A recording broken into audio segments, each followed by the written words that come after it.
Today we've got many, many things to do, see, say, hear, discuss, understand, acknowledge, embrace, push away from us. All these things, all in one thing today. But we're going to start today with a brief roadmap. A roadmap of just two things. First thing. Sorry, I didn't mean to interrupt. I know. It's fine. You're listing your things and I interrupted. I would like to get stoned. What's the best way of me doing that right now? Well, these 101 candies, just a single candy has 100 in it. And then you could have two of those. Yeah. And then if you want to have some milliliters of one of those syrups, go for that as well. Okay. Is one of them open? No, they're both closed. I finished the last bit from the other one earlier today. Okay. So it was just like, I don't know. How much just take out how much you want. But remember, you're taking 200 with those two candies. So maybe just another 100. So how many in the cup, like? We determined there were 60 milliliters in there, right? So then 20 milliliters. If you're trying to get 100 milligrams out of there, well, 60 milliliters is 1,000 milligrams, which means each milliliter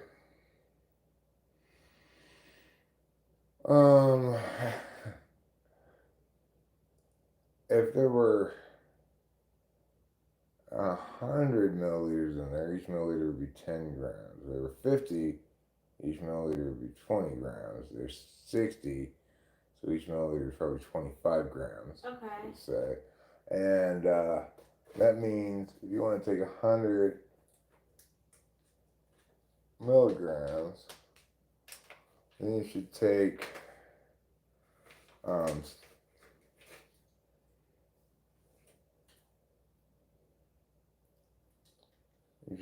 you should take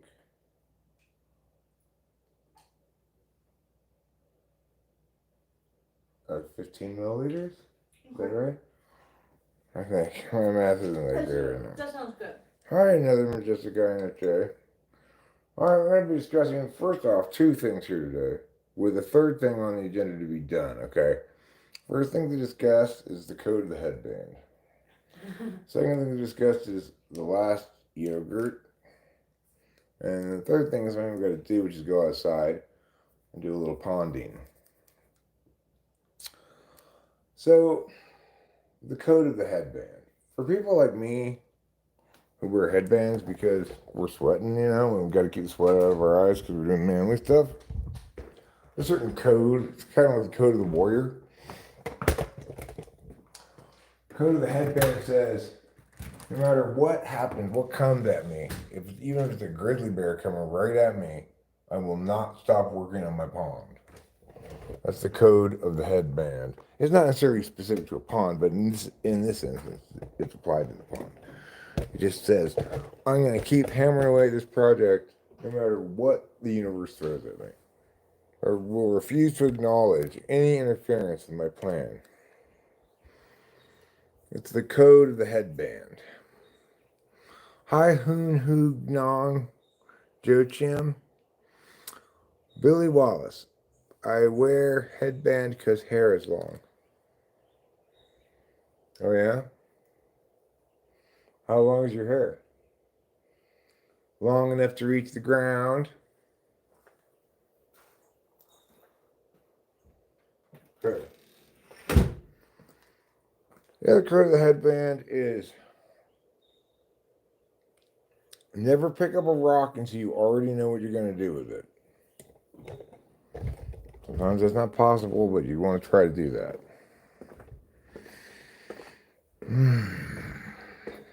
It's actually on the chilly side out here. If I weren't going to be about to work, I'd put on a little jacket. Of course, I'm in the shade as well, so. It's a low rate of survival. Hey, another majestic guy in a shade. Wearing a headband isn't about survival, okay? It's about being tough. Some people think, oh, whatever helps you survive, I'll give up anything just to improve my chances of survival by, say, 1,000%. Not me, okay? I'm a man. Water, I got non alcoholic beer. It has 0.0 alcohol in it. Which means it's basically water.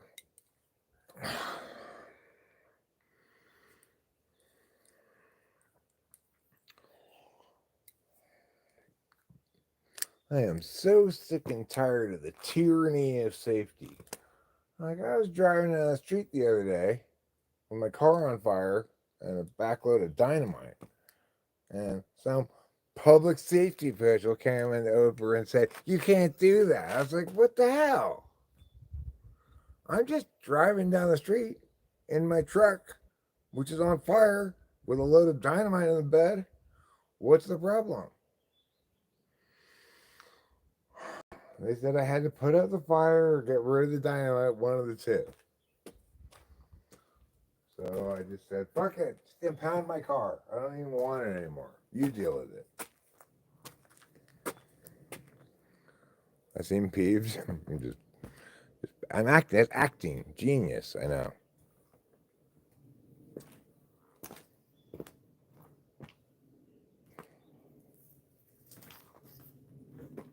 Trying the water on here. Put some water on the plants.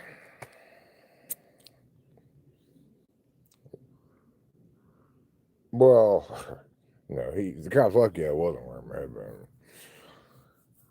If I had been, I would have just started lighting that dynamite on fire right at that moment. Just been like, you have it. Start putting it in all of his pockets. Lit sticks of dynamite. He's like, you're going to blow up too. I don't care anymore. I'm blow up proof anyway. I said, wait. You're blow up proof? Yep.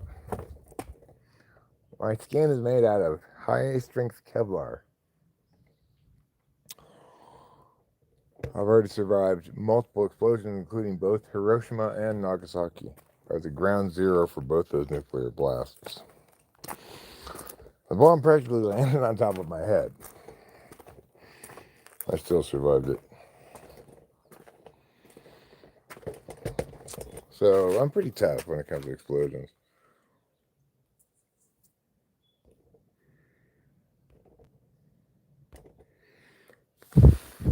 On the other hand, even the slightest breeze will knock me over, so strong in some ways, weak in others.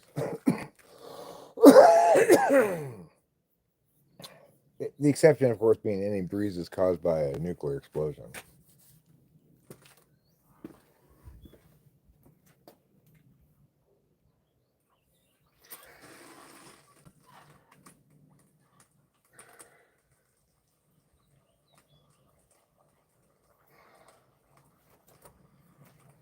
Oh, yes, of those ships.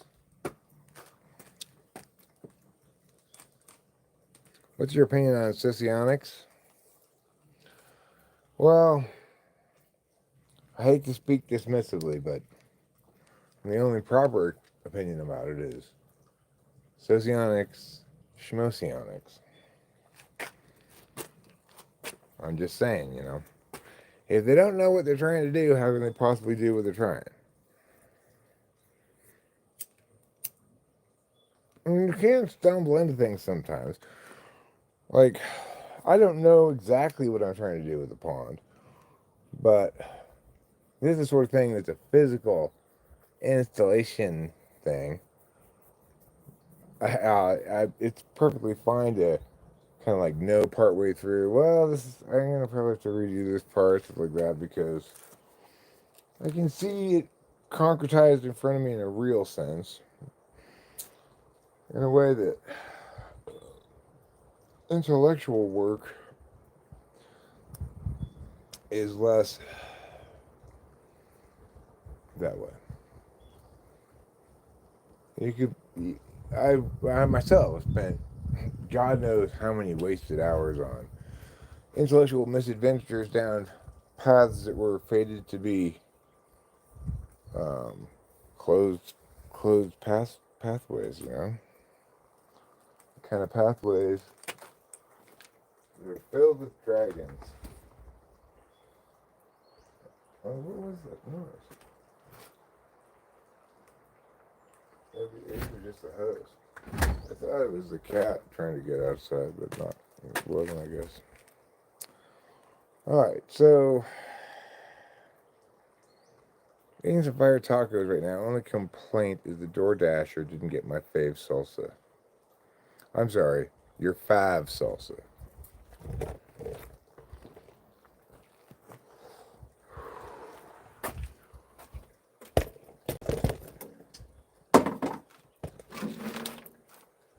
You know what people don't really ever say anymore? Ha ha, very funny. I don't hear that very often.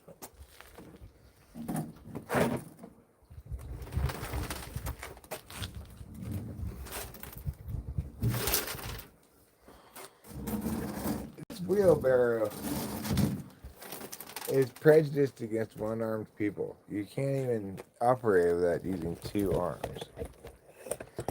All right, let's go.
My pants are falling down. Hold on.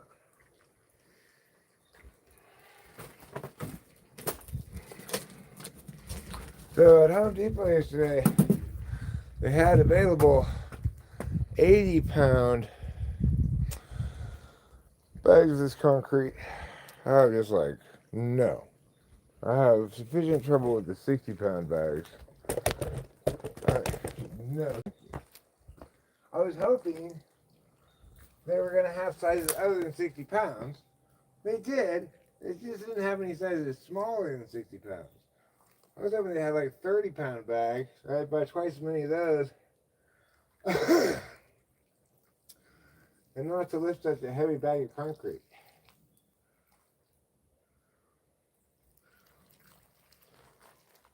60 pounds doesn't sound like that much, but it's not like it has a handle on it, you know? It's just a big bag of heaviness.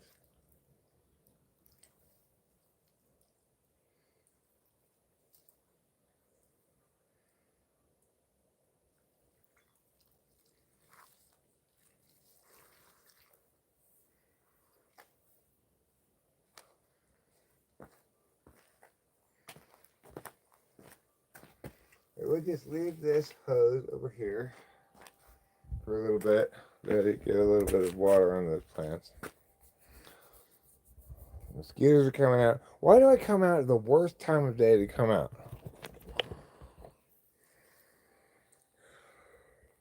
If I was a Naruto character, what my signature jutsu would be? It would be headband jutsu. By putting on this headband, I would be able to dig ponds at a moment's notice. Thanks, darling. I'm glad I have long sleeves on because the freaking mosquitoes are out. You're probably not going to stay out here very long. Okay. You picked a bad time to come outside, you know. Yeah. Although, that's been going on all day. What the fuck are they doing down there? know.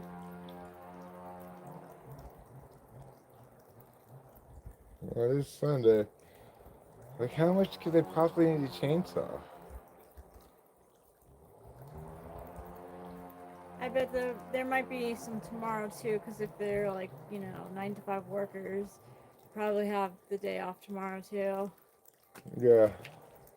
But they need to spend that time memorializing things. Yeah, right? Or maybe you could build a memorial to my peace and quiet. Yeah, you tell them. Pretty sassy remark I just made. So, okay, we discussed a little bit about the headband code, everybody. And now it's time for us to talk about the last yogurt. How does TE manifest for you with it being in your 6th slot? Well, I tend to want to play mashed potato shaper rather than plan executor, A distinction I used to call constructive and executive. But I think it does link to cognitive functions, but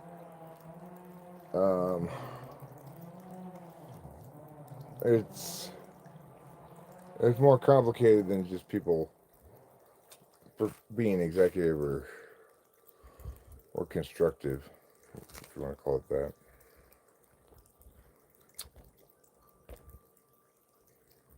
You did say hi, yeah.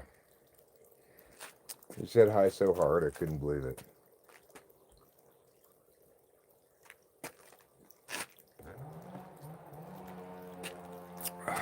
That's annoying.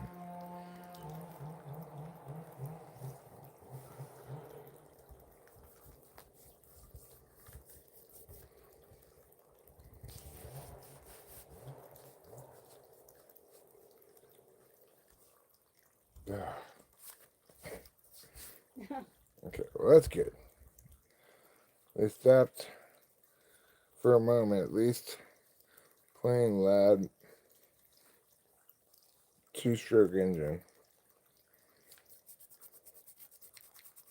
Okay, so what are we doing and how do we do it? Let's talk. You just cancel your Amazon Prime. I would cancel it if I could just cancel the TV part of it. But it's like bundled or something, Good job, though, Fly Guy. Good for you. But you'll probably end up paying more in shipping. Well, we certainly would because we can't go to really any stores, Yeah. Or we can, but it takes a while to get there.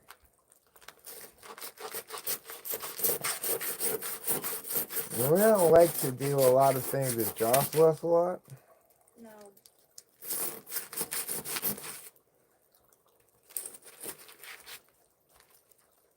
Like,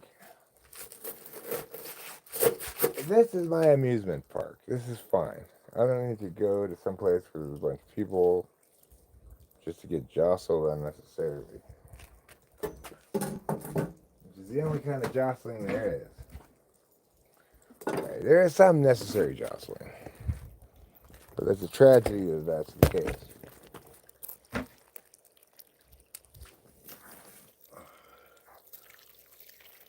Of course, certain kinds of marriage jostling is fine. That's enjoyable, of course. But that's a special case.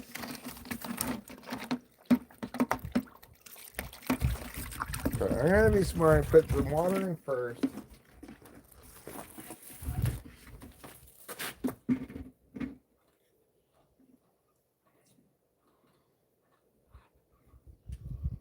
So you're probably asking yourself and me right now, Eric, please explain to us the proper way to mix concrete. Well, I'm still learning, friends. Aww. Well, I'll tell you what I've learned so far. You start with some water. Don't start by putting the powder in first. Here's another thing to keep in mind about concrete. It's not very abstract. No. In fact, the thing to keep in mind about concrete is that it's caustic. You should limit the extent to which you get it on your skin. It's not good for you to get it on your hands too much. So I'm putting these gloves on, which will protect me and my tender hands from the caustic woes of cement touching. Okay. Let's see. These gloves have touched a lot of cement lately, so they're a little hard.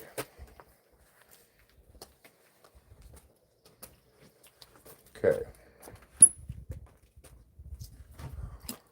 How are we going to go about doing this, you might ask? Well, the first thing we're going to do is a better job of opening this bag.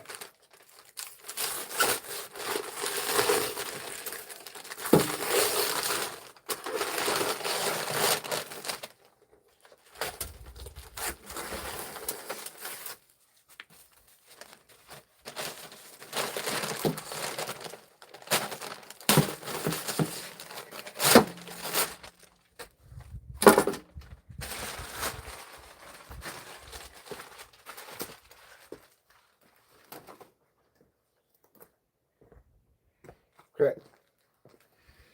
Now we're going to get this shovel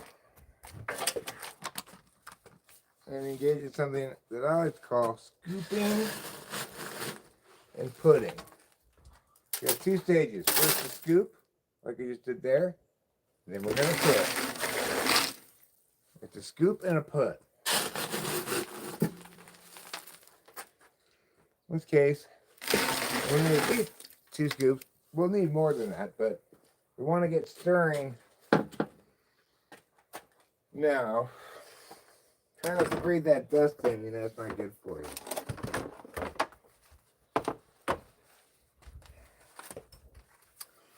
You will say, what about cigarettes, Eric? In reality, those kind of construction materials are way worse for you. Alright, so this is my stirrer that I got. After the first one I got didn't fit my drill.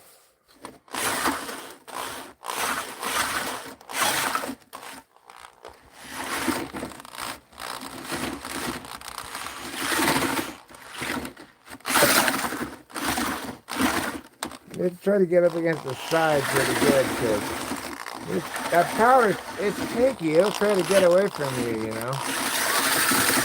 Okay. Let's put some more powder in.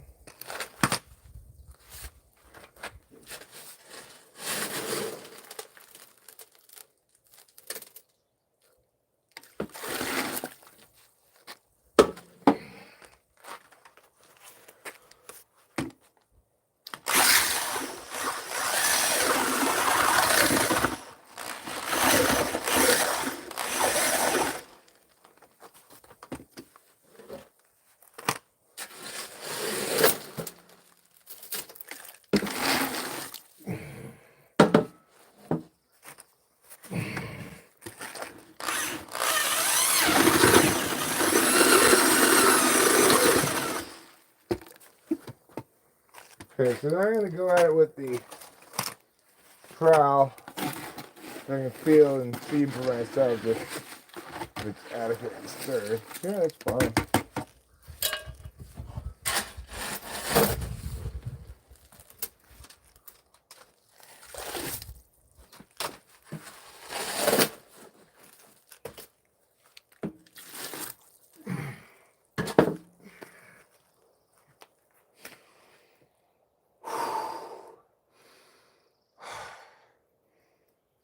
Try not to breathe that dust as I'm holding my breath. Okay.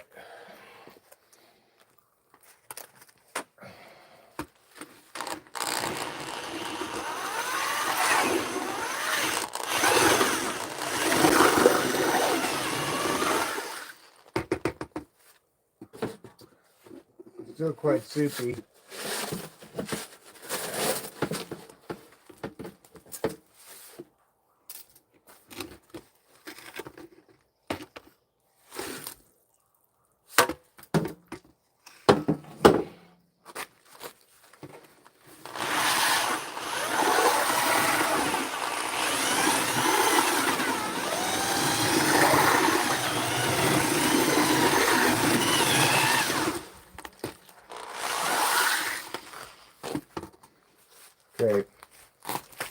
This one forward I get to do with my hands, no problem. Probably easier to just do with my hands the whole time.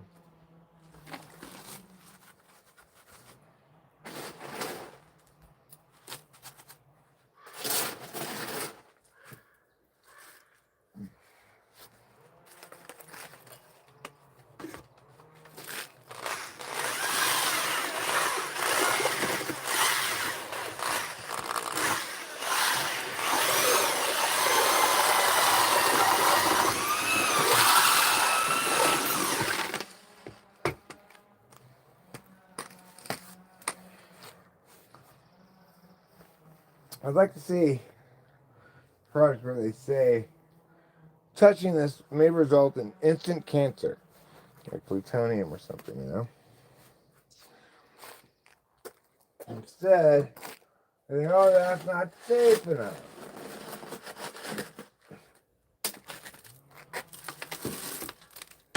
Some idiot like Eric won't even wear a mask.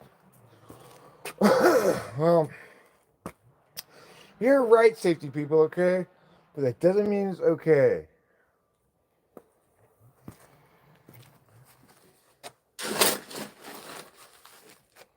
I mean, it's okay, it's not okay. But really, that's not okay.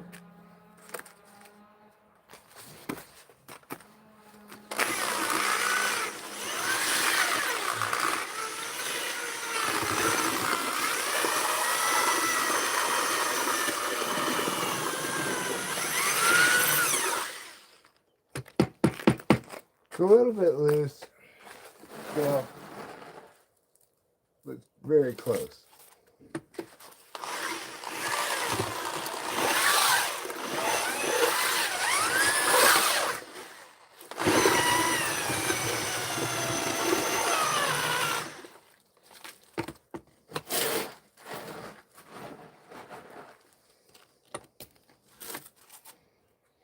I like my cement, like my pickle jars, a little loose.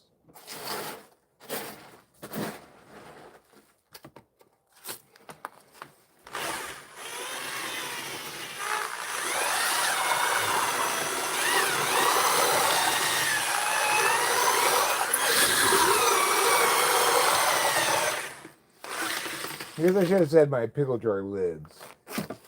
I apologize for that. If that ruined the joke for you, I understand and I'm sorry. I'm sorry in a Canadian way.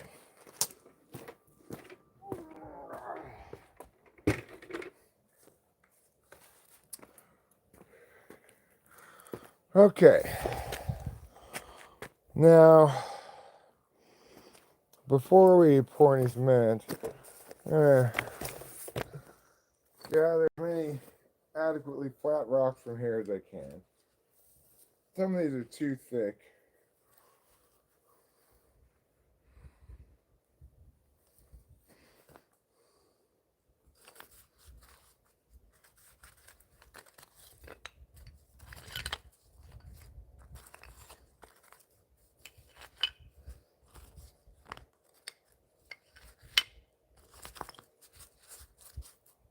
The ones that are thicker, I might find a use for them at some point.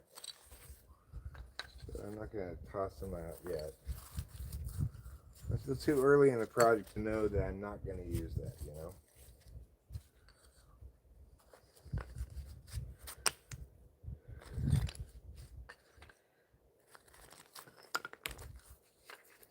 That one.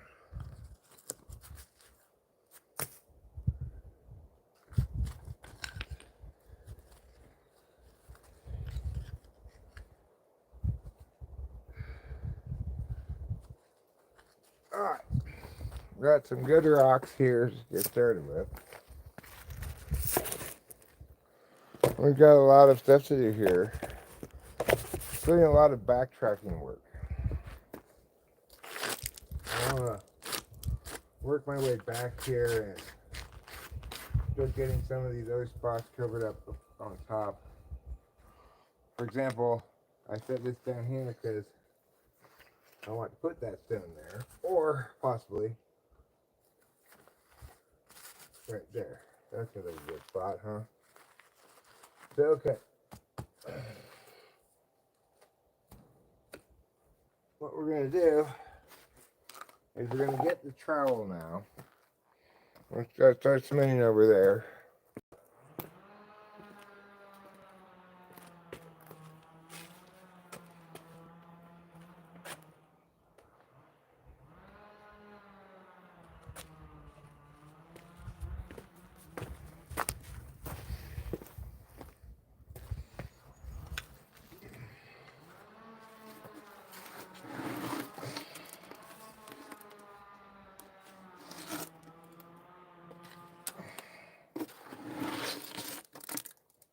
Actually, kind of a good palette. But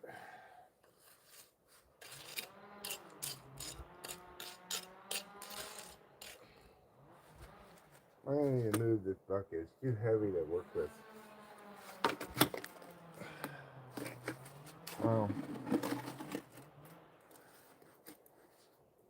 I guess what I need to do is this.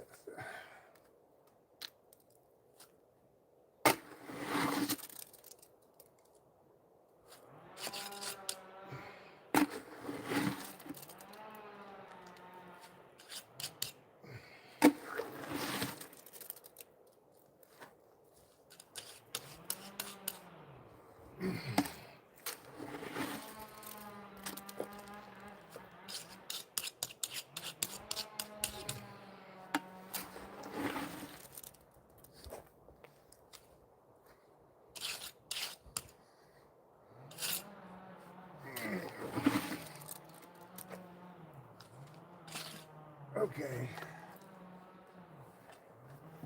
It turns out that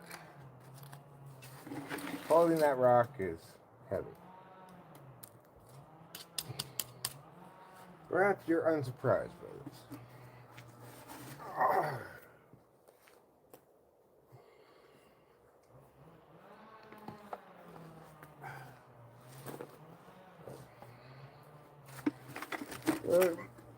Move this over here.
Looks like your mosquitoes are a nightmare.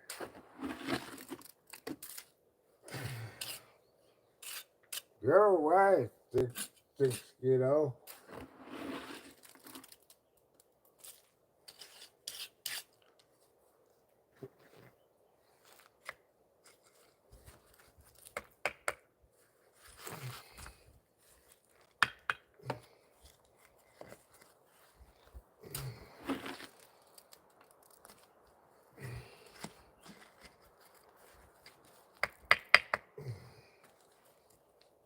Oh, call you, stay still, I gotta go start.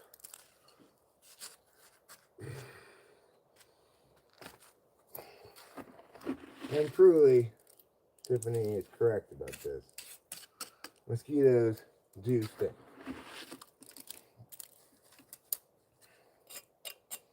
In the most ontological way imaginable. It has nothing to do with smell.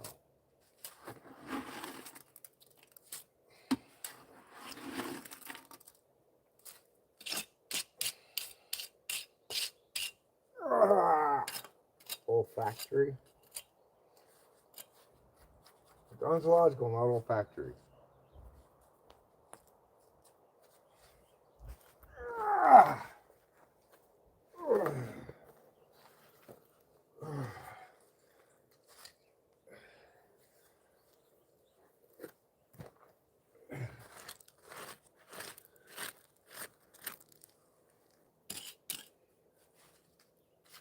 It's a little disheartening how quickly I ran out of cement. Feels like I did anyway.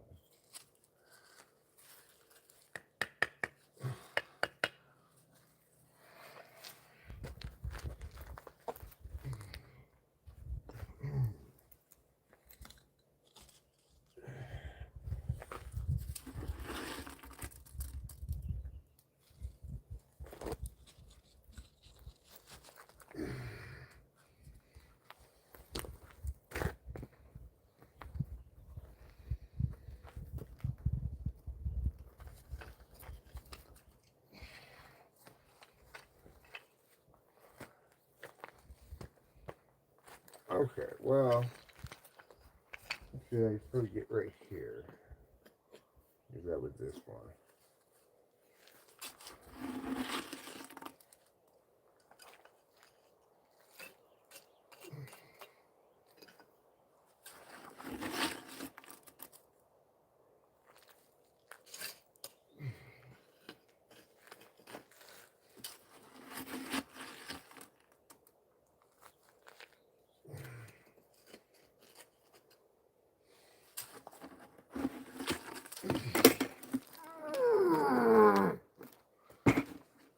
Damn it.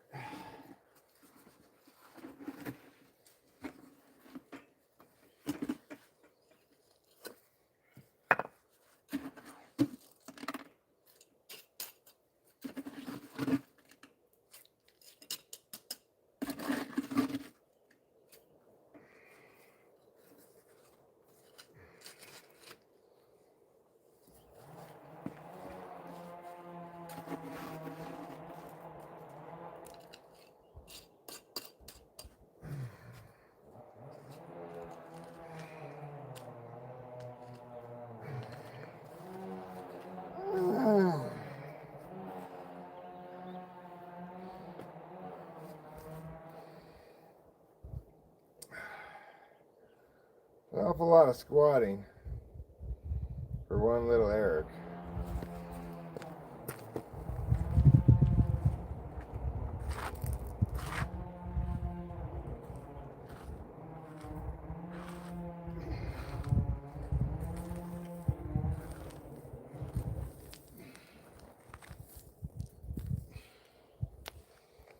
Okay.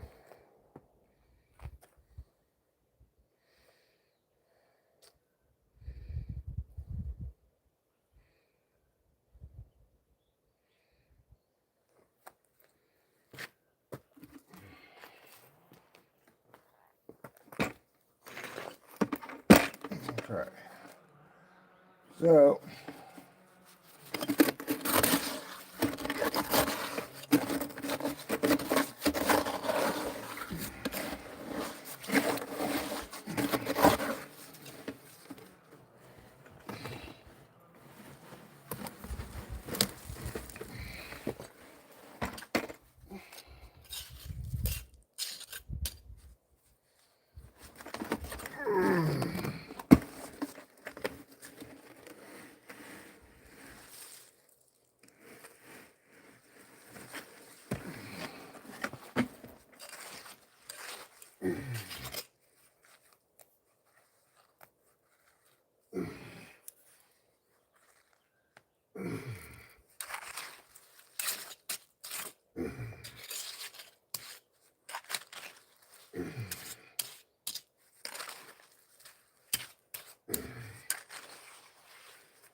okay. I'm doing a good job getting rocks on the top here where it's easy to get them.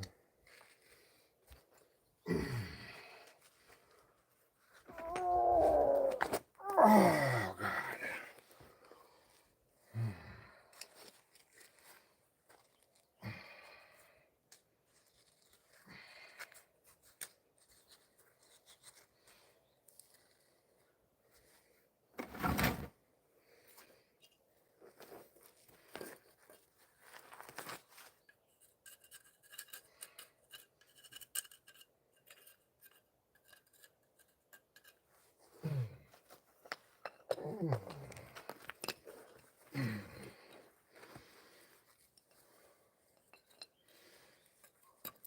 Okay.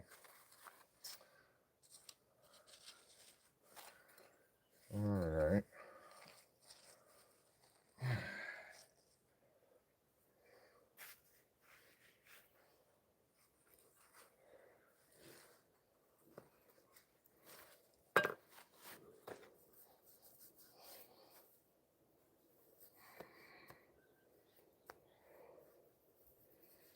Remember, Rachel telling me about this person who gives this advice, let them. I mean, it's like, it's not terrible advice in the sense that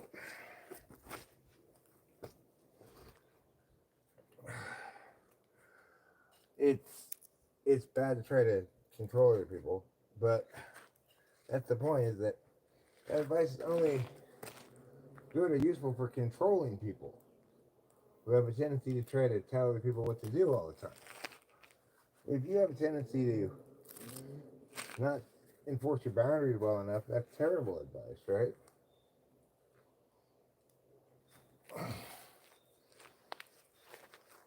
Okay, making some progress here. So, what I want to do next is to come along here and angle this slope as best I can. I'll come here too.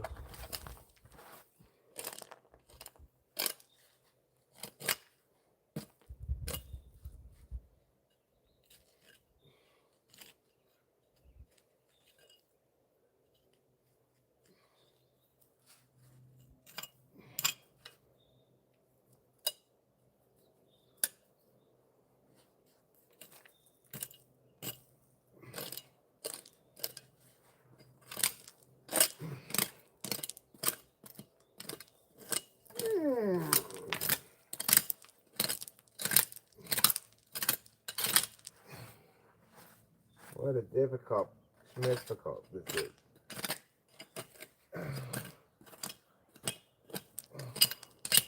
There's so many rocks here. This is part where they put rocks, you know. So I have to remove those rocks so that I can put other rocks.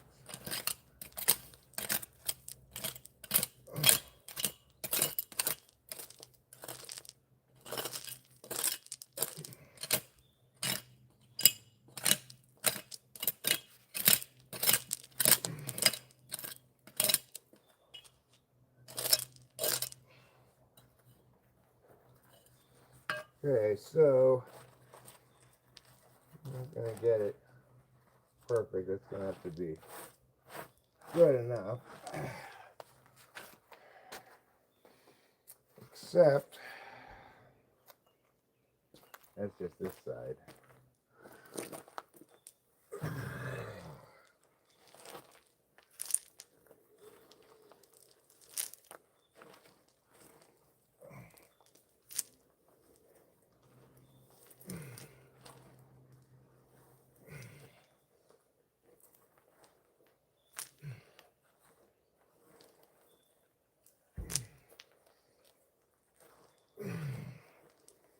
Okay.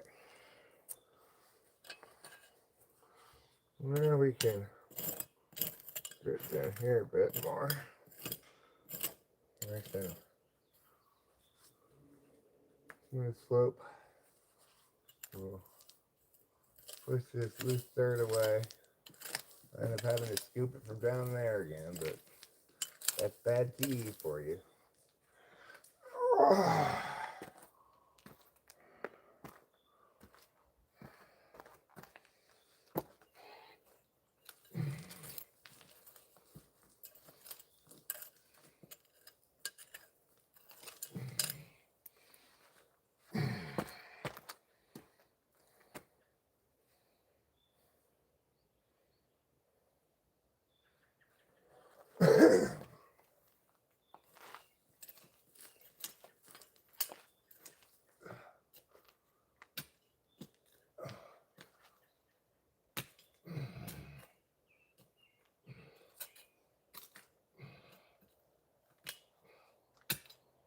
What the fuck is that? That's a serious root there.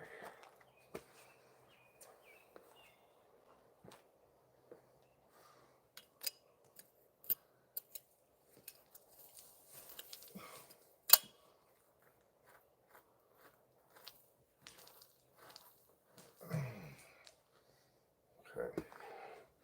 I need a more robust tool to get that.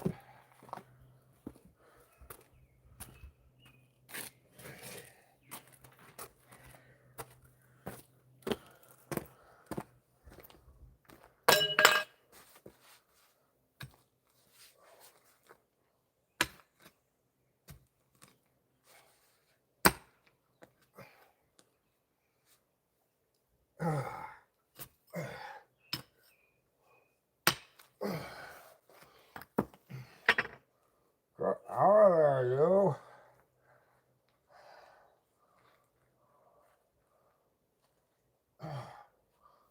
Okay.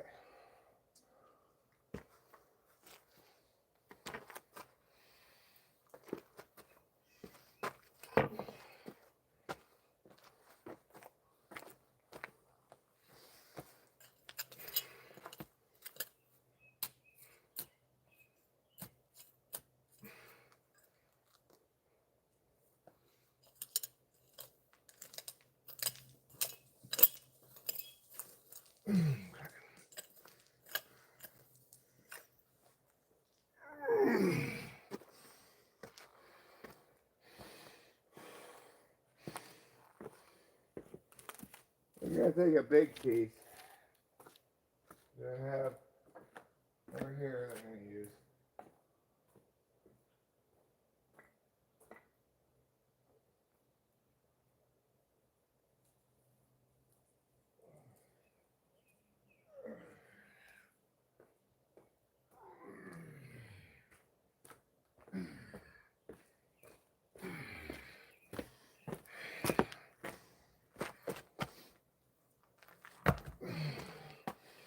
This thing not big enough. Well,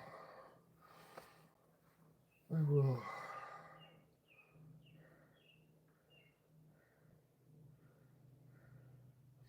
I could probably embed it in the side here or here on this side maybe.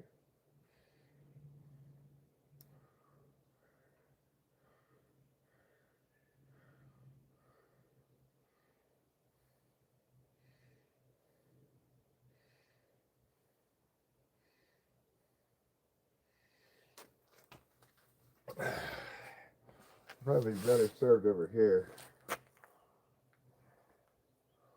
One imagines. Is it long enough? I mean, is it too long? Might be too long.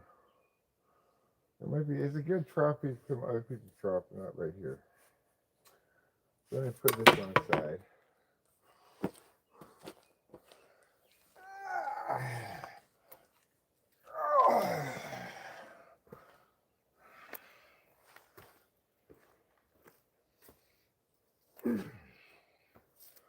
All right.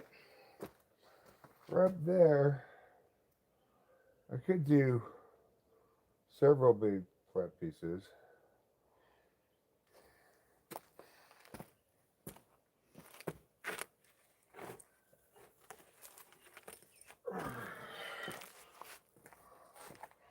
Well, this certainly is a convenient piece.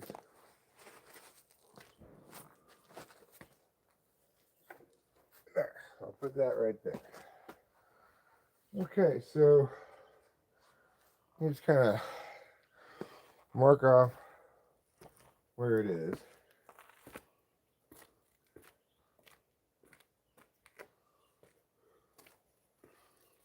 I'll use my marking trowel for this purpose.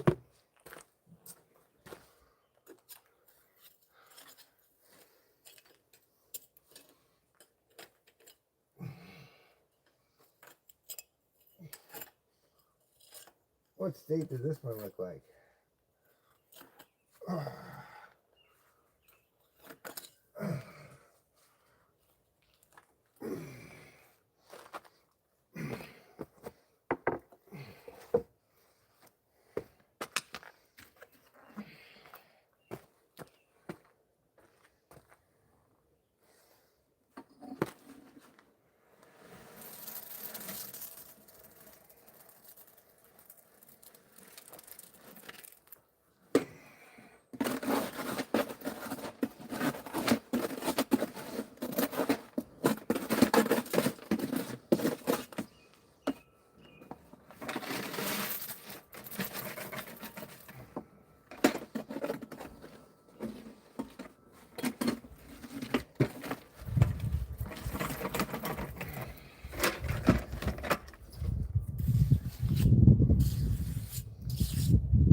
Well, fuck me in the ass and call me Tuesday. This is kind of hard.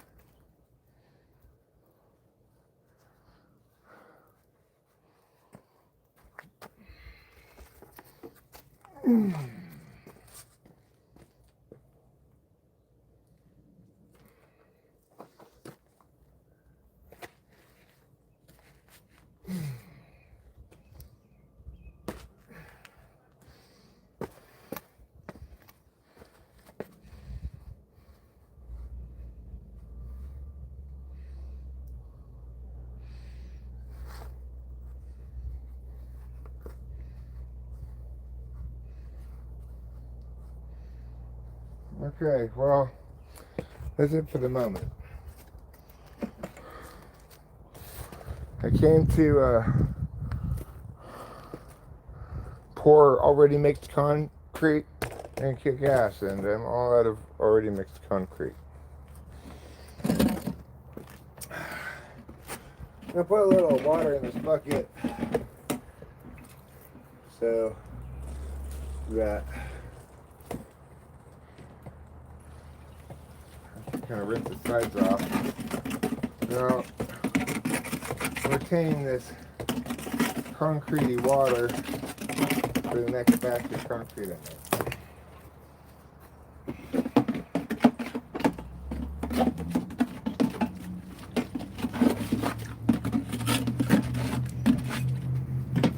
Industrial sand.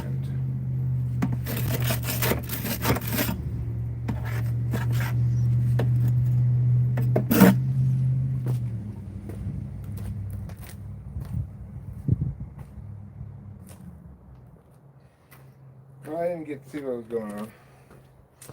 Okay. You know what I like to say? Industrial sand's from industrial sand.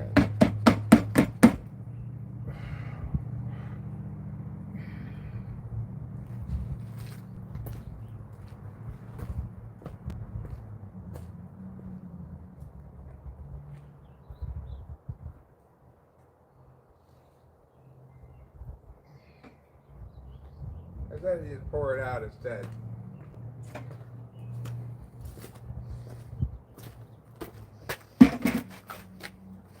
Alright, well, that's a start. Or a continuation, I guess.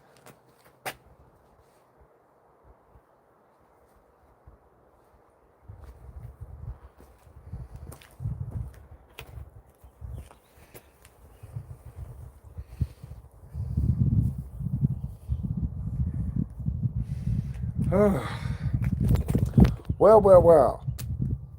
What an exciting adventure we've been having. A Russian bride? But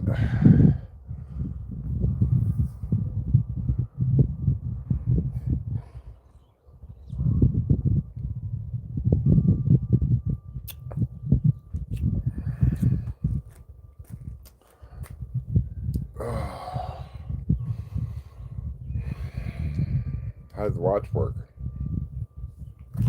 Did it tell time in Cyrillic?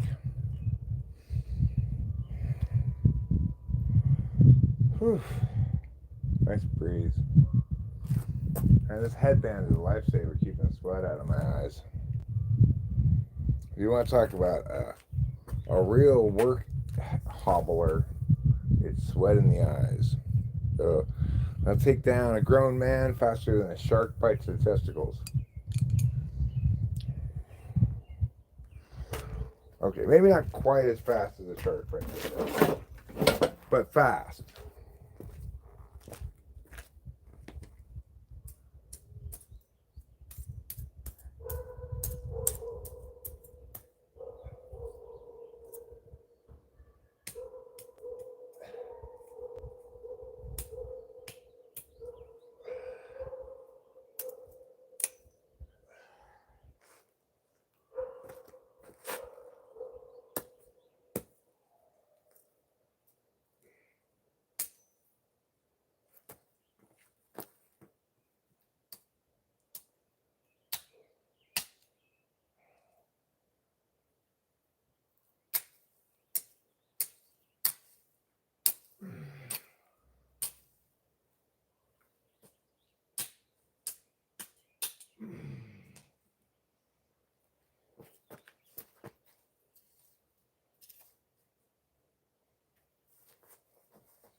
There.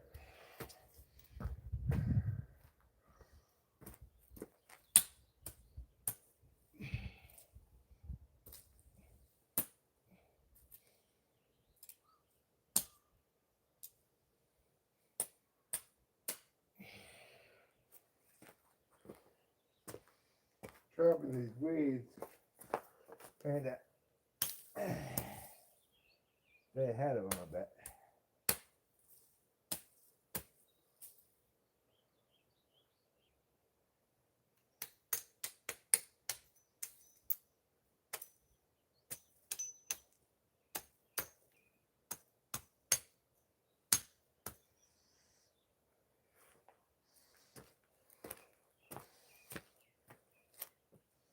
Very good.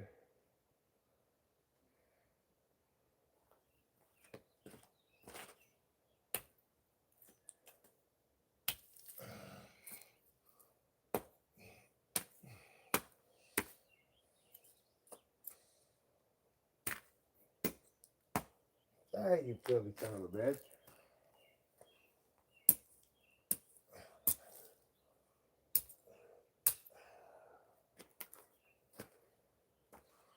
Okay. Got some weeds. Like I live in Leeds.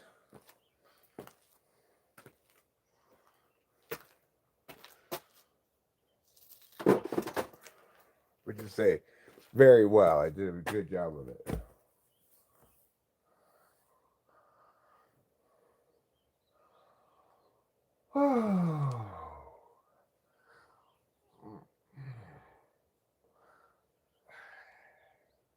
Oh, come on, Bugs.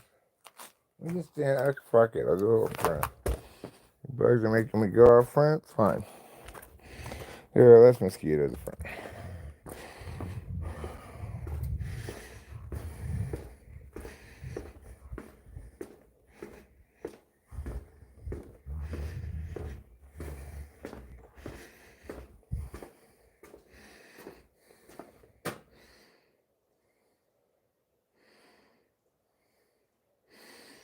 It's automatic.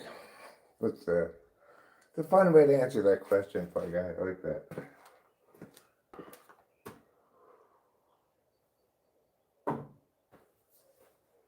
Obviously, what I meant was, you know, does it the comedy like Braga or something?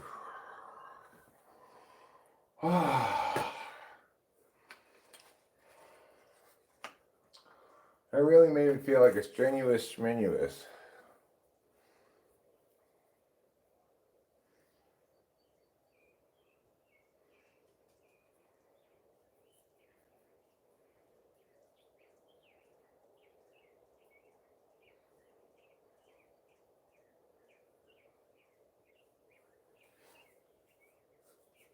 I think I'm gonna try to, a little while before I pour too much more cement, although I want to kind of build up the high points around the edges, you know. Then I want to go and start affixing rocks with like a silicone or caulking of some kind, you know. Something long lasting that can handle being underwater. Probably just like silicone gel or something. Well, this keeps the sweat off my face. It just doesn't keep the sun off of my head. That's okay. I don't mind getting a little sun on my head. I like to have the top part of my head be redder than the rest of it.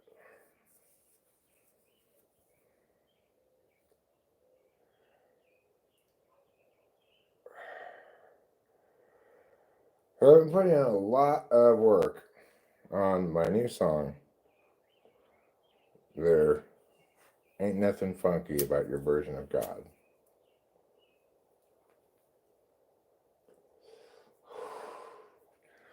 It's really coming together.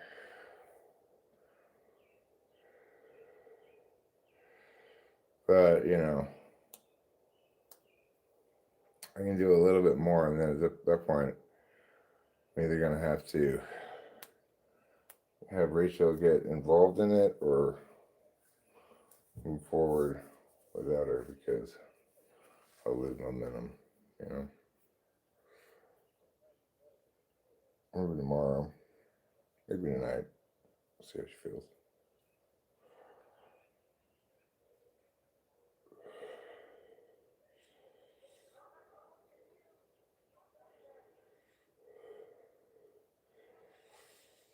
You know why it takes so long to get here from Russia? Because they subcontract out their delivery to the Mexican Navy. And as you may or may not know, my New Mexican Navy features a tall sailboat. Well, I don't know. I don't really know anything about it. It seems kind of silly to me. Like, it's kind of like LARPing, right? But it's just maybe do some charity or something. I don't know. I'm not in any secret societies. I'm not even in any non-secret societies.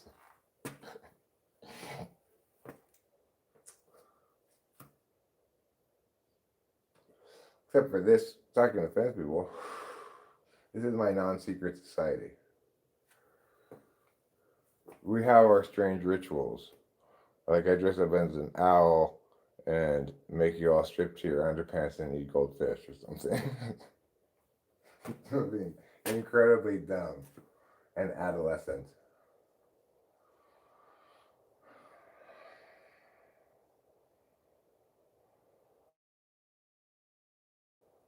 The meaningless rituals.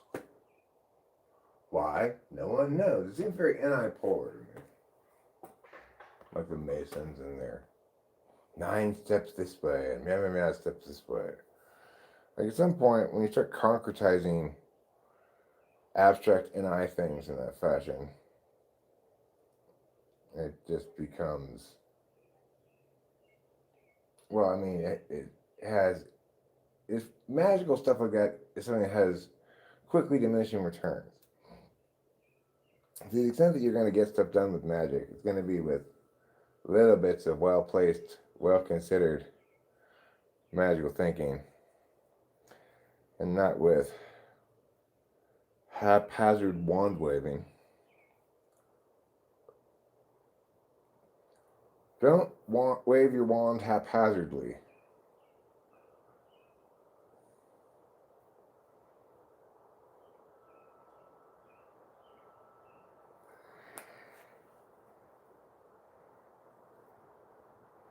You're barely in society, huh? I am in society. I'm in regular society, general society. I'm a member of the population, the living, the population of live humans. I'm among that population, thank you. Congratulations to me. I got good news for you. You are also among that population.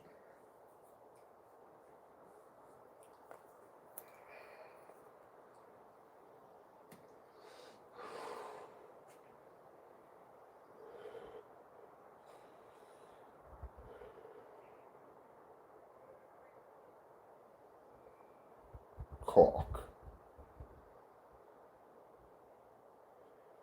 See, if I can, like, get the structure of it solid, then I can cover over with other rocks that are, like, intended to hide the cement, you know.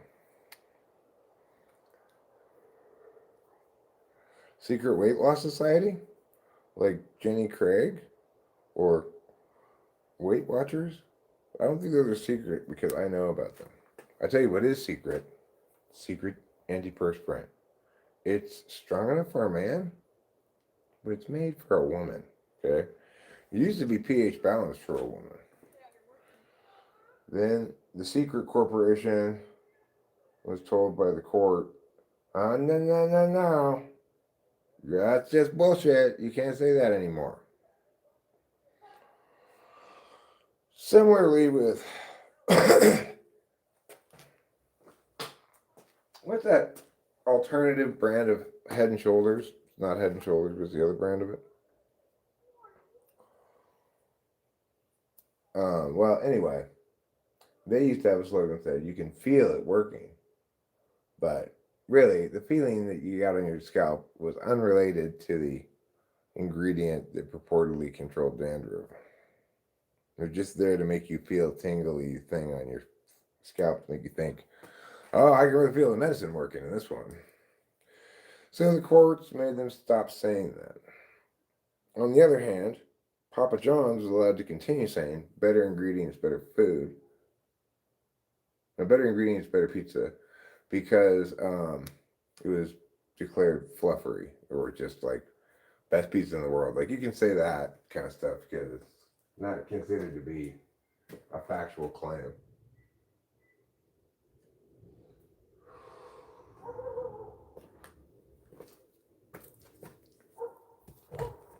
Dove by L'Oreal. Studio by. Wait, Dove's not by L'Oreal.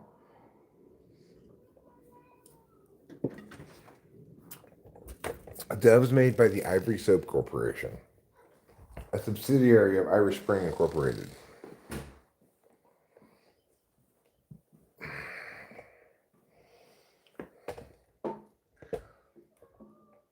You trim my cuticles for me. What do I do for a Klondike bar? Not much. Very little. Maybe I would, if I was really in the mood for one, pay like $1.49 for one. I think that's what it used to cost. It's probably like $12 now. Yeah, things have gotten so fucking expensive. It's ridiculous.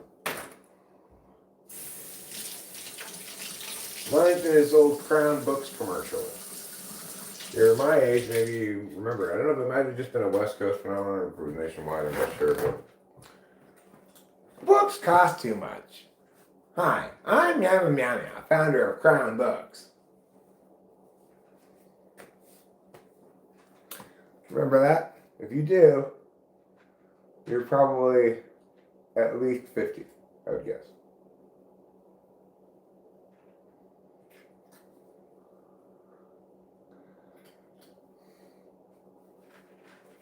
Alright. I have to get some dust out of my nose. Gotta watch that going around Porter. He's gonna want to wipe some dust off of me. Hello, kitty. What you knowin'? I come to watch you eat your flowin'. I mean food. Okay, what am I doing? I am about to.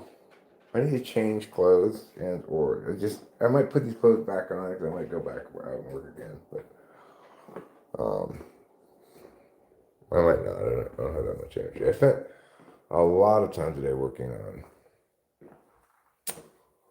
There ain't nothing funky about your 2-bit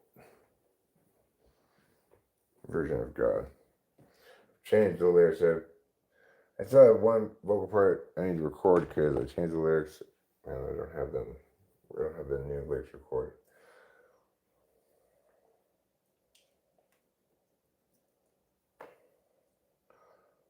But I'm pleased with them now. This verse now says,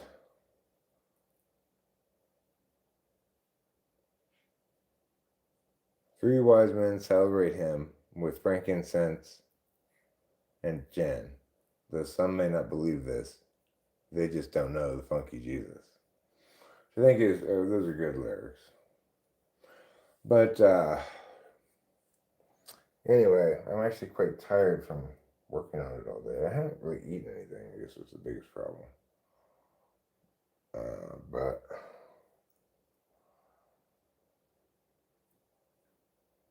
here, I'm gonna put it on for you so you can hear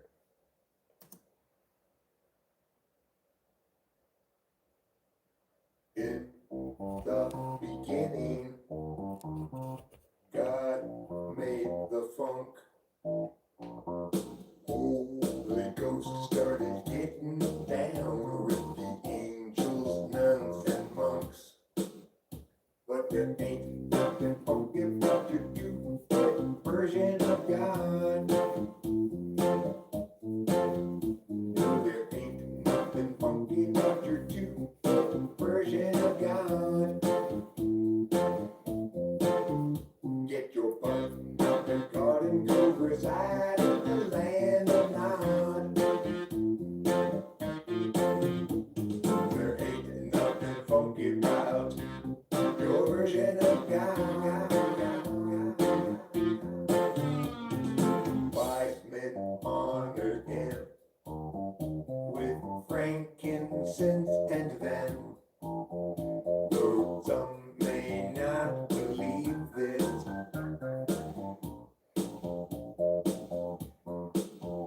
but there ain't nothing funky about your two version of God. There ain't nothing funky about your two version of God. Get your butt out the garden, go reside in the land of Nod. 'Cause there ain't nothing funky about your version of God.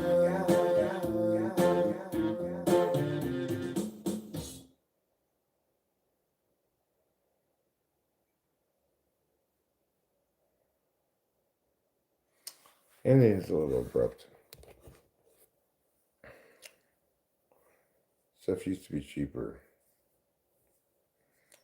Yeah, it did. Why, when I was a boy, you could buy a yogurt for a nickel. These days, cost more than $1.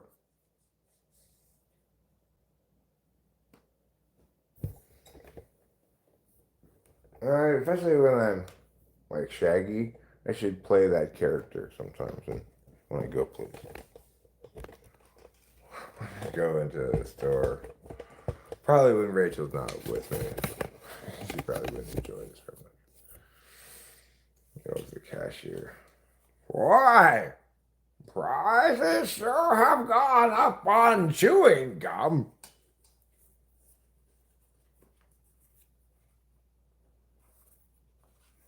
When I was a boy, you could ride the Ferris wheel, the carnival, for just a nickel for 3 rides. Okay, sir. These days, I can't even imagine what a Ferris wheel ticket costs. Yeah, I really don't know, sir. I guess the young folk don't ride the Ferris wheel much these days. It'll be fun.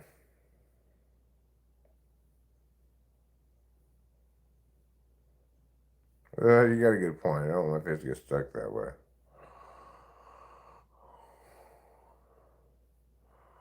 Yeah, exactly.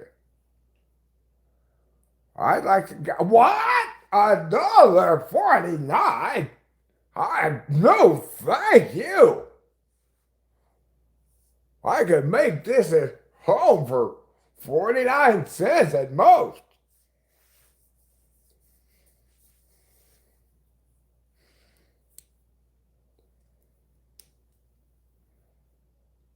I wonder if anybody would believe that it's like actually like that. Maybe if I went someplace where there's just young people, they'd believe it.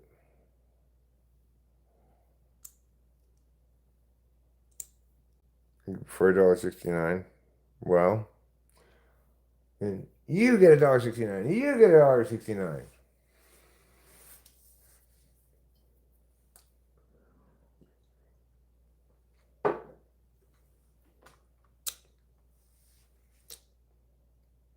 Everybody here is getting a new carton, newly emptied carton. You keep the box, I'll keep the cigarettes. Thanks for coming.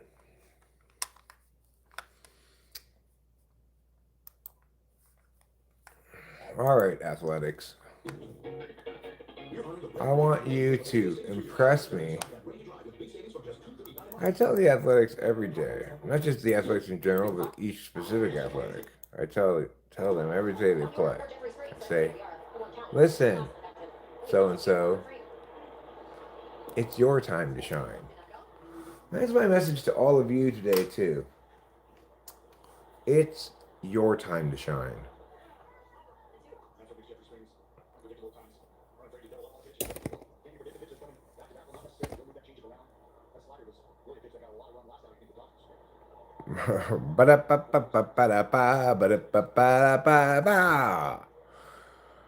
Good stuff, No Sage. Good stuff. Wonderful, wonderful stuff. Somebody sent you a box of wonderful stuff. You opened it and that was inside. Just check to make sure it's not eBay before you open something. Might be a pig fetus.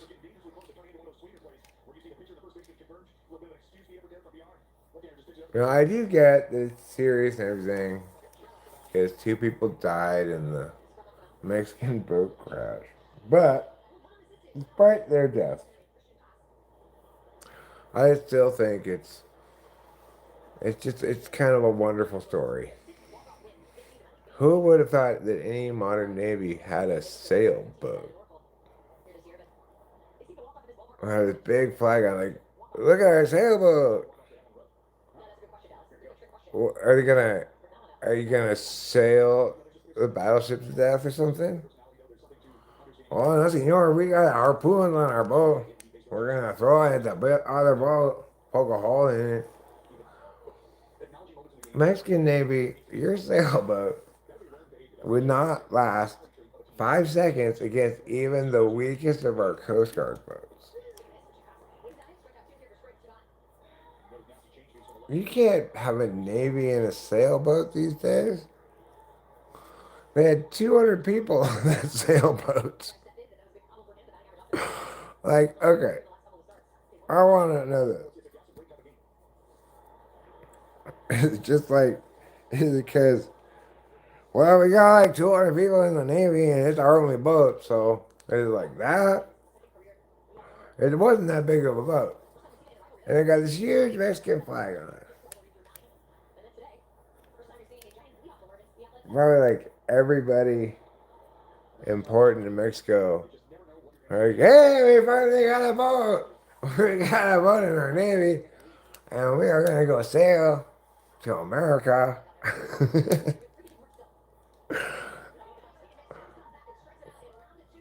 We're going to go and show President Trump that, hey, you can trust us Mexicans. Hi, Catalyst. Yeah. Gabe? Oh, yeah, Gabe's great. Catalyst, you can't catalyze me to be a catalyst anymore, okay? All the catalyzing action has been exhausted. All that's left is reaction.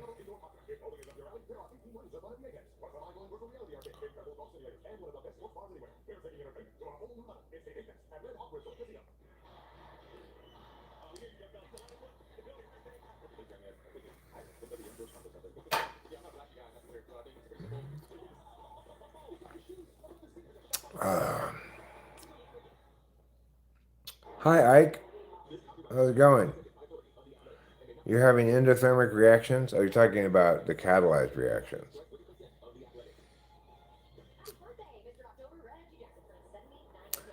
Mr. Shea Langoliers is up to bat, wearing his classic number 23, hitting 255 on the season. He walked in the first inning, and he's thrown a one. That should have been a ball, too. Well, 1-1 is a count.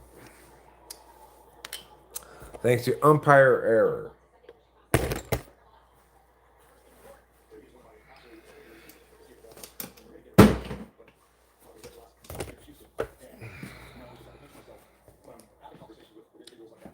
So, would you say I'm more sultry or more seductive? I wonder what Rachel is. Let's go look and see if we can find her.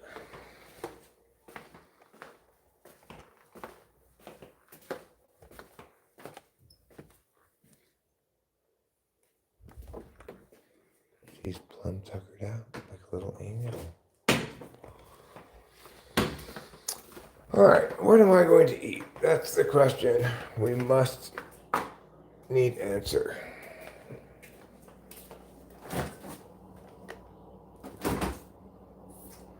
Let's see, popsicles. I don't want to eat popsicles. I want to eat some actual food, so I have to cook something.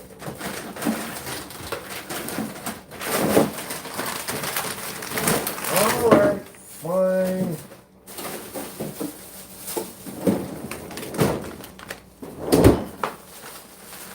I'll cook something.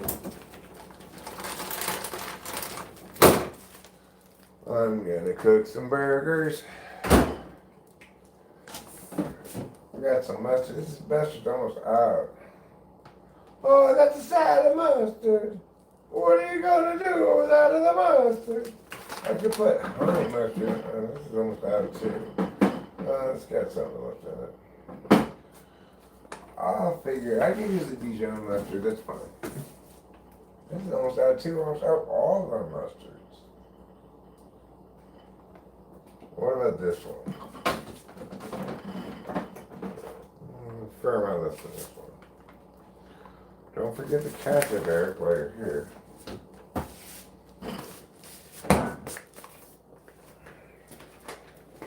I got strawberries. We can make a strawberry cheeseburger. Has anybody ever made a strawberry cheeseburger here before? Well, if there's someone in the world that's made one, obviously, but I'm saying, has anybody here ever attempted a strawberry cheeseburger before? I have all the ingredients.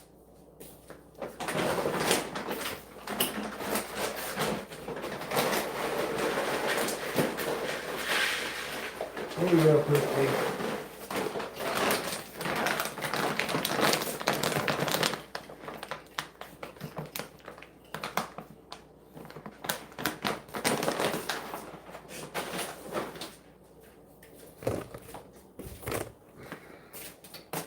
I think it's so funny how, like, Rachel attributes to Capio a level of sophisticated intent that I don't think Capio really has. Like, Capio will go eat Trouble's food. They each have their own food dish, right? Even if there's food in her dish, sometimes she'll just go eat Trouble's food. Well, when this happened, Trouble comes to get me to tell on her and to bring me in the kitchen to show me and like point with his face, like, look, she's eating my food. You know she's not allowed to do that. We all know that. I don't think she really understands that. I think that she just doesn't quite get why she can't just eat whatever food she comes across, right? But Rachel thinks she's being passive aggressive.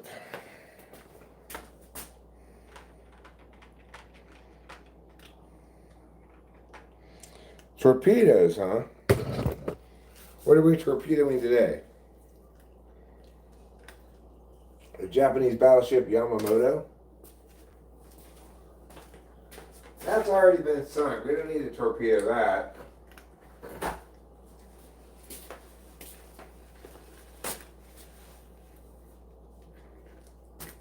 That was sunk a long time ago. Get with the times. You're living in the past, man. Japanese naval power is no longer a threat to the free world.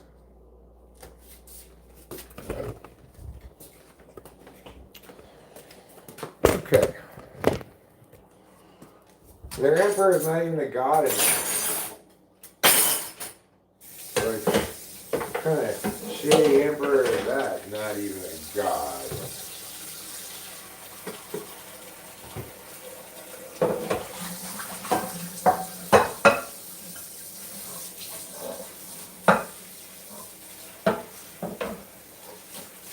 I wonder how many Japanese people actually believe that. Or it's just this party line, but everyone's like, okay, well, you don't say you don't believe it, but come on. Have you seen the guy? He's clearly no god.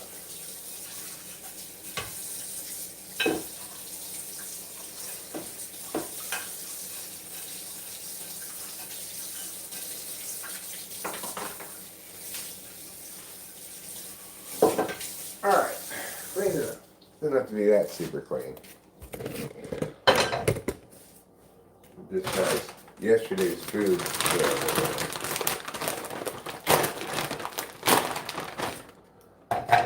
I'm gonna go ahead and make it a third one for Rachel. She's sleeping right now, but she's probably gonna have the other half of the dopamine set after she's being hungry.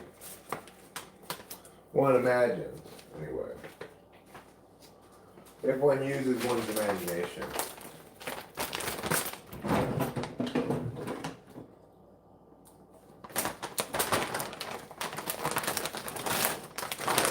I'd like to use the pronoun one even when it's totally inappropriate. Like, whenever one goes to the store, one buys Frosted Flakes.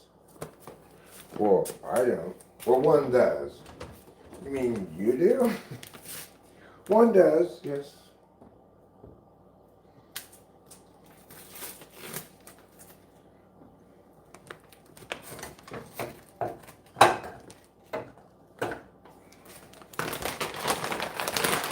Okay.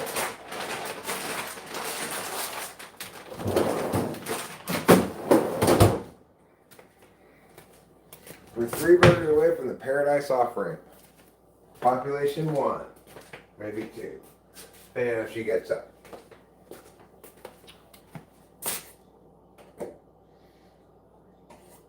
I think we're kind of low on. I don't want to cut it. I'm just saying. But I think we have 1 onion left, but I just don't feel like cutting it. If Rachel were away, she'd be like, "You want a hamburger?" She's like, "What, can I have onions on them?" I'm like, "Yes, of course."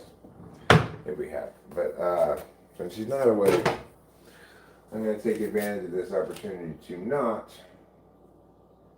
cut onions. Instead, I'll use these dried onions. Okay. Just a different onion flavor, but it's, you know, a nice hearty onion flavor too.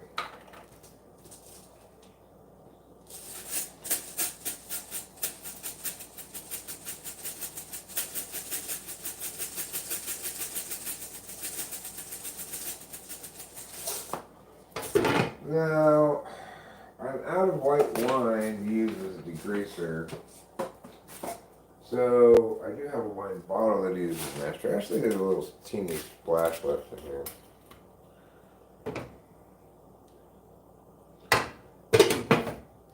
Put a little water in the thing too.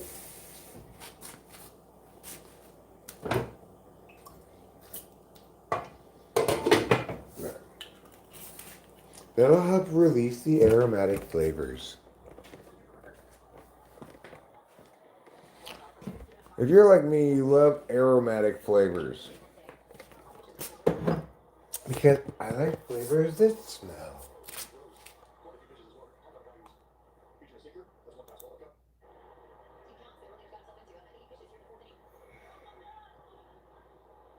Who's on base here?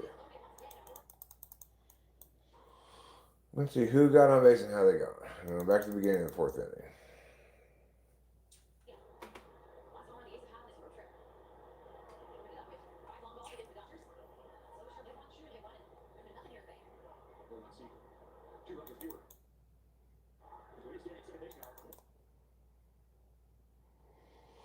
Okay. Now we're back to. Oh. When Urias gets on with 2 outs. Okay, so this starts what apparently is a rally that may produce a couple of runs here. We'll see. But what am I doing?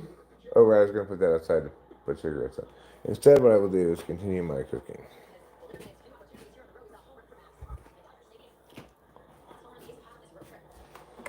Pause this. So I don't miss out on the excitement. Okay. I don't have any buns, unfortunately. So I'm going to have to use these breads. This is 1, 2, 3, 4 breads. They're pretty little breads. I have some other bread too to use.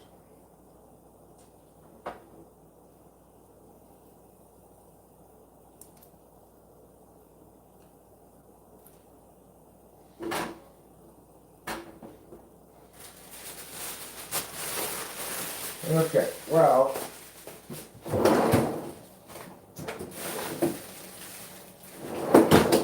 for one of them I would cut the hamburger long ways, I guess, and put it on one of these French rolls.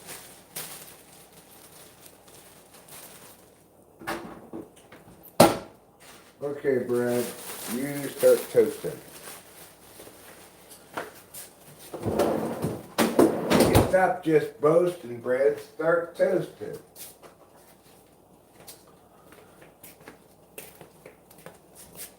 So, let's take a little look-see in Mr. Eric's pan. No, don't worry. That only sounds creepy. I mean it literally.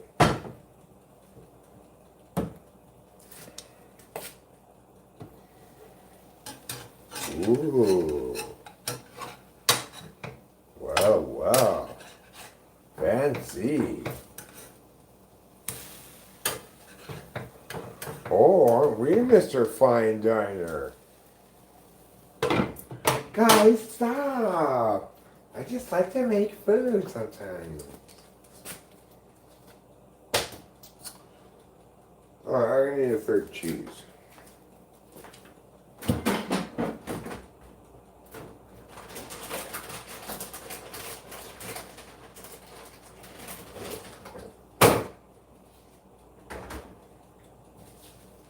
You know what might be a fun addition to the top of my hamburger?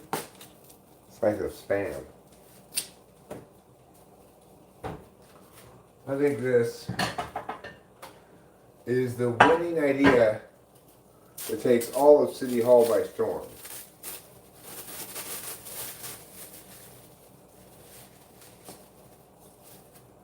I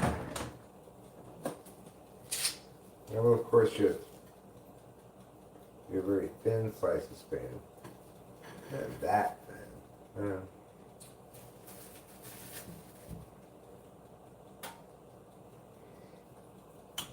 Yeah, like that is good.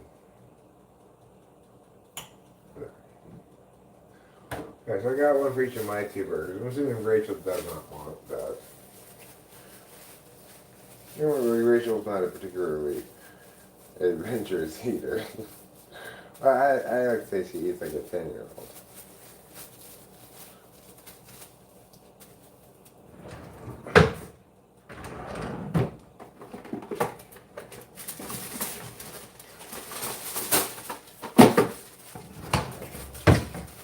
I got it all profit off. There. Okay. Spam is now encapsulated in aluminum.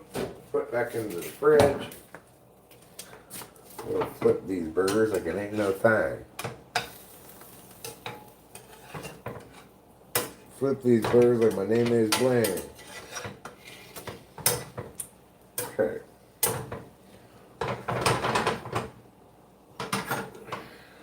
We're going to do a little something special here. Let's splash them with a bit of this steak powder. It tastes pretty good.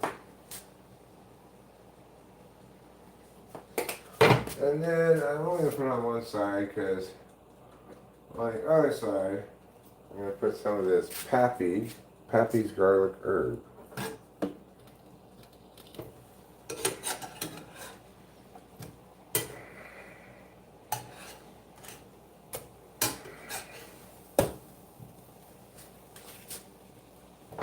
It seems to be cooking kind of slowly. You're fine.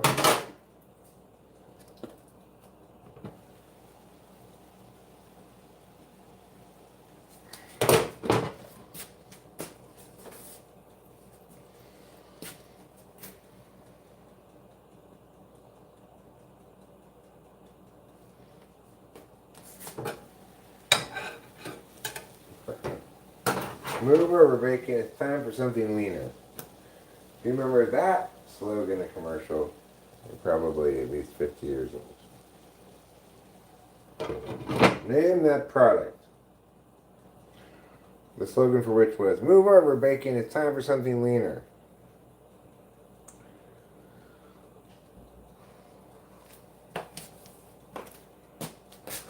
If you guessed sizzling, you're right. It's a play on the word sizzling.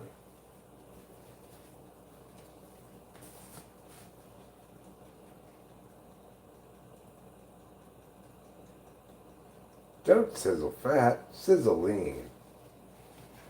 I think that was another one of their slogans.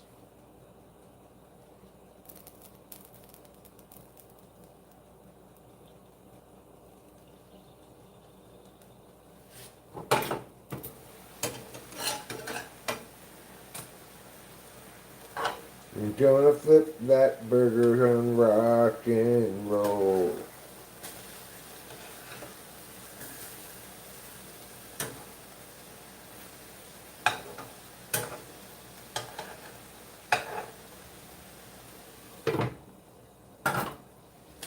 Every time you meet, anytime you meet, anytime you meet, meow, meow, meow, meow, meow, meow, meow, meow, meow, meow, meow, meow, meow, meow.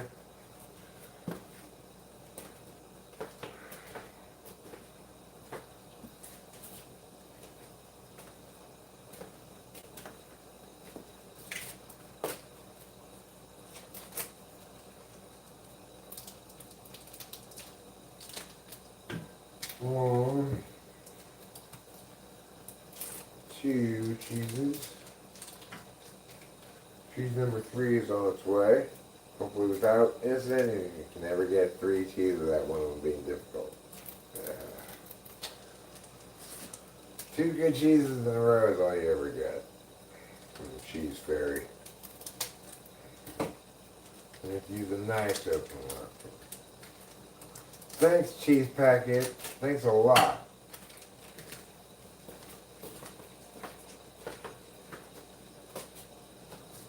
In case you couldn't tell, I was being sarcastic.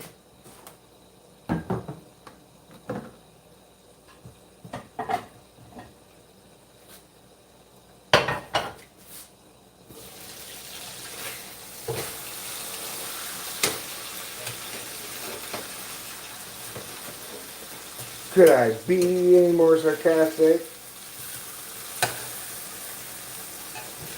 The answer is no. I couldn't.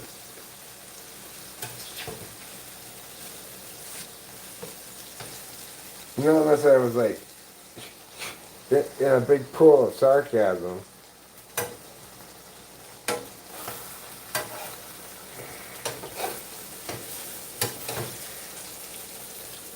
Well, these are scrumptious, diddlyumptious looking. I'm looking forward to my meat, cheese, and bread supreme. 2 of them I'm going to have. Rachel's not going to get the spam on hers.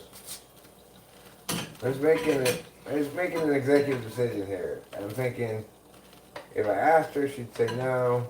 I don't want to wake her up. She'd say no. I will let her know that the food's done, but I'm just assuming she doesn't want the spam on her.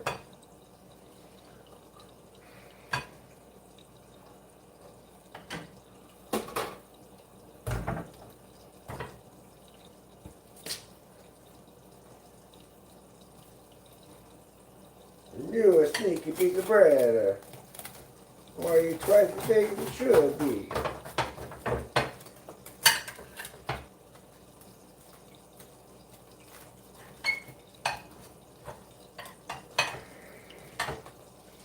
Okay. Now,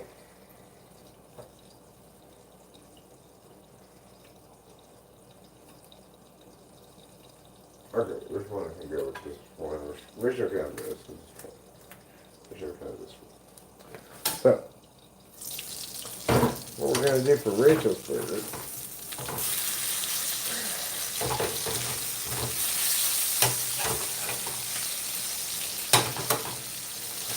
we're going to chop it in half, like this.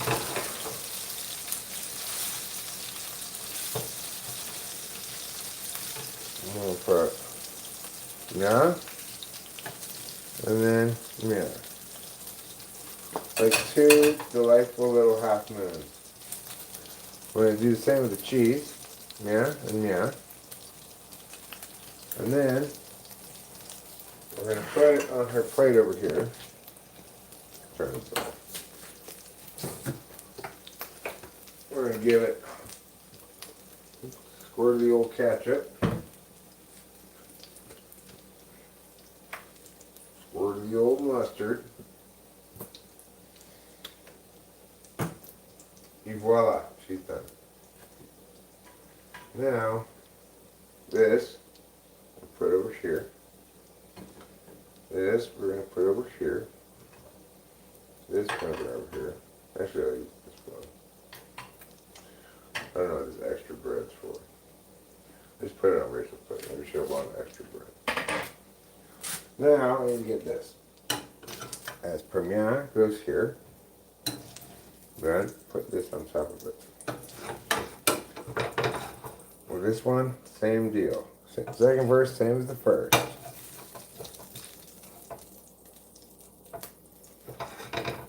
Put the lid on this. Let's stick a pin in it. Then we're gonna put some ketchup, and shit. We're additionally going to poetry slam a little mustard. What makes it poetry slam? I'm not sure. Your guess is as good as mine.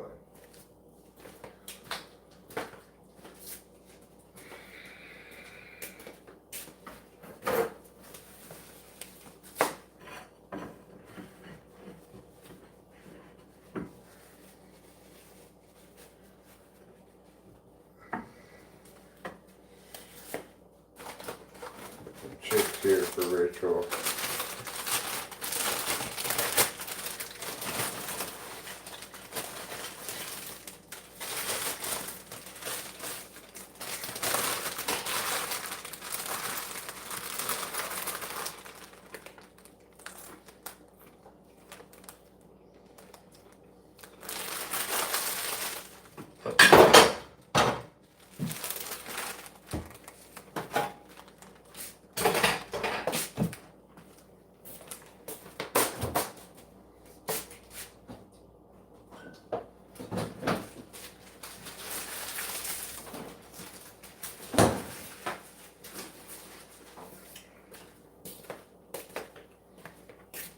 Okay.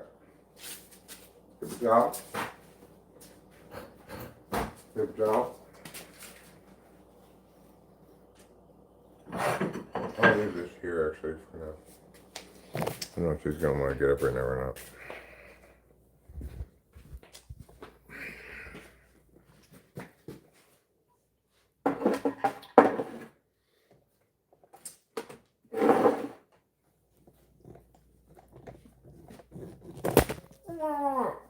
Okay.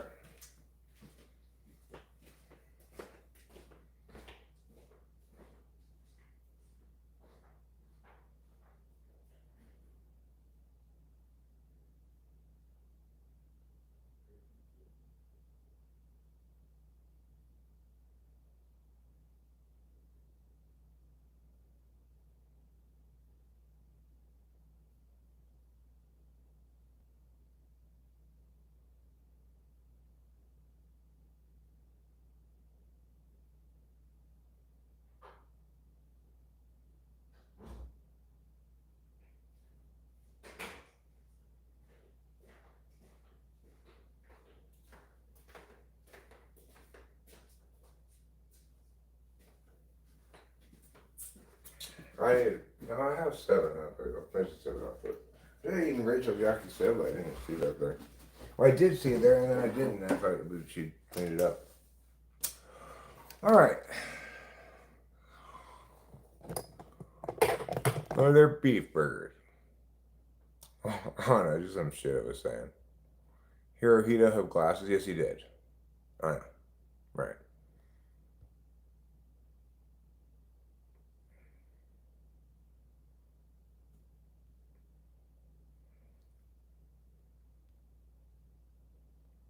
Hmm.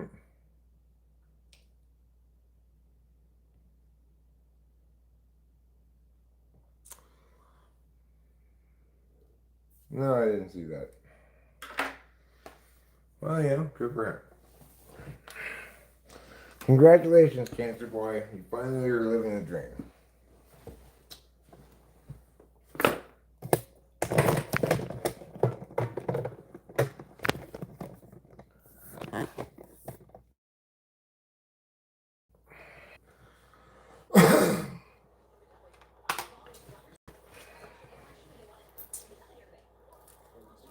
Okay.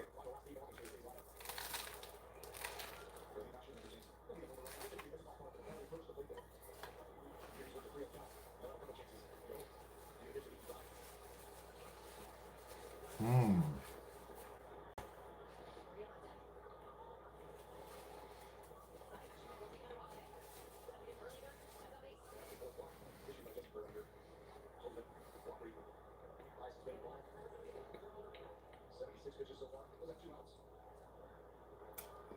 Brian's been fed spam plenty of times as a kid.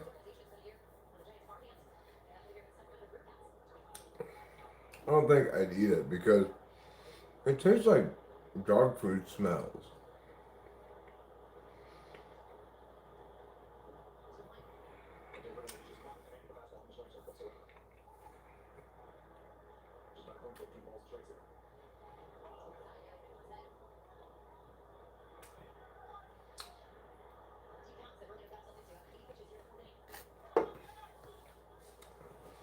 Hirohito, he really,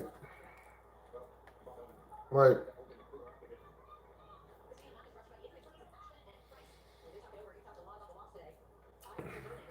obviously, he could have stopped the war when he wanted to, but, he chose not to because he just was in the habit of letting things go as they go and then trying to hold people accountable after the fact so that nothing's ever his plan, you know?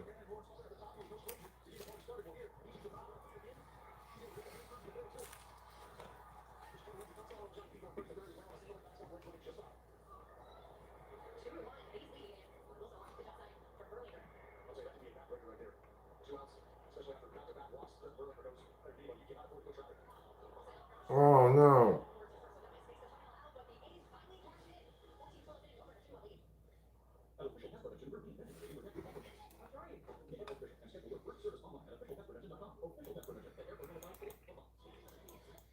Mm. Mm.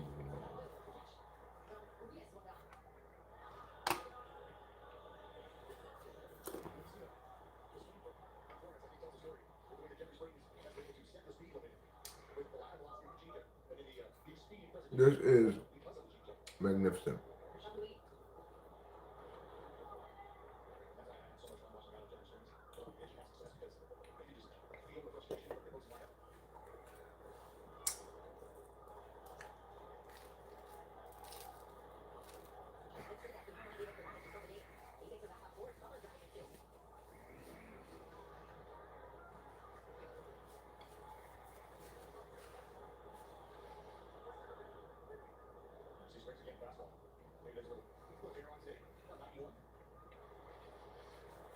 This about spam, it's interesting.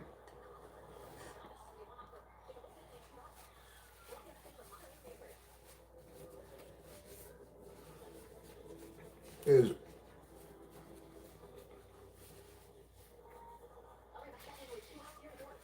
it's easy to distinguish from any of the things that it's kind of like because only spam ends up being a slice of meat that's like that shape, you know?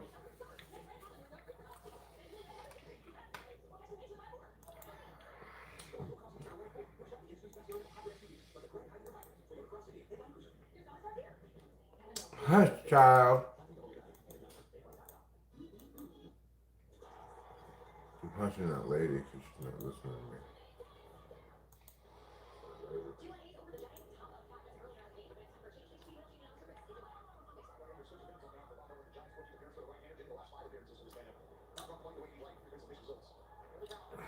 No, I didn't put any pickles. That's my headband, Pretty cat. This is the code of the headband. It doesn't have very much of it these days.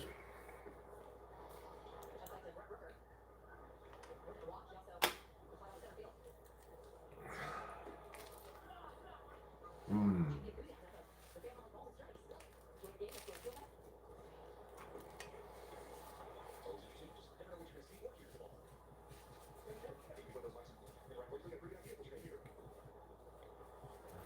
Oh, never mind.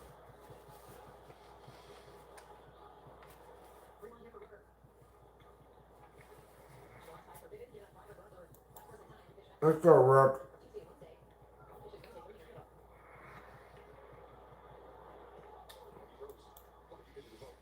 Rook is having a rough first couple of months of the season.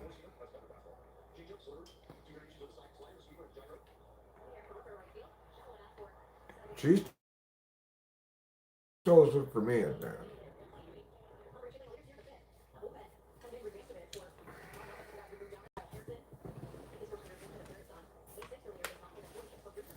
Mmm. Oh, I heard my 7 up says every 8 7 up.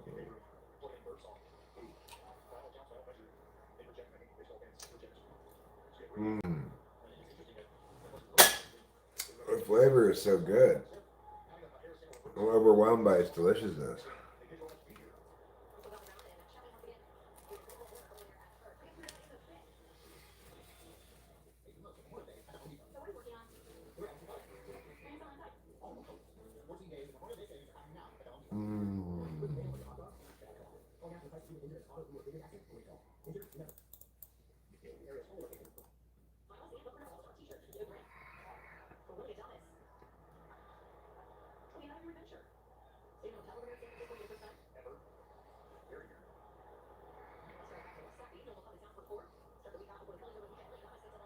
Nice catch. Good job, Sody. Good defense. Our defense this year has been a little spotty.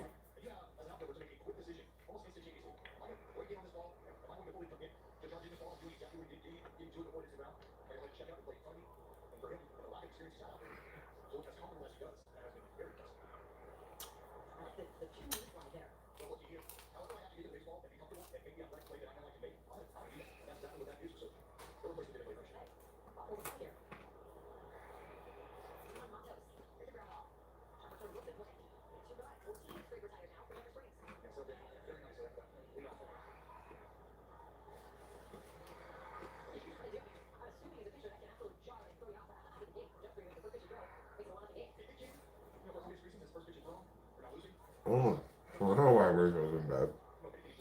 She had some of this.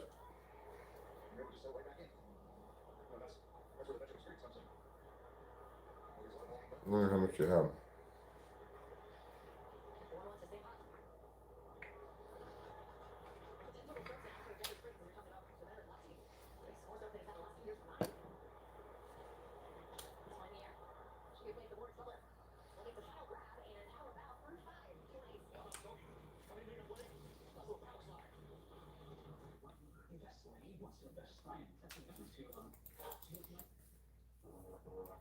Now let's go athletics. I said, let's go athletics. Let's go athletics. We gotta break that losing streak. Break that losing streak.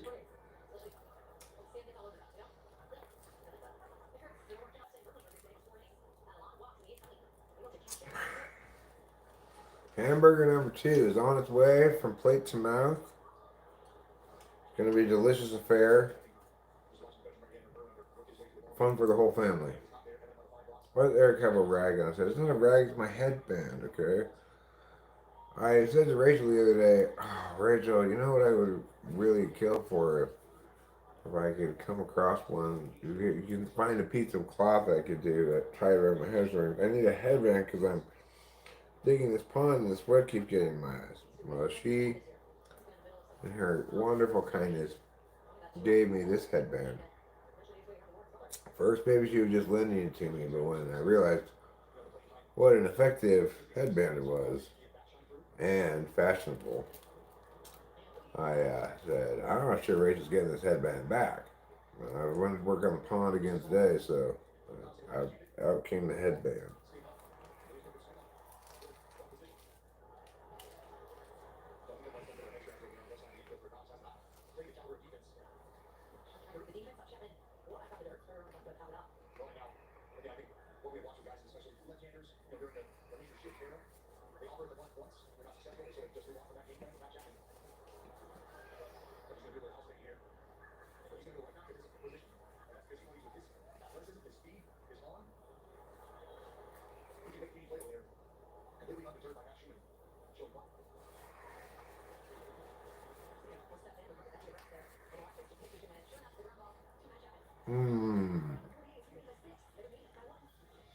What's the leading?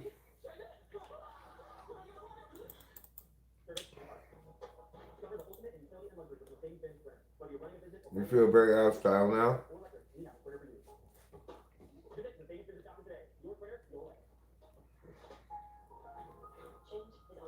Yeah, I know it's been on for a while. It's a headband, okay? Look, I can wear it like this, or I can wear it Tupac style.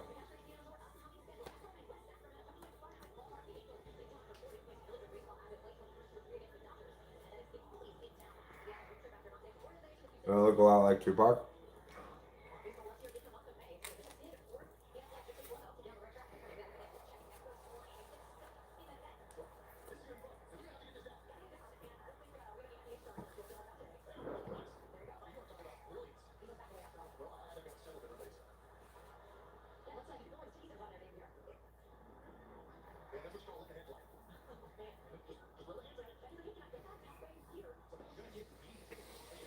Hmm.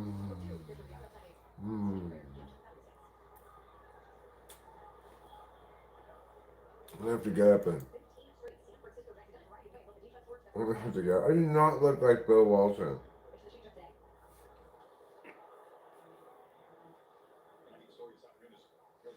It's a chastity belt for my head, okay?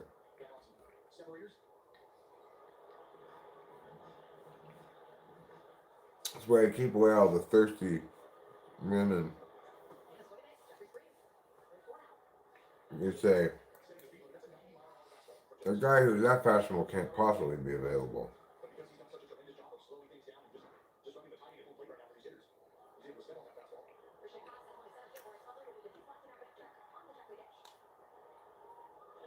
Good job, Springs. You know, you give a run the first day and I was going, uh-oh. But, yeah, good job.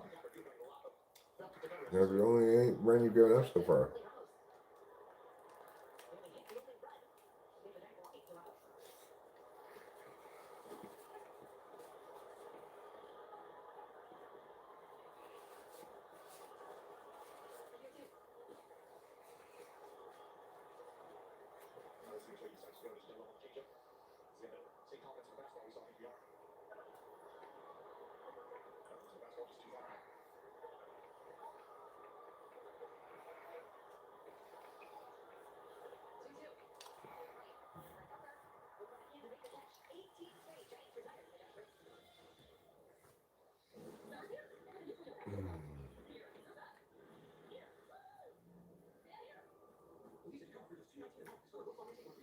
Well,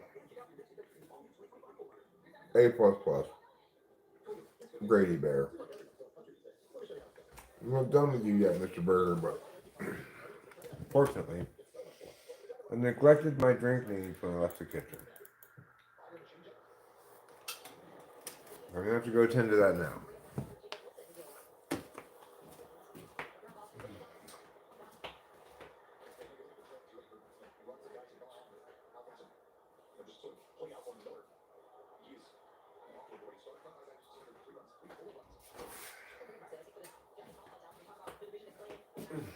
I didn't even get it right.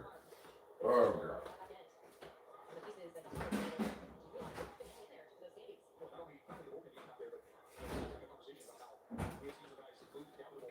There we go.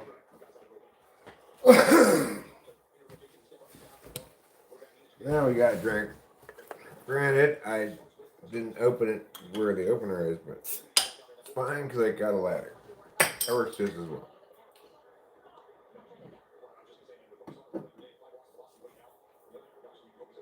These kind of ladders work just as well.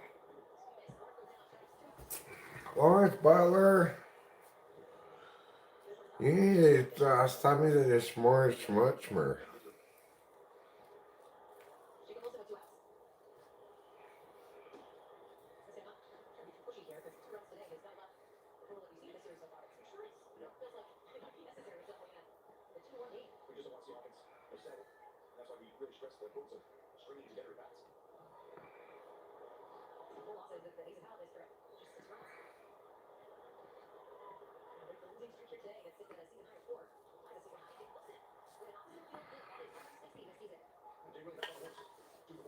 Good job, Jacob Wilson.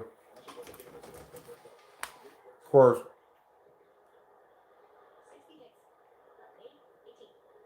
I benched him because I thought his slump might continue. Foolish me.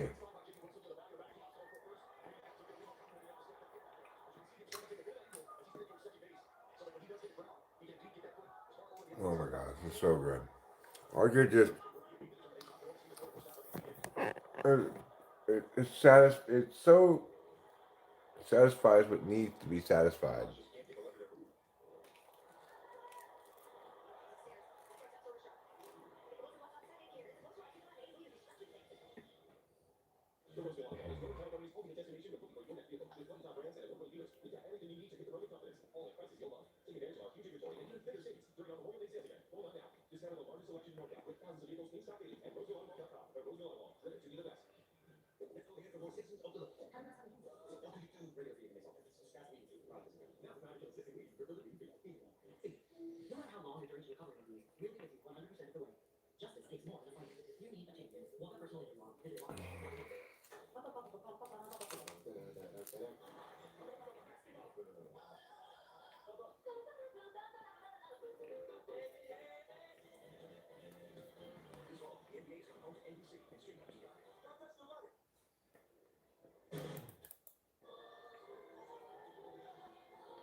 Oh my God.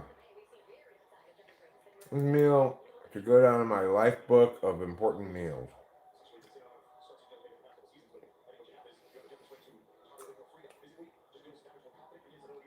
We're like cod pieces, huh?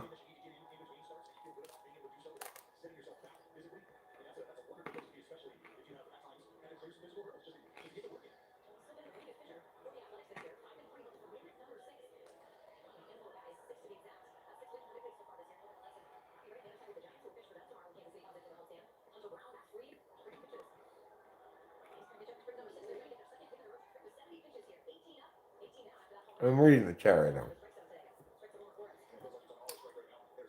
I don't know what the world's coming to these days.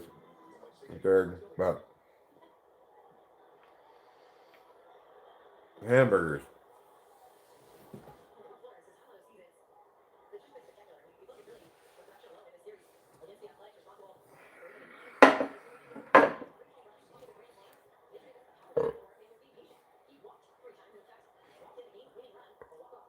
You know,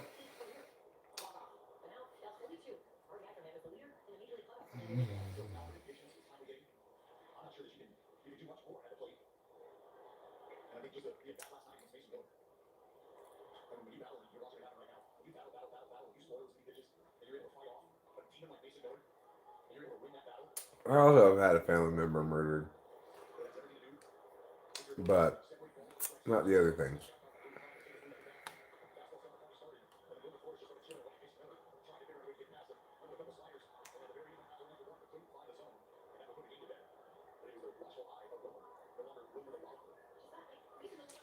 I think plenty of humans do.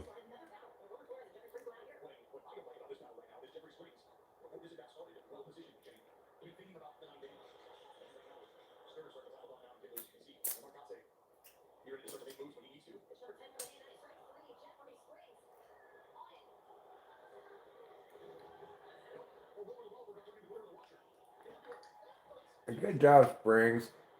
You're already into the bottom of the seventh inning. That's good. You give them one run. You get through the seventh. I mean, Kotze, he used Ferguson and Mason Miller yesterday, so maybe he goes Hogan Harris.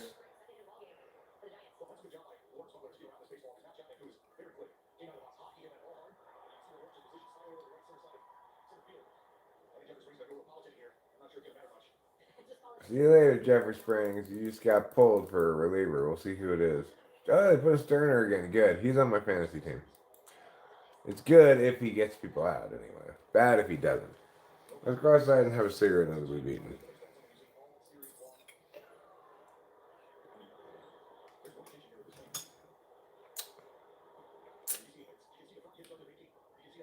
I've got another important piece of advice for you. Don't go chasing waterfalls.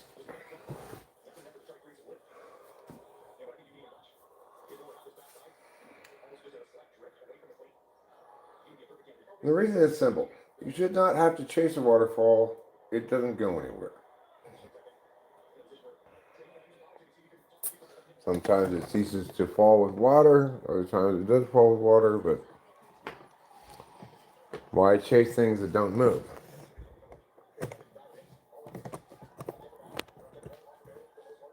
Good point. Good point, Eric. You make a fabulous point again, Eric. Wow, how do you do it? You keep making such good points.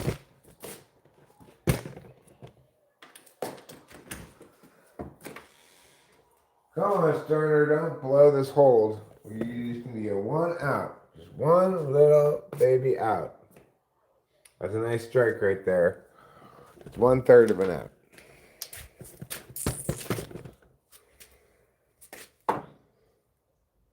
Oh, that's ball one. Fortunately, the bases are not loaded. I really don't like it when a manager intentionally walks someone to load the bases. I just don't like that move. That's what the manager did yesterday with the A's and backfired. As the go-ahead run was walked in.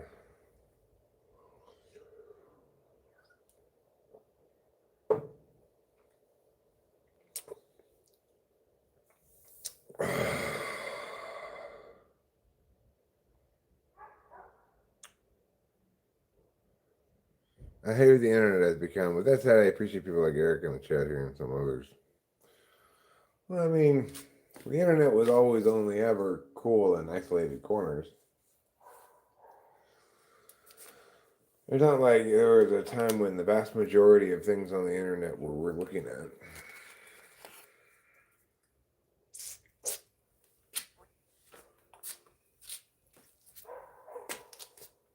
The internet's job pretty much is to ever more so have huge piles of things that you'll never be interested in. Because it's got to keep adding piles of things to everything, so just because that's what people do with data.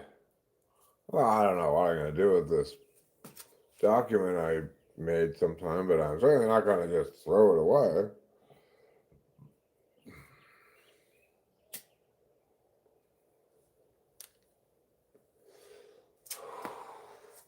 You end up with me with like a bajillion documents.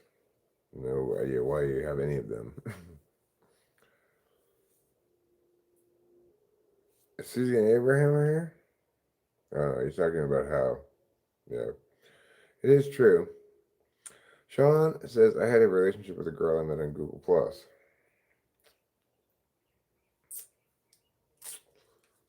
It's a fairly obscure platform to meet someone on.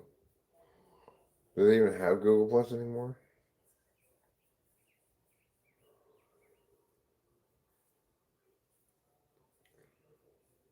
So, Jeffrey Springs retired 20 straight batters today after he got touched for a run in the first inning. He got touched by an angel.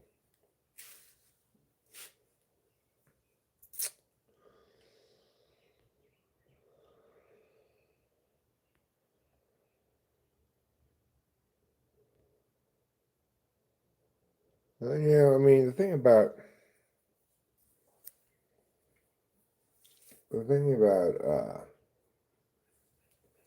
loneliness is, yeah, loneliness is not nice. It's not fun, right?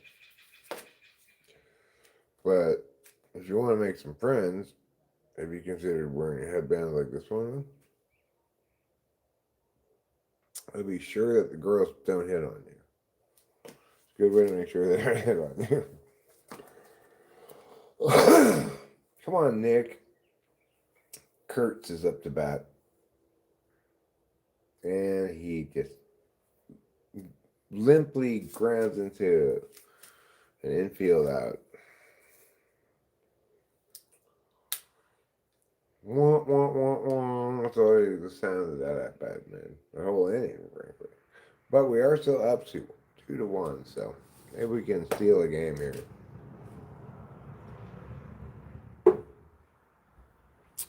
Somebody,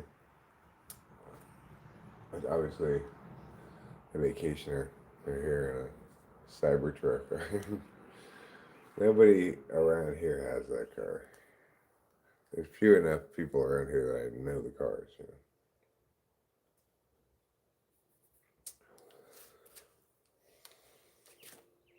know. But it is Memorial Day weekend, a good day to memorialize things and go on vacation.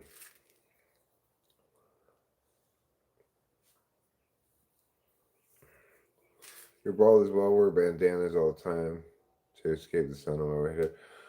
I put this on just specifically to keep the sweat out of my eyes when I was digging my pond outside here. Because like hunch over the whole time, and then if I don't have a headband on, the sweat starts pouring down my eyes.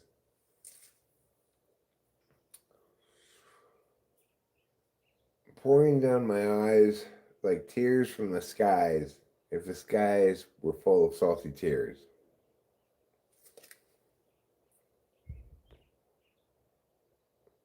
What gives people false dreams?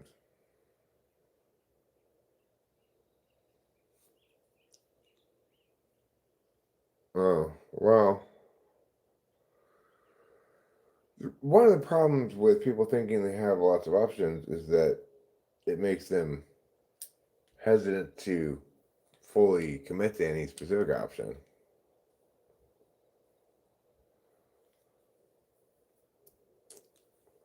Unless you're like bipolar like me. For me, as soon as a girl holds my hand, it's like, let's get married right now. Come on, girl. Let's go to Vegas and get married. You just touched me. That means we're married.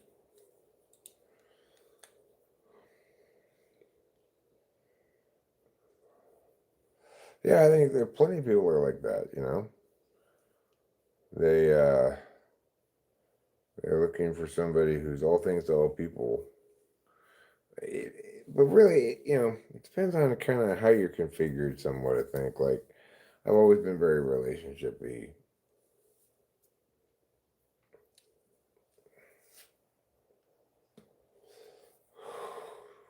I never could do casual dating.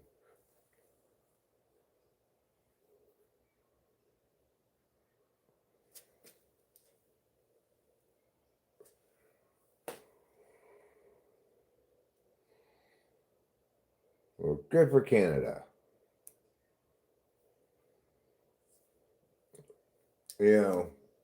We have a Mexican version of you in Los Angeles called La Canada.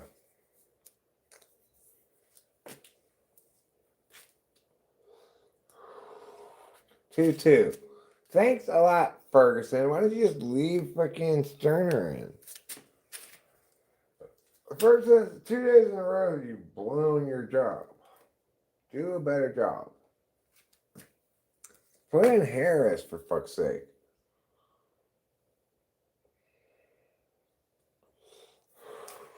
Mason Miller's been struggling to lock down saves. He's been getting a little unlucky, it seems like. He's got great stuff, and he throws like 104 miles an hour sometimes.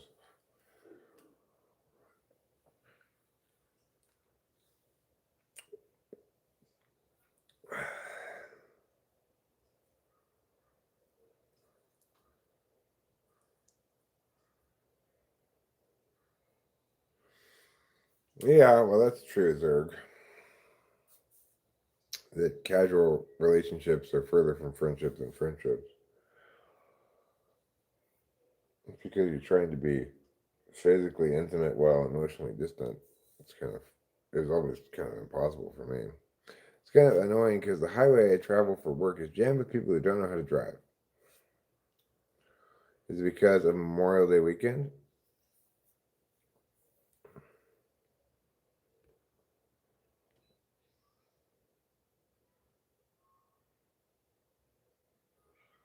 Oh, I see. I got the backstory here. Talking Canadian tourism. Right.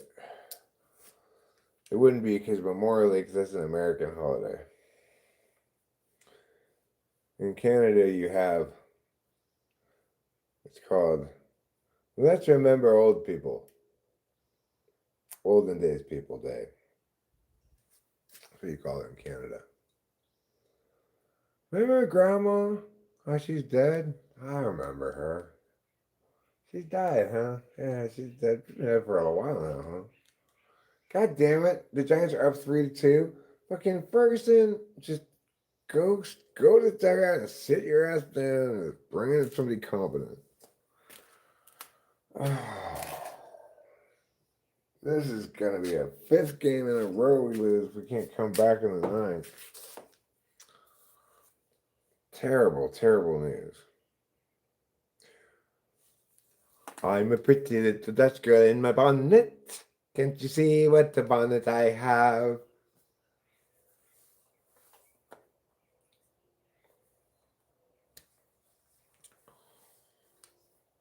I like how this blends in with my head, so you can't really tell where the thing stops and my head starts. Good, I see you are wearing the headgear correctly. Oh yeah, I'm a stickler for correctness in headgear. Um,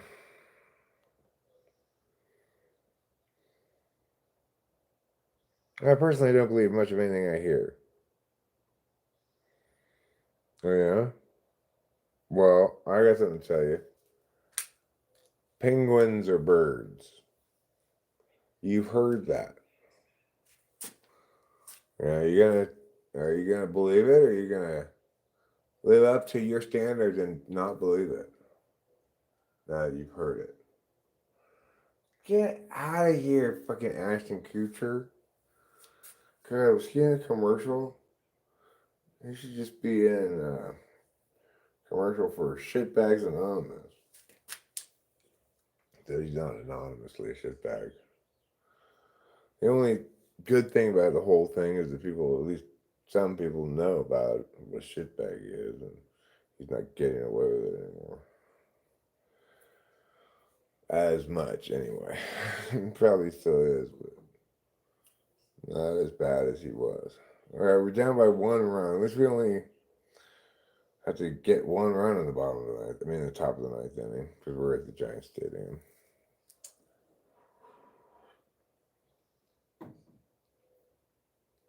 They brought in Holman, and he got the last out of that inning. The Penguins taste like chicken.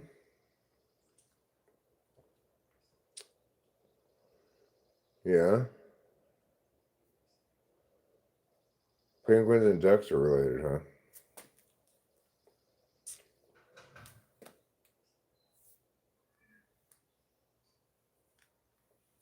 You know what else you wouldn't think are related?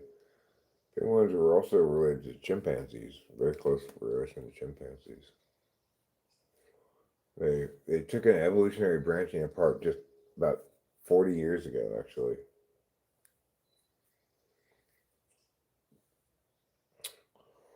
All right, this is a big 9th inning. He recently befriended a couple of songbirds. That's nice. I was befriending the animals here, but I got tired of buying sunflower seeds and sweeping up the shelves all the time. So I kind of every once in a while I get some more seeds. Oh, you got good wood on that, but right, the guy in a nice defensive play. All right, 1 out already. Come on, Brown. Seth Brown is up. Designated hitting. Do your job and designatedly hit. No, he's not designated hitting. I'm sorry. He's pinch hitting. Be a pinch. Get a hit in the pinch. Instead, he swings the first pitch, fly ball out. Who's coming up to bat now? Who is it? Someone with some pop? Blade. Blade's got a little pop. He's more of a doubles hitter than a home run hitter. But I'll take a double right now. 2 outs in the bottom of the top of the 9th inning. Oh, swing and a miss. 0-1. I don't think it's going to end well. I like he got a lot of that foul ball, but it's just a loud out, or a quiet out, I guess, in San Francisco. Come on, Blade. It's your time to shine. No, he did not. Oh. Oh. 5 losses in a row. 5 in a row. Horrible.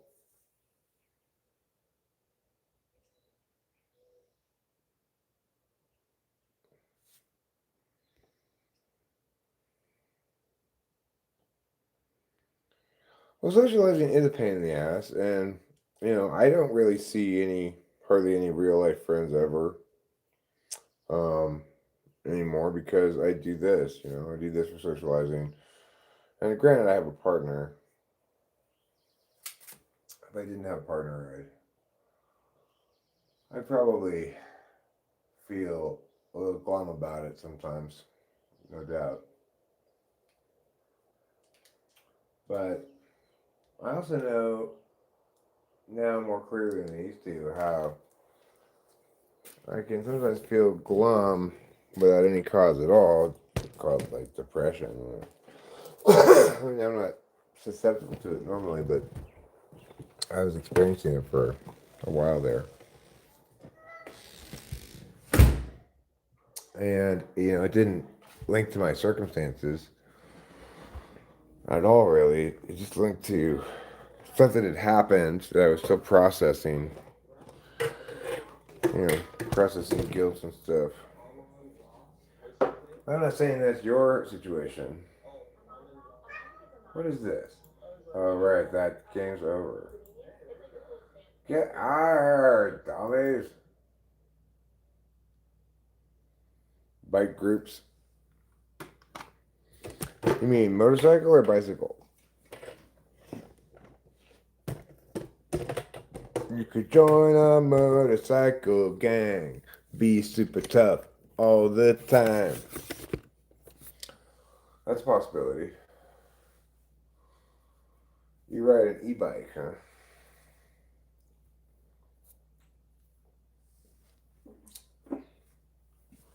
Is that like e-commerce? You can only do it on the internet?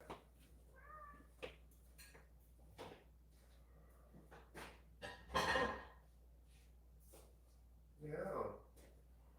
Well, you want to get a motorcycle, huh? Well,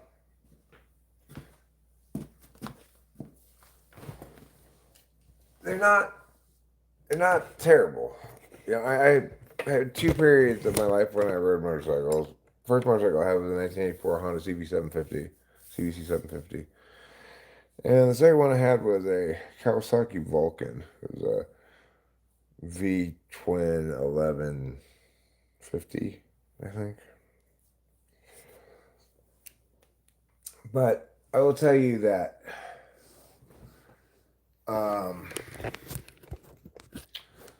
motorcycles are fine and dandy during brief periods of perfect weather. The rest of the time, you're either broiling hot or freezing cold. You have a Honda Shadow. I do feel some regret over selling the CB750. That was a cool little bike. It was rad, but 1981. 1981 Honda CB 750. Look at that snappy little bike. When I got that 1150, it took a while to get used to riding because it was so like I could turn on a dime on on the Honda, but riding that Kawasaki, it was like a cruiser bike for old people. It had floorboards instead of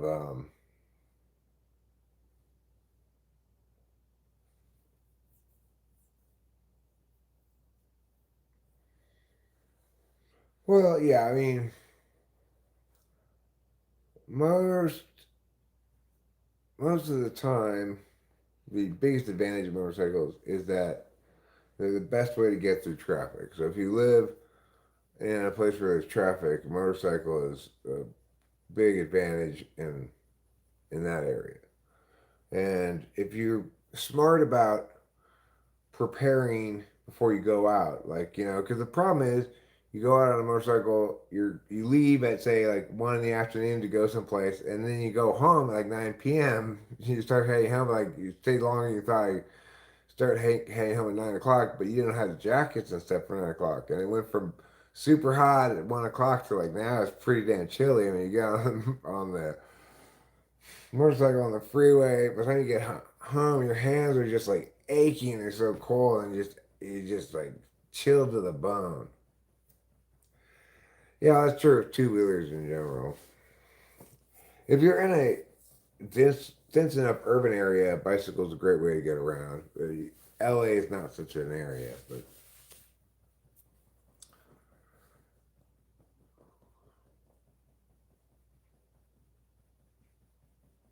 he used to like that.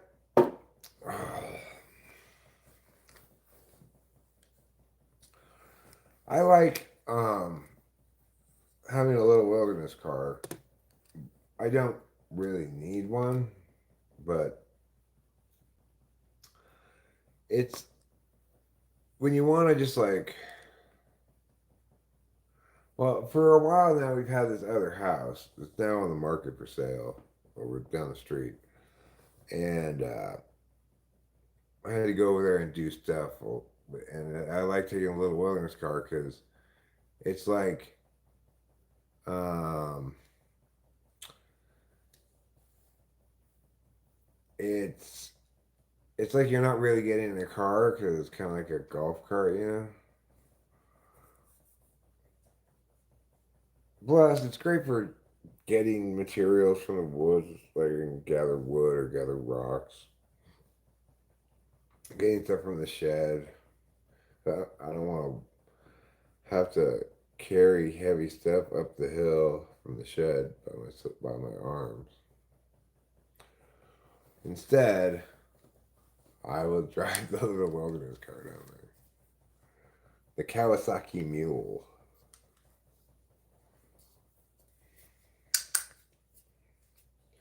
But you know, the number one thing that money can buy, by far, more than anything else, is the ability to do nothing.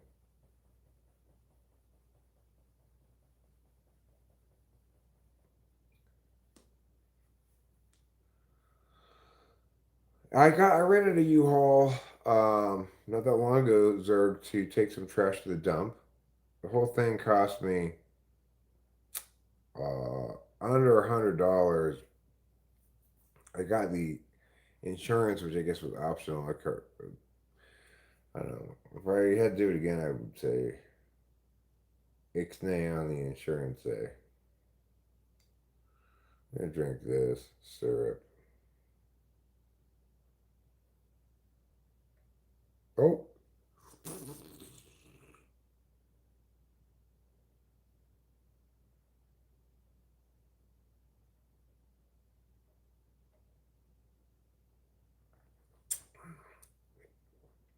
oh ha ha! That was so strong. It's almost like alcohol.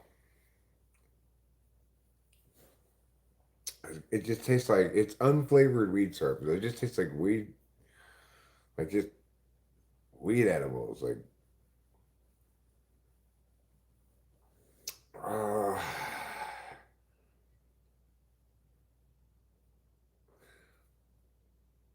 I don't know what you call it, but it's this stuff has 1,000 milligrams of THC in it. This little tube. This got me. I had like 333. Is the grapefruit peels bothering you? What are the grapefruit peels? I mean, the taste of the weed is like grapefruit peels.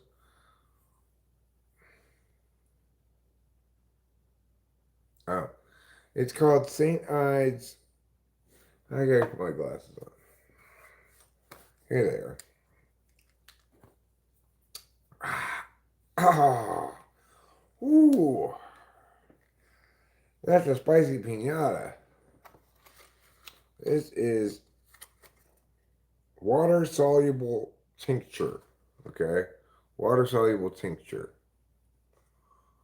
This is $30, but it's the equivalent of 10 of the $8 cans.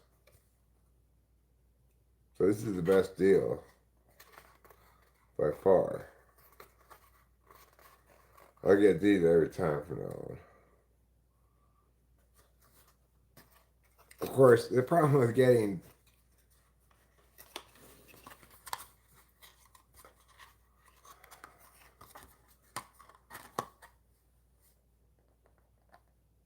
really well, I don't drink alcoholic beer. This is a weed syrup. but it is strong.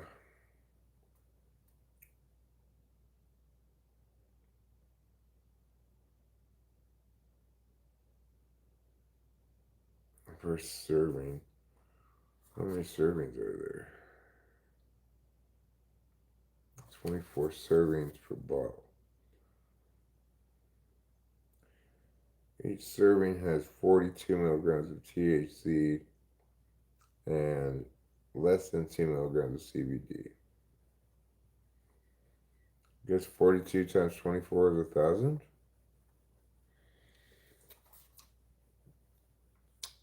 Maybe.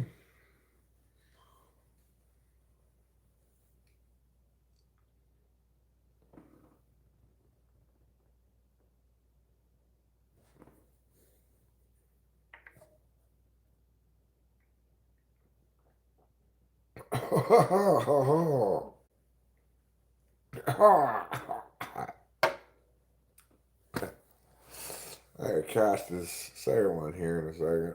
Oh my god. Ugh.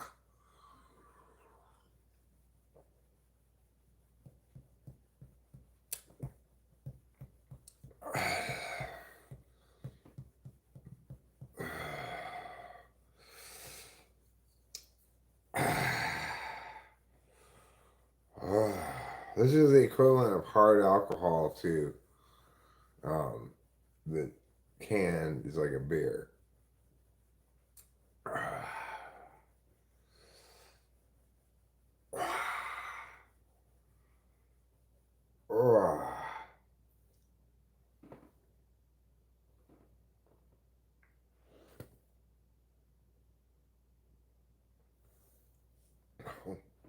Mm.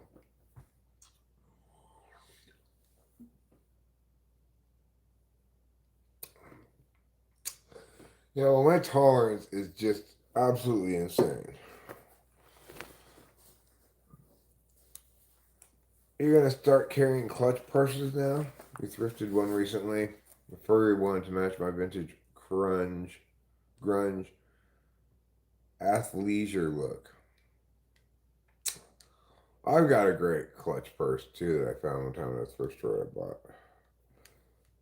It was too big for Tiffany, but she wanted it anyway. It's too small for a real clutch purse either.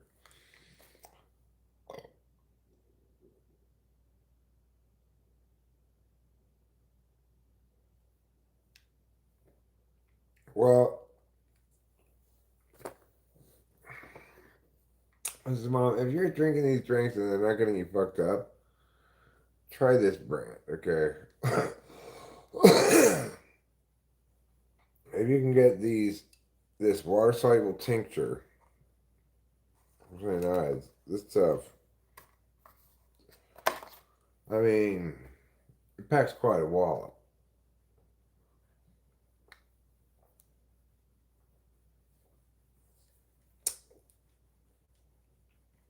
That's it. I'm smoking a bowl now.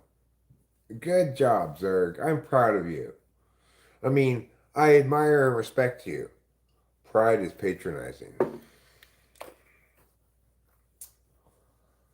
Yeah, well, if you're allowed to get it in your state, you know. I think it's cool that St. Ides, the alcohol company, has diversified into weed drinks.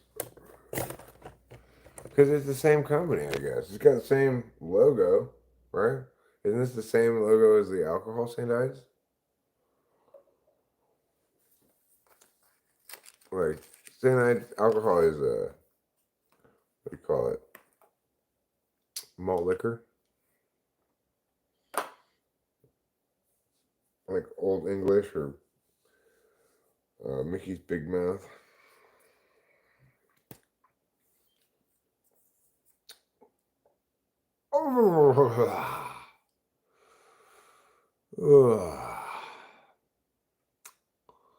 And that's really the closest thing I can think of that I take there's to alcohol. It even makes you go like, like a shot does, you know?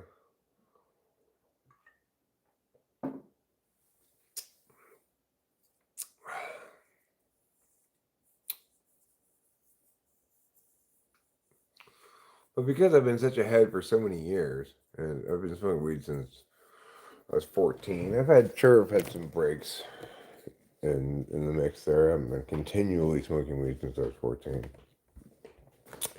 But during the years when I have been smoking weed since I was 14, which is yeah, the most total number of years I've spent not smoking weed during those years is like 5 or 6 at most. During those 40 years. The years when I was smoking weed, I've been, multiple times a day, every day, weed smoker.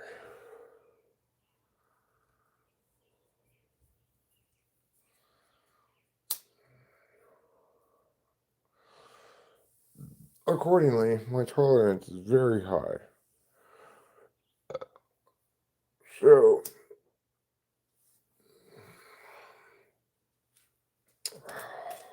I have to consume a lot of it to get high. But those drinks do a better job getting high than anything else, really.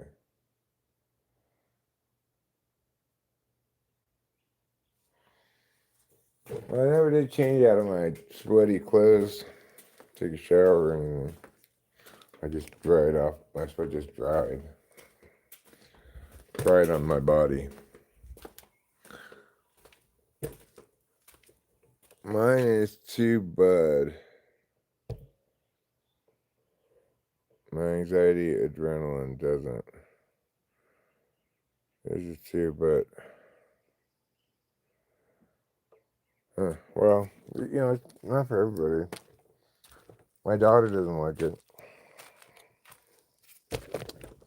She drinks sometimes, but she doesn't seem to have an addiction problem.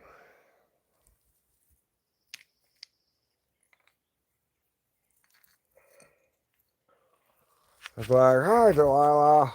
I spent your childhood trying to teach you all about drugs. I would say things like, do as I say, not as I do.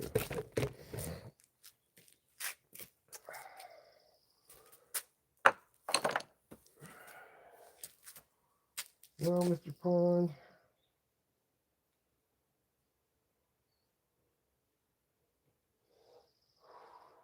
you're really coming along, And that's really saying something. So, good for you, good for me, good for everyone.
Well, looks like the neighbors are home.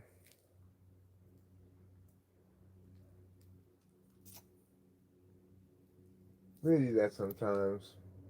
They drive home from places.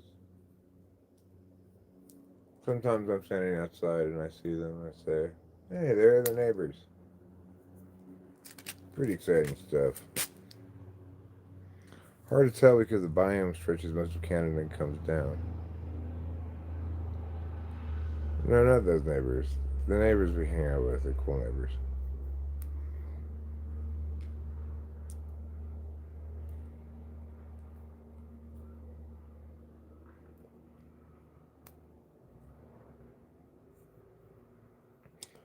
There certainly is a lot of activity going on today. There was chainsawing earlier here. Some kind of like work vehicle.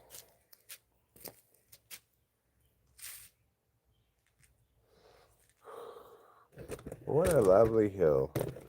It looks gorgeous this time of year. It's all green, flowering trees in the background. Little bits of orange flowers on the grass. It's nice. Mosquitoes aren't really too bad if I'm not sweating.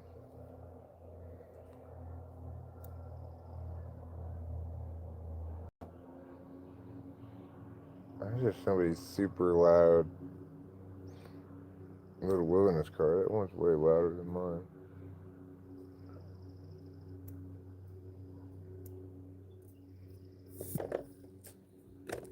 If I had that little wilderness car, I'd wear ear protection when I drove it.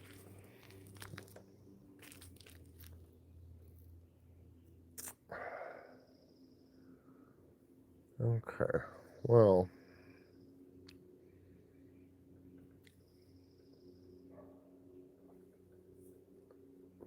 you just have to be patient, take your time, Eric, and let things come together as they come together. You might have to redo some spots, and that's okay.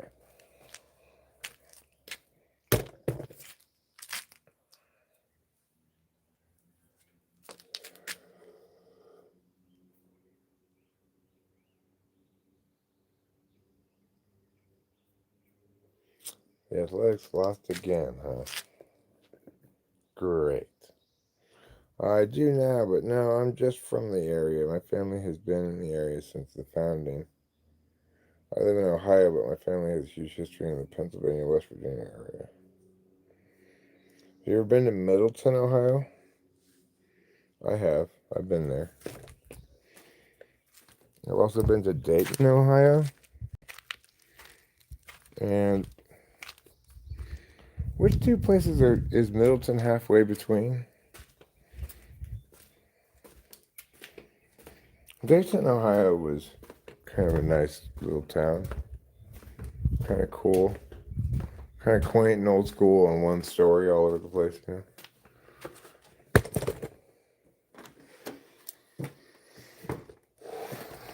I accidentally drove on the Air Force Base or whatever it is that they have there. If you get on this one road, you get stuck on it, and you have no choice but to go all the way to the Air Force Base. I don't know what part of Ohio it's in. It's halfway between two big cities in Ohio. Maybe Cleveland and Dayton in it. It might be Cincinnati and Cleveland. I'm not sure. I know it's halfway between two big two big Ohio cities.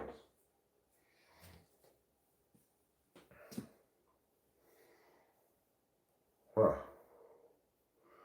Appalachians, huh? Careful on that Appalachian Trail.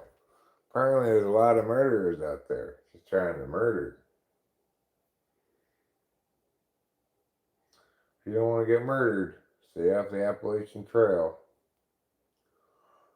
Alright, I tell you what we're going to do. We're going to play my in progress song again. It's not perfect. I have to re-record a couple of vocal things, but again, I have to record them again. But it's pretty good. In the beginning, God made the funk. Holy Ghost started getting down. there ain't nothing funky but your two version of God. No, there ain't nothing funky but your two version of God. Get your butt out the garden, go reside in the land of Nod. There ain't nothing funky about your version of God. Wise men honored him with frankincense and gem. Though some may not believe this, they just don't know the funky Jesus. But there ain't nothing funky about your two version of God. No, there ain't nothing funky about your two version of God. Get your butt out the garden, go reside in the land of Nod. Cause there ain't nothing funky about your version of God.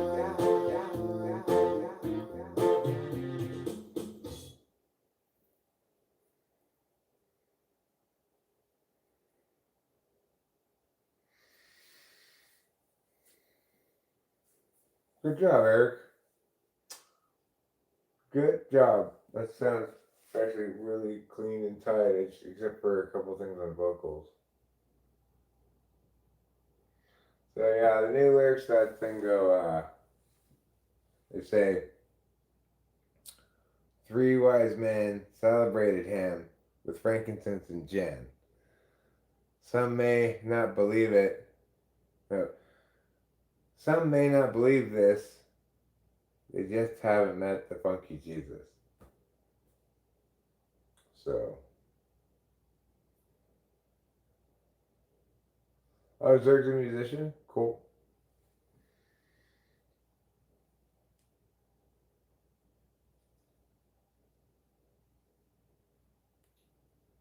You need a classical, huh? Do you play a classical guitar with nylon strings? Those are kind of nice on the fingers. It's like playing in a jar of oil of Olay. So gentle on your fingers. It's like playing on a jar of spring. Stiff workout. Nobody wants to see you working out your stiffies, Erg. Let's see. Don't copyright me, okay?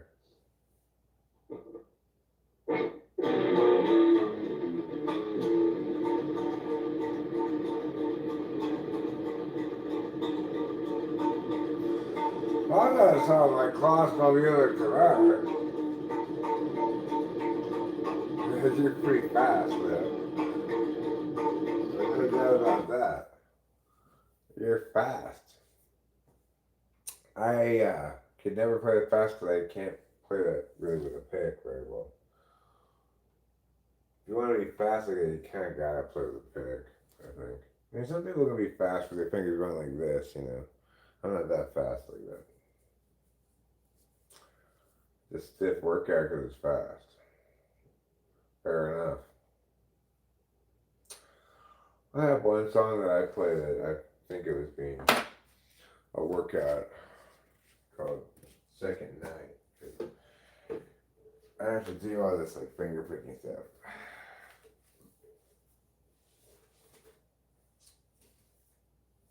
Play it. I'll play it right now.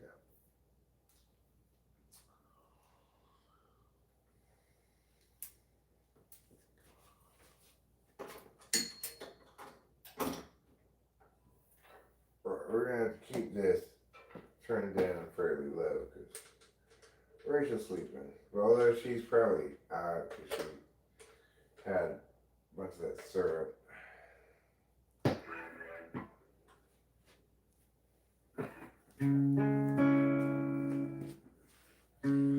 It's the second night when you start to feel strange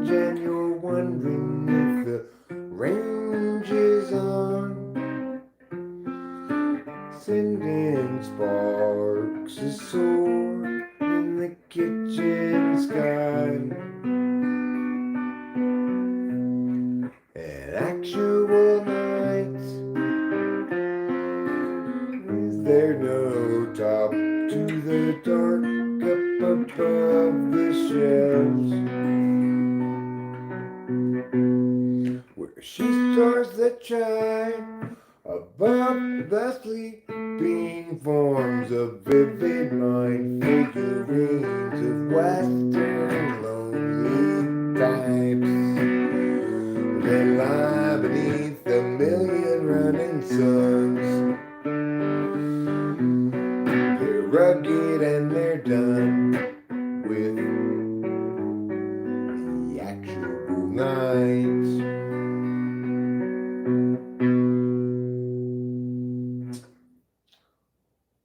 Well, I started off doing that before I could, you know, there was there was a time when there were plenty of things that I found I couldn't play the guitar part without singing along with it. That's not one of them. That took a lot of practice. Back a long time ago when I wrote it. And then it took some more practice to get it so I could play it again when I relearned it. But the thing that's going to take me the most practice, really, is if I'm ever going to successfully play Russ and Steven, which is a piano song I wrote. I never really could execute cleanly all the way through, even though it's written all the way through. Well, if I practiced it now with the keyboard, I could learn it. Let's figure out one part of it that I don't remember exactly how it goes. I mean, I remember how it goes in my head, but I can't figure out what the keys are for it.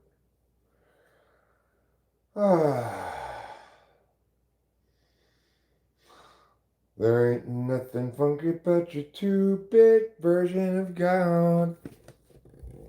Well, I'm glad that if nothing else, I can provide some company to use Zerg and others here tonight. And you can provide me some company as well.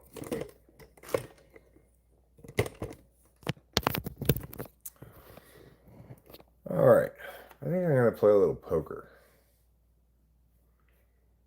I haven't been really interested in playing it much lately, but I'm adequately chill right now that I can imagine myself being patient enough to play poker.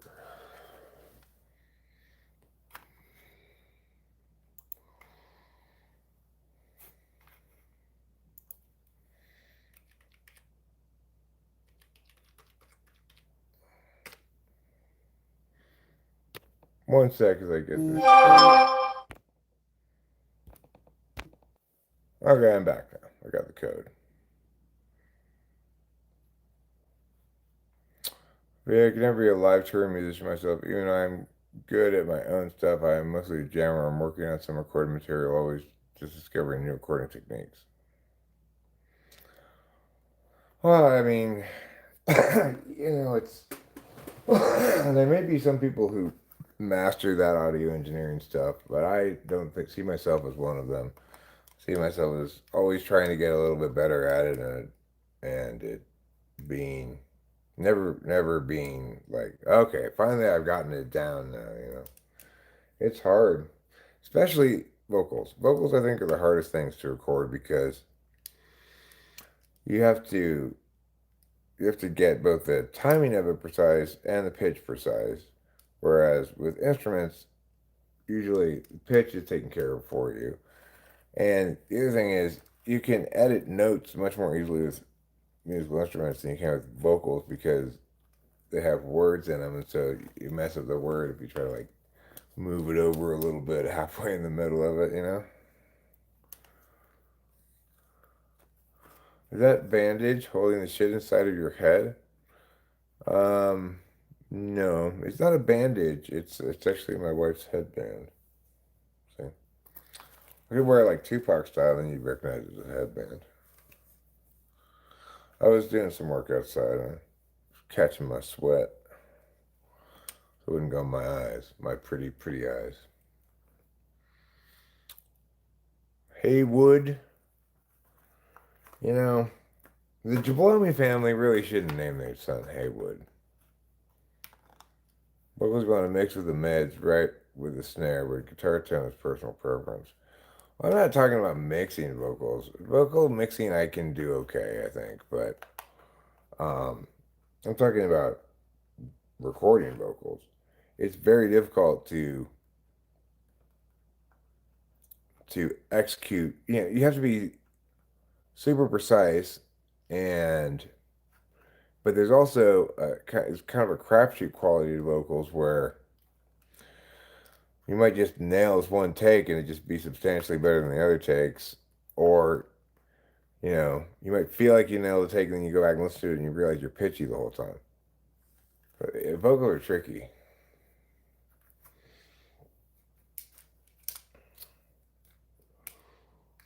But I do the best I can, and I don't. I'm trying. I'm doing the best I can on this one. A lot of times, I don't have the patience to do the best I can. I try to rush things to be done before they're really done. You know. But I'm taking my time with this one, and I think I'll take the time to explore some additional like things to put in the background vocals, stuff like that.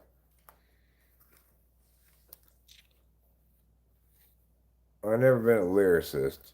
Definitely vocals need a lot of takes. Recording on a digital software and recording never works because any sort of lag, whereas analog back in the day was sharp. Well, I mean, that's why you've got latency settings. I was laughing at myself because just like 2 days ago, or yesterday maybe it was, I finally got the latency setting adjusted correctly my um, for Audacity and my sound card, you know. The thing is, the idea of trying to record analog is insane because I'm just not that precise.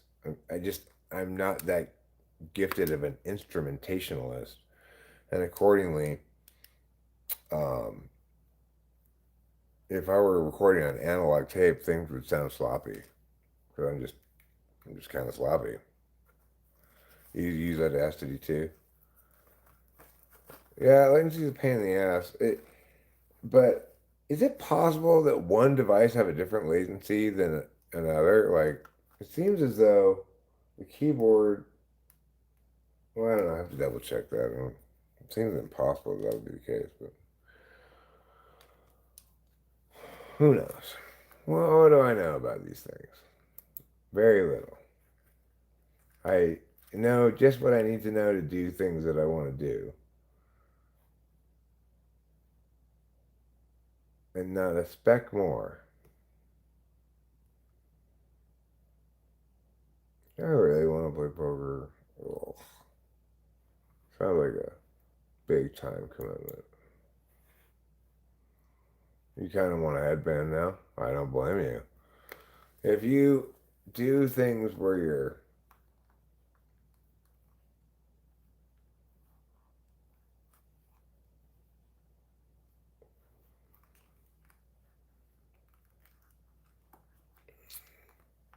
I have LMMS. Yeah, I used to use LMMS. Well, latency is totally a different issue than clicks and pops. Those, I would say, should not be in the same article. Latency is its own article. Clicks and pops are their own article.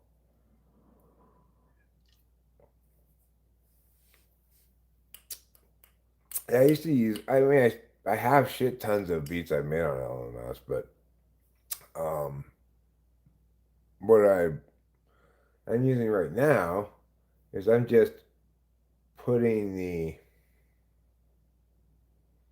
One of the easiest ways to improve latency is to adjust the buffer size and sample rate within your DAW.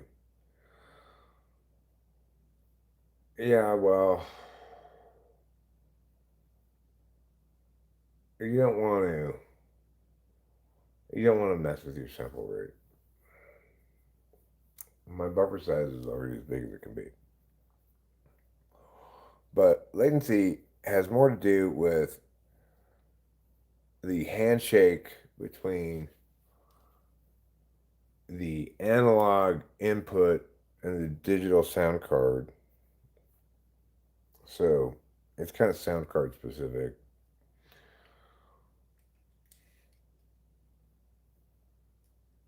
Oh, yeah, I use all of those things. Sure. I used all of those things multiple times today and yesterday and the day before. I use EQ and,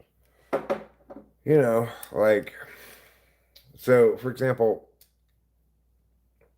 I wanted to, in the song I'm working on right now, I have this thing where I use a delay on the vocals.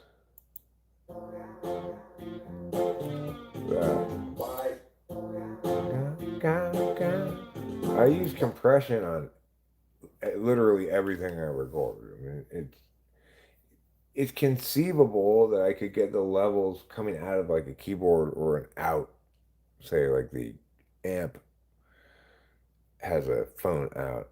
I use that as a input into the sound card. So if I don't want to actually have to hear the amplifier, but still have the guitar go through the amplifier, like I did with that distorted guitar there. So in theory, if I really worked the level super carefully, and the wave coming out of it was like square enough, then I could set it up so that I wouldn't have to use any compression, maybe. But there's no reason to do that carefully. It's just better to make sure you don't come in too hot and make sure you don't come in too cold. You want you want a little room at the top end, but not too much, or you're gonna get too much noise. So then you just let compression do what it's supposed to do, and take care of the variance between volume levels that will inhibit people being able to hear everything. So yeah, I compress everything. I leave more dynamism in some things than others, right? Like I generally compress bass quite a bit because you want all your bass notes to sound about equal volume. You're not going to get any expressiveness through dynamism in bass. To the extent you want that, it's in note length. But I compress vocals a little bit less. You're more likely to over compress vocals than most other things. But if you come in with good levels, I compress it. I do this. I do a kind of compression that's not really compression, also, which is I use a limiter to basically chop and round everything over a certain level. Like I'll set the limiter to say -3. That means that I've got now anything above -3 gets chopped down to -3 and rounded off. For certain kinds of um, tracks, you can use limiters, and other kinds it'll sound weird. Like if you use limiter on vocals, it'll typically sound weird. But so then I chop it down like that to -3. Then I optimize it, which means I bring everything up to 0 so that the highest notes are now at 0 again. Then I'll limit it a little bit less, like maybe -1.5, and then I'll optimize it again. That's a way of compressing manually. Essentially, I'm not having the compressor adjust the gain for me after it does the compressing.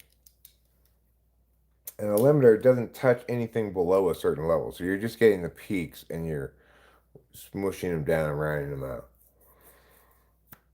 So after I do that, then I usually use a little bit of an actual compressor with a ratio. Right, a limiter doesn't have a ratio. It's just like, I mean, it has a slight little bit of, you can adjust the roundness of it a little bit, but basically it says everything above this, cut it off.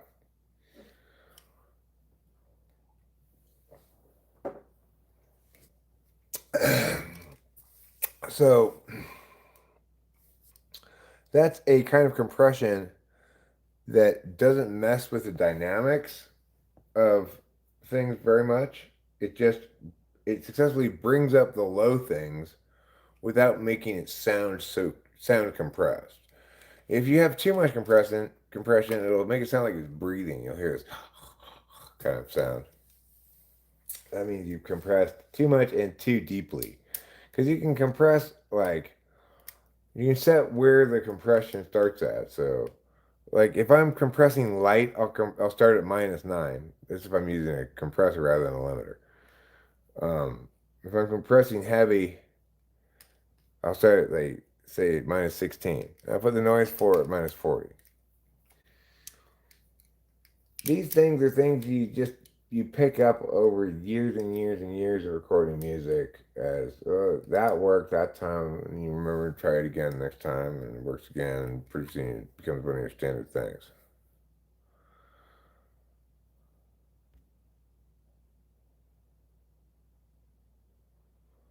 Um, Compression doesn't do that. It's not. It's incorrect, sir. Because what compression does is it turns up the quiet parts and turns down the loud parts. That's all it does.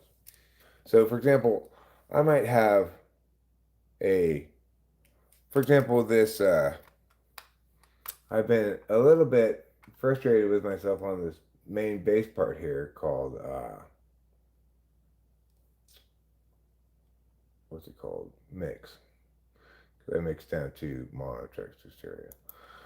So if you look here, do you use this feature?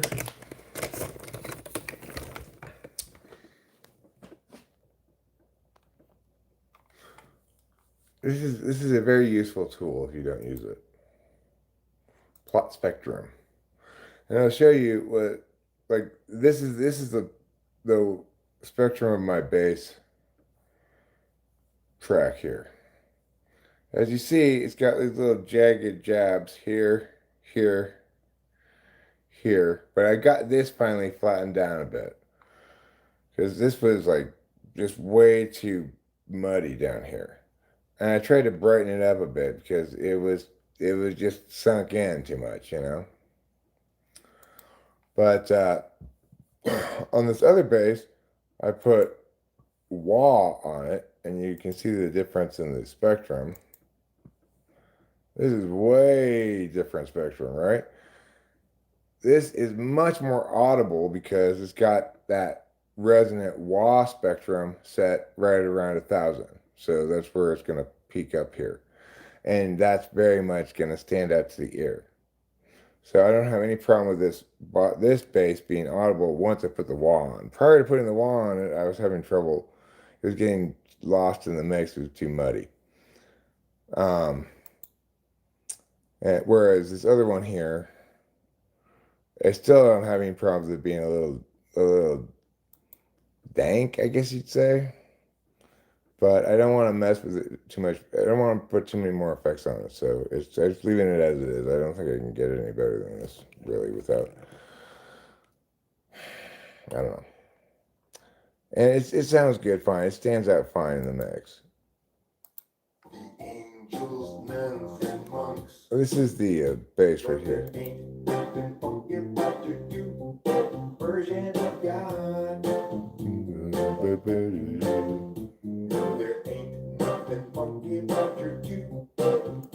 So what's good about the way this mix is happening is that this bass does not get in the way at all of the vocals or the guitar.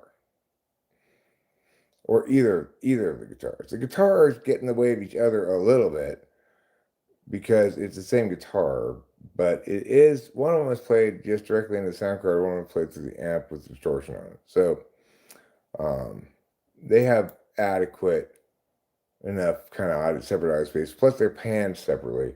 But I may end up going and doing a little touching up with EQ on those. The thing to remember about EQ is it's an effect, whereas compression is, I guess, an effect, but you know, it's not really an effect per se. It's a volume adjustment. So, like, when I EQ stuff, I have this is why I've frustrated myself because I have this um I have this bass shaping template that I made for shaping bass, but the thing is it's old and it's for I made it when I was making bass. This template is from when I was making bass with a guitar and pitch shifting it down.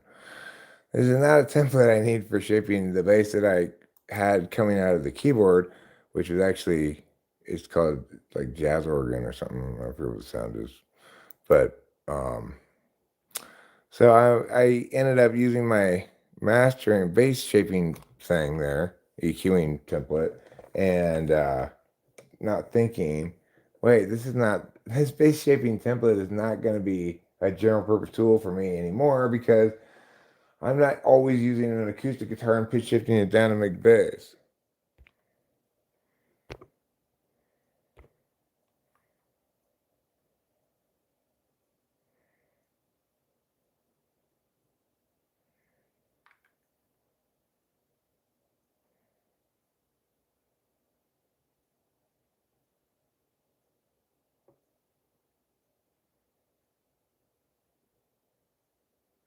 Yeah, I mean, I could spike frequencies with Liberty Q, but I tried a variety of things already with that one bass, and I didn't find what I have there is the best I've been able to get it so far.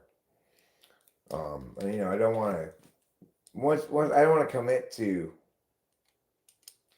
EQing too much too early in the process either because at a certain point it becomes so far back in undue history that it might as well be destructive editing.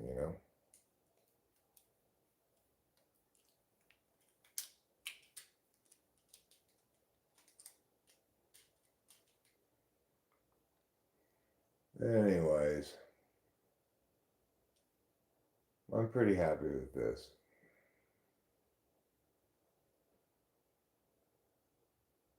Alright, where is it starting? Oh, there it is. Okay. I don't know what that was. Alright, good job, Eric. Good job. When you get the vocals all done, take more takes the vocals and try to fix things that don't sound good. I mean, it's like, the thing is, it's not going to quite sound.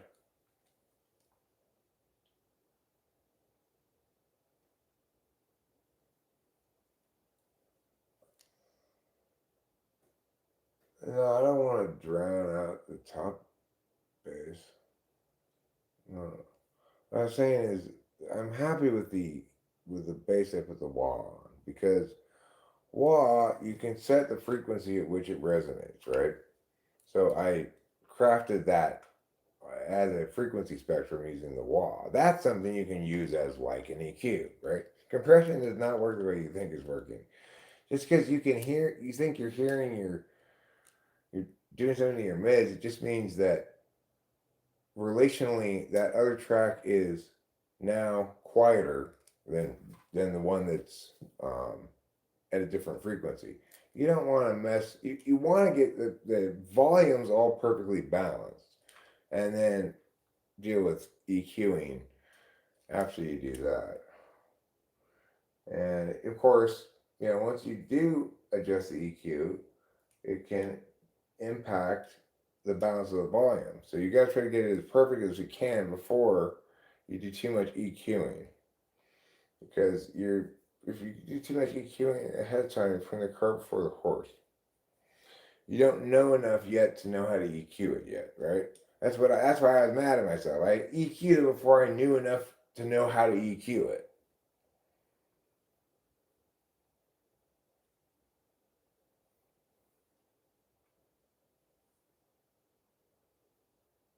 My tone, you can't tell what the tone is. It's coming out of the TV speakers and through my phone and through whatever speakers you have. I have to listen to it to tell what the tone is going on tone wise. I have to listen to it through TV speakers, through these other speakers, and in the car just to feel like I have a good grasp of where I am tonally. I have to then listen to it next to well produced songs that I hear like that I like how to have on my playlist that are by professional people who know what they're doing. I have to listen to it against my other own shit so I can have that comparison too. Knowing how something performing tonally is not a small undertaking. It takes days and days and days of listening and listening and listening and listening and listening, you know?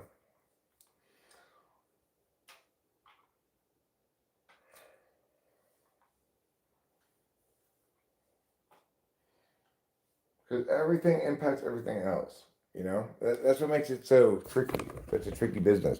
But the thing is, I've recorded so many hundreds of things, and I'm a pretty harsh critic of myself. So I'm like, when I went to Merced the other day, I took an early mix of that thing. I listened to it basically continually all the way there and back. And but when I got back, by the time I got back, I realized, okay, I need to turn down the bass, both the basses, but I need to find a solution to the low bass because it's just mud. It gets lost down somewhere at the bottom with the kick drum and some other things. So I went and looked at Spectrum and I realized that it was really a muddy bass. So I managed to fix that with the wah, and all of a sudden it brightened up to. So there was the brighter of the two basses. They're two different bass tones because they weren't intended to go together originally. They were separate things, but I realized they were in the same key, and I could adjust the tempo on one of them, and I ended up utilizing it with some adjustments. Anyway, I could try to go back and re-record both basses, but I've already put so much work into adjusting the basses because with bass you have to literally edit every single note. I do. I have to go through it, and I fade out and fade in every single bass note so that they're exactly in the right time, starting spot, and duration. I'm not that good of a bass player. I'm not even playing the bass, I'm playing on the keyboard.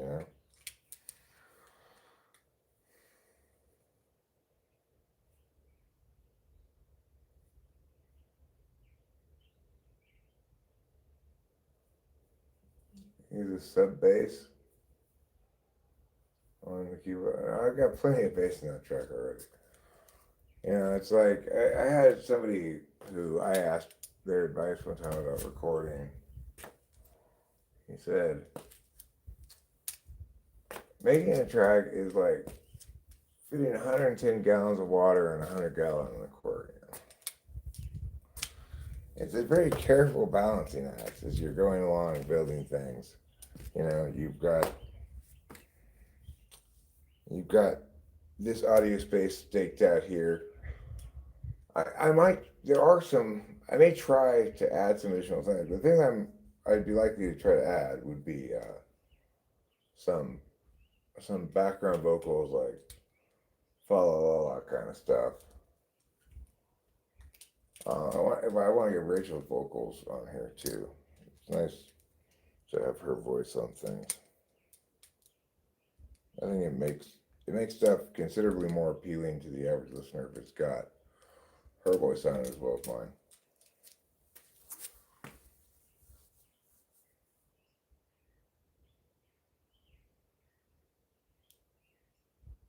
I tend to eat everything to a channel.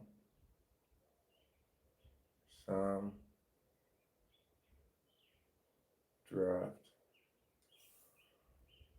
Set everything to a channel. I don't know what you mean by that.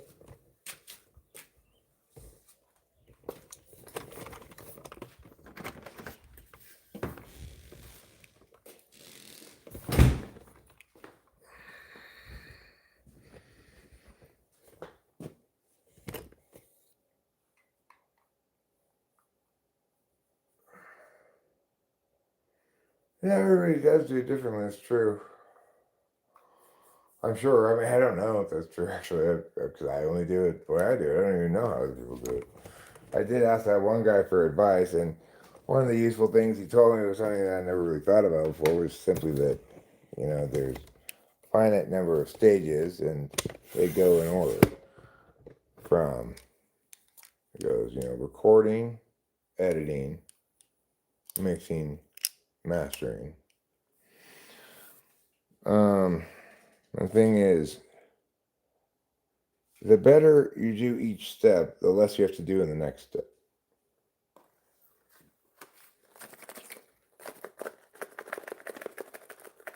Yeah, I don't know what that means either.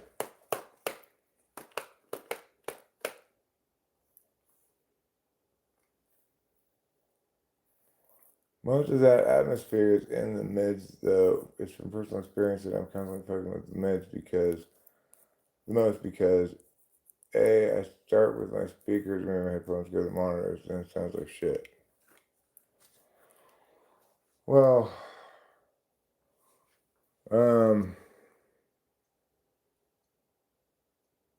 I've done enough recording now that I guess I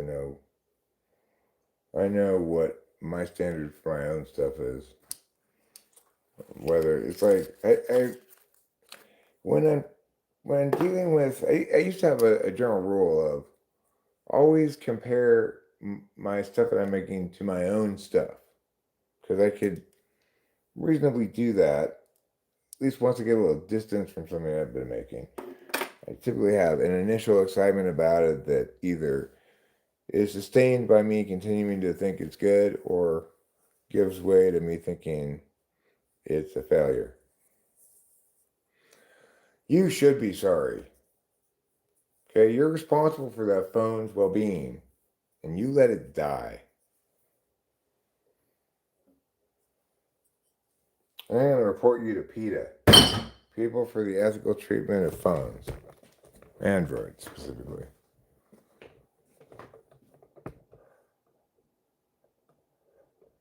Oh yeah, sure. Well, if are you using like a MIDI keyboard and assigning tones to it, or are you saying you have input effects on whatever tone the keyboard is putting out?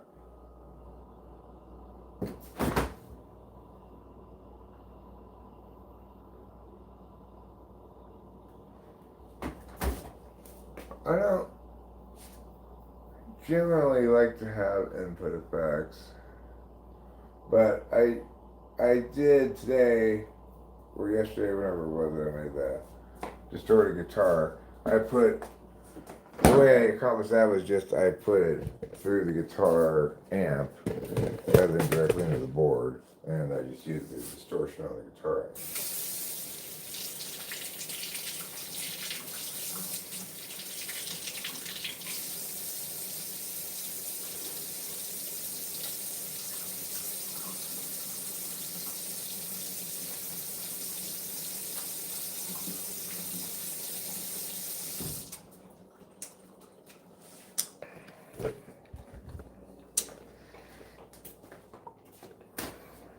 But I generally don't like to use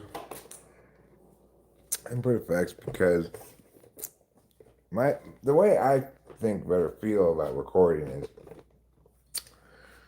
I'm trying to keep stuff as close to pristine and unaffected as possible, just raw sound, like as it comes in, hopefully well recorded, but because I'm going to try to nudge, nudge, nudge, nudge, nudge. You know, it's like one of those things where you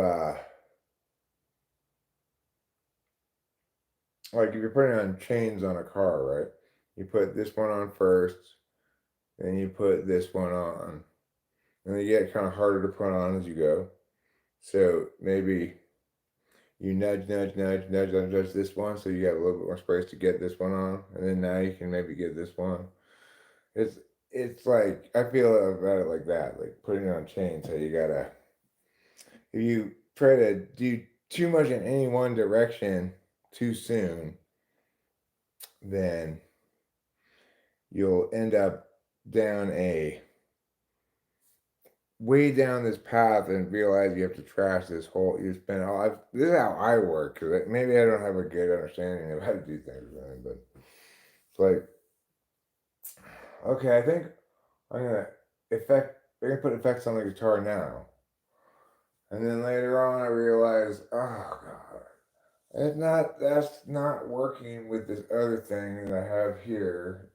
I should have thought about that then because I'm not good at anticipating all that kind of stuff I guess I like to do little bits of adjusting on everything at a time and gradually kind of lock it down. So sometimes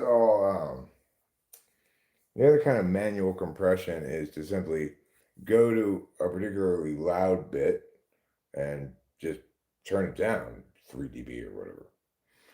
I do a fair amount of that with vocals before I do any kind of like automated compression.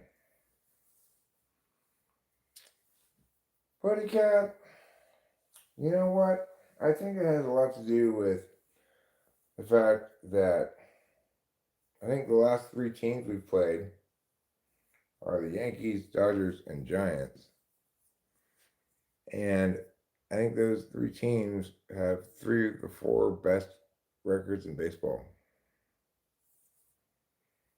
The Yankees might have fallen off a little bit, but so I'm gonna hope that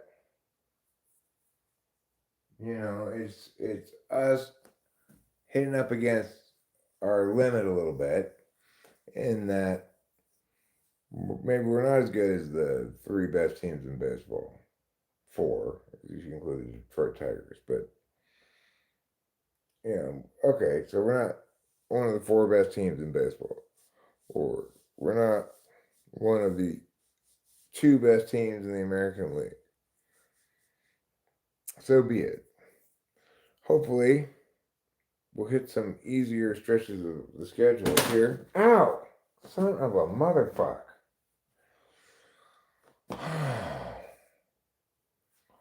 Hopefully, we'll get some easier stretches of the schedule here and start to put some wins together and maybe start to play with a little bit more confidence. And, I'm a little worried about the team's mental well being, their morale, if you will. Although I know Shea Langoliers always keeps up good morale no matter what happens. He seems like a happy guy. So what can I do but be an equivalently positive morale guy? I believe in the Athletics.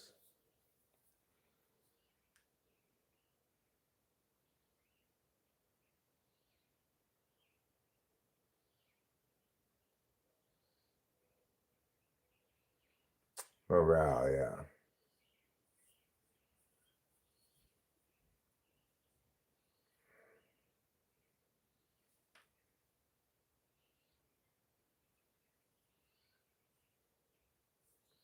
Morale across the first world is low. I agree with you.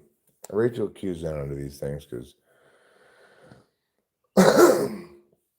she watches a lot of YouTube, and some of the YouTube she watches is about stuff like that. Anyway, she's a fretful person. Like worry. She worries in general. She's prone to worrying and being cautious and stuff. And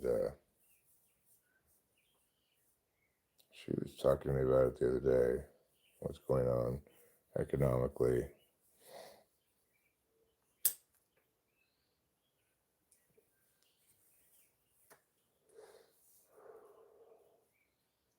Well, that'll be a breath of fresh air to face the Angels. I believe the Athletics can beat the Angels 2 out of 3 games, or 3 out of 4 games, or how many games the series is. I think we can take that series. Trout's still on the IL. I know because I just finally dropped him today because it's like, just get out of here, Trout. You play for like 2 days and then you're hurt again. Just retire already.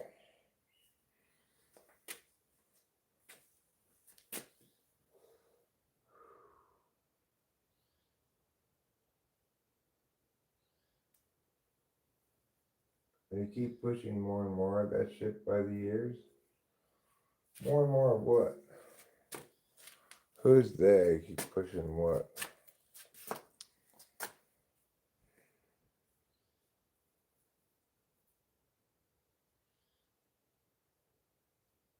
I know that there's, you know, underlying everything, there's one core problem, which is overpopulation.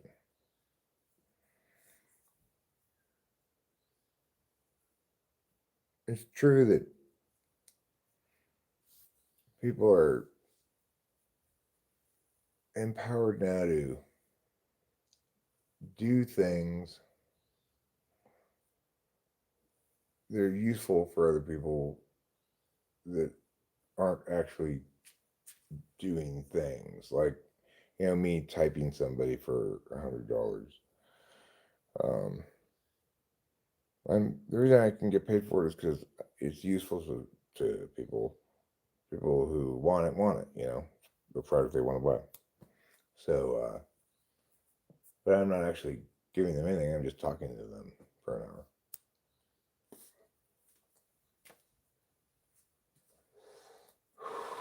Those kind of jobs have always existed, I guess. It was like therapists and shit, but um, obviously people are more empowered to do work that exclusively exists in a digital realm now than they ever were in the past, and that opens up certain economic activities, but it also uh, makes it hard to make a living without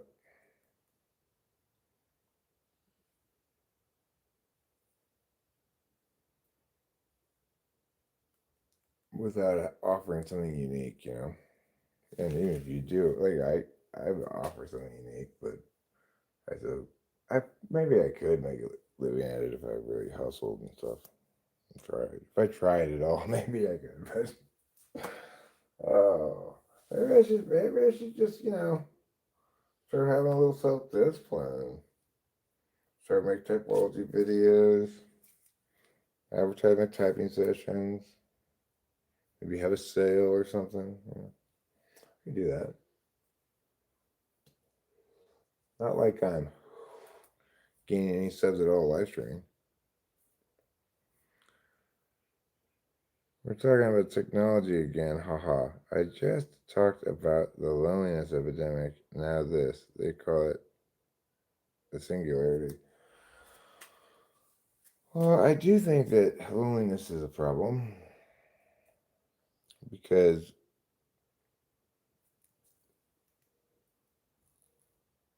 people are kind of accustomed to isolation. Either in a lot of different ways. Individuals who have the power to control their own lives will tend towards paths of least resistance. So it's a lot easier to go on your phone, go on the internet, either the receiver, like you're just watching a TV show, or as an interfacer, like you're talking to me now. Um, those things are a lot easier to do than going out and doing something. But it really depends on your attentional stack, I guess, because if you're that kind of person who goes out and does stuff, like let's say ESTJ with demonstrative 6 slot SC, they go do a lot of things. ESFJ is going to do a lot of things.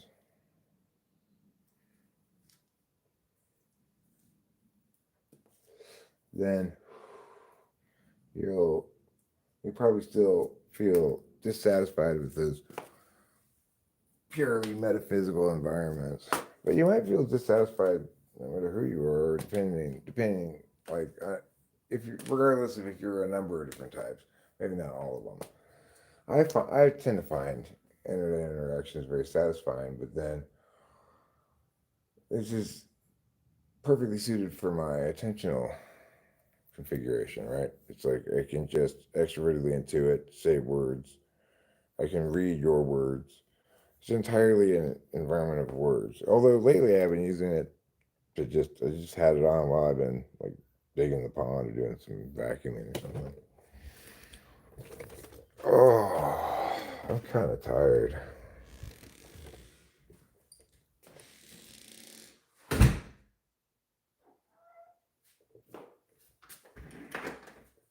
What you talking about, Willis?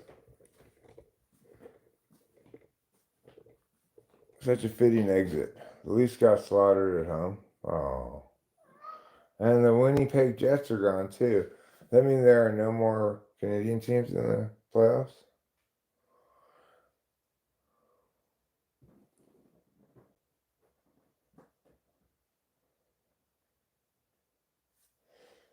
Well, I mean, the thing is, it depends on how you're configured. Okay, so I don't know how you're configured, Zerg. So I don't know if what you're saying here is some internalized limiting narratives. Oh, the Oilers are still in the playoffs. Good for them. We're rooting for both Rachel and I are rooting for any team from Canada to win. That's our preferred hockey team. So we are now rooting for the Oilers. We'd like to see hockey win the Stanley. I mean, Canada win the Stanley Cup because they love hockey so much. And we don't really care about hockey that much. I do watch it periodically. I watch the playoffs because playoff hockey is pretty exciting to watch. Pretty fast paced. It's so much more not a series of interruptions than NBA basketball, which is just unbearable.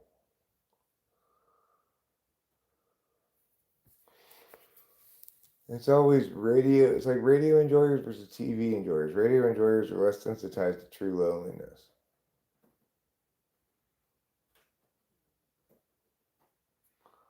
Well, I mean, I don't understand how you could be feeling lonely this very moment, considering you're having a conversation with me. It's not a shallow or pointless conversation either. It's about actual, real life stuff. So you might very well feel either unheard or man, or any number of critiques you could make, but I don't think you could justify feeling lonely right this moment. Listen, Sean, I believe in you, Canada. It's your time to shine. You got to have a positive attitude, Sean. You have to manifest Canadian victory.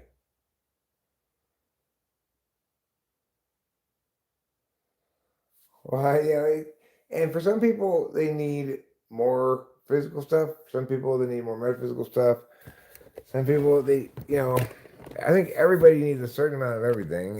You need I'm not very, very touchy. So, like, Rachel will frequently come and say, can I hug you? Of course, I say, of course you can hug me. She doesn't need to ask me. She just hug me anytime. But um, if she doesn't do that, I just don't. I just not very. I just don't. Doesn't. I just don't think to touch her very much. So, except when, look, obviously, when we have sex, even then, I just levitate above her. Just my penis goes in. Minimize contact. Just joking. That's not really true. I am unable to levitate. I'm going to admit that. Do you guys, is anybody, any of the 6 people here think that I was able to levitate? Was anybody under that misapprehension? If so, I want to clear it up right now. Nope. Cannot levitate. I can neither levitate myself nor any other objects. So, like, even though my lighter, for example, is over there by the laptop, if I had the force, I would just bring it over here with my levitation powers. Instead, what do I gotta use? The farce. That's what it's called when you don't have the force. Okay, poker site. This is how they get you. Fine, add $20 of coins. I don't know, all I ever do is lose a poker. Unlike other gambling where I frequently enough win. It's like put it this way. I always lose the poker. I don't always lose, but I never go up enough that I can cash out and be like, aha, there, I made this much money at poker. And then before you know it, I've lost it and I have to spend another $20.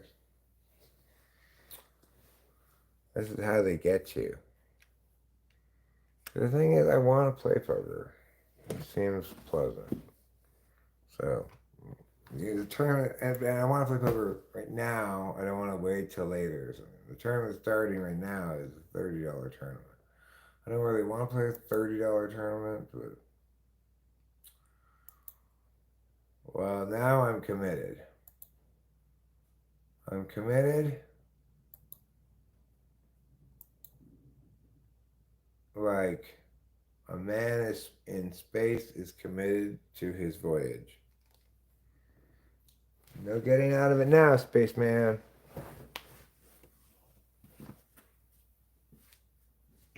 What's going on, Trouble? What was that sound?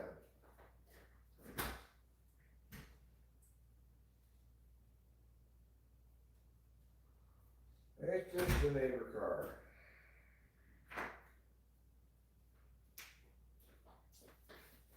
It reminds me, last time I played a tournament, oh, I guess they gave me my money back. It crashed. Like the tournament just mad out, so they did give me my money back though, so that's nice.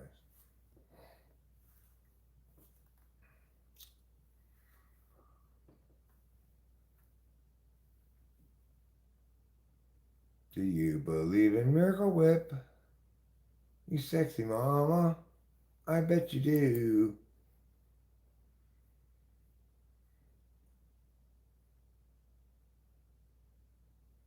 Oh, I've won. I've won like even, I think I won, the most I won in one tournament was $300 or something like that on this site. I should have taken the money out right then. But at that moment, I was like, yeah, but I want to play more poker. Trouble, you better not bother your sister. I have to go fucking save you. Okay, he's not, I guess.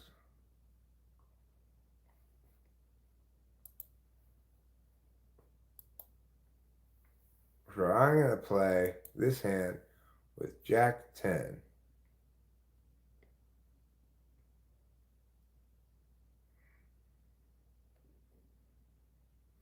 No, I mean, I feel very confident that the online poker site is not rigged. Because when I'm like really sharp and on point and on a bunch of Adderall and stuff, but also not on too much Adderall that I get distracted. It's kind of a battle there. But then I win, and when I'm not playing my best, I don't. Okay, famous people. Mid has a question. If you saw the beam of light over in Arizona on Friday night. No, I didn't see any beam of light on Friday night. I could go look outside right now for a beam of light. But I'm not in Arizona. I'm in California. Where was the beam of light from? Light Beam Incorporated? Bringer of beams and lights? All right, we got your lights and we got your beams. Where you want them? No, we want light beams, not lights and beams. Oh, sorry, that's all I got is lights and beams. Oh, also I got rice and beans. I'm glad I didn't go all in with those people. I would have lost with my woeful Jack 10 of diamonds. Oh, little Jack 10. Damn paywalls. Yeah, I don't like paywalls either. Oh, now you're committing an equivocation fallacy, Sean. Don't think you're gonna get away with that with me. You're using the word light to mean two different things, but arguing as though it was the same word in both instances. Stop going all in. You're not letting me play my cards.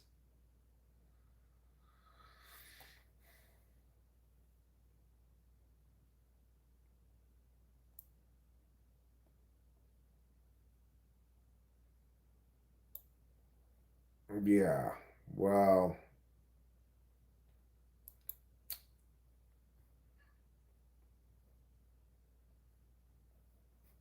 I did teach fallacies of anti-critical thinking.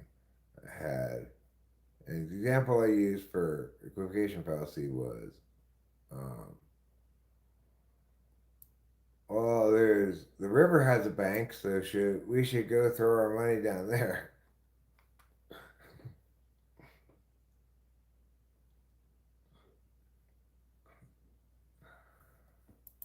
No, I was presenting a comical scenario in which a client seeking, say, a spotlight company is going to shine beams of light in the sky, instead gets a company that just happens to sell both beams and lights. Subtle but important difference. Hello, kitty. You're a swell friend. Have you seen my kitty? She's there, she's there. She's sitting on the chair and scratching under her hair. I mean, scratching under her ear. Would bringing your money down to the riverbank cause trickle-down economics? I think it would cause, what if rivers don't trickle down? They flow down, I guess, stream down. They ease on down the river. Water does. It's really the water that moves, not the river.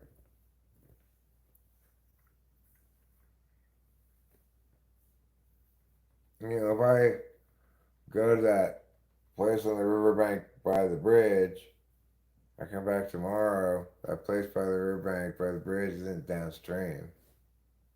Still right there by the bridge. Cascade, rivers cascade. Okay, that's a good verb for that. I think that's probably the most correct verb for it.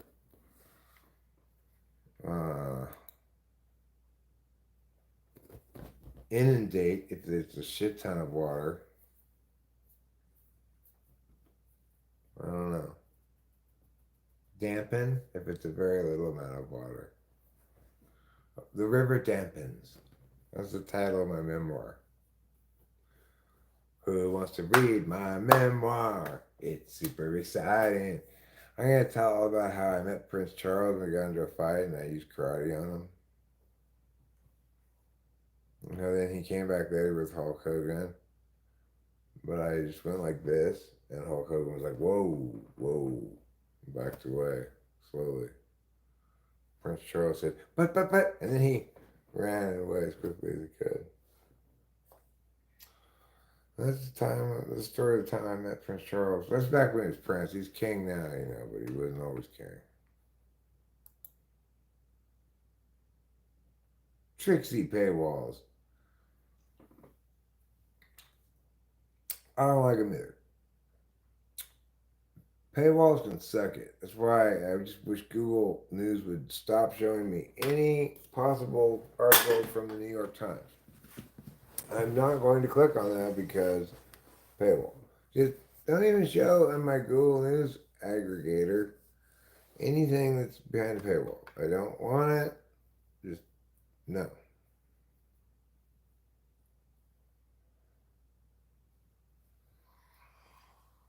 Well, unfortunately, Zerg, I feel pretty confident that it's not enough to get me high.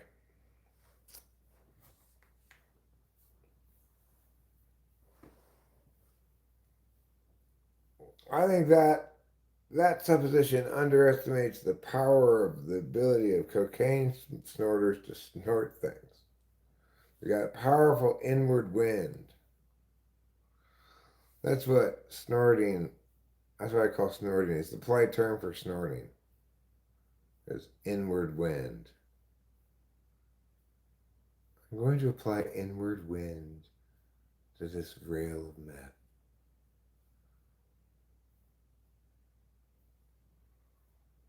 Well, I mean, you would probably be surprised, but I'd say most dollar bills have been in my underpants.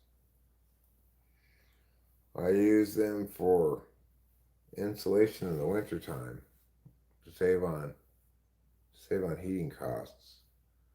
I keep my dollar bills, I crumple them up, and I stuff my underwear with them.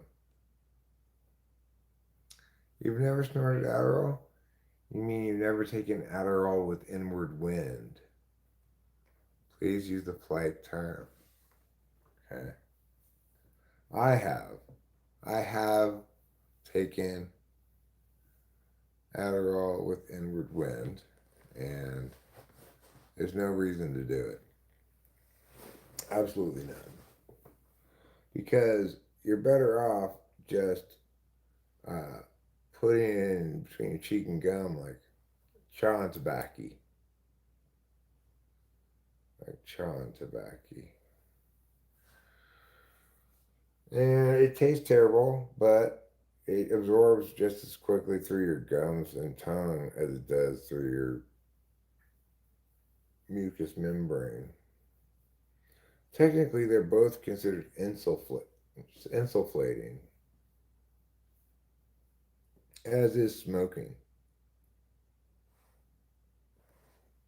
I'm not sure if sublingual is considered insulflating, really, but it should be because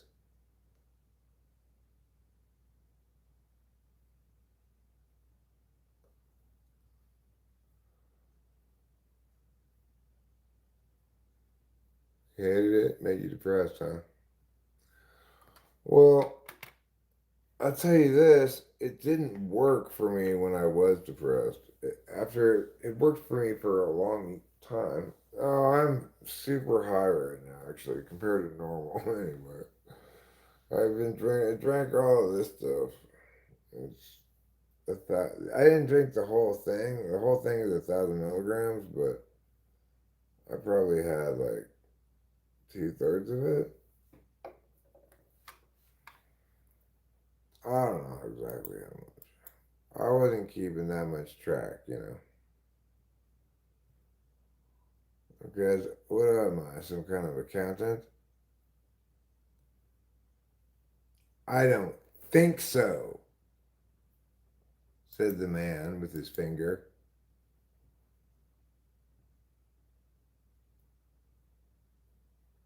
I don't know exactly how long ago it was. But I do know this. Me likey. It takes a lot to get me high, you know. How much? A lot. Well, I got some serious tolerance. Oh.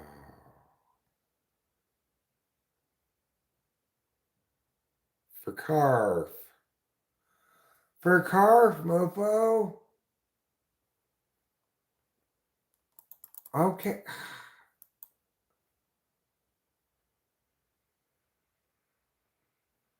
Oh.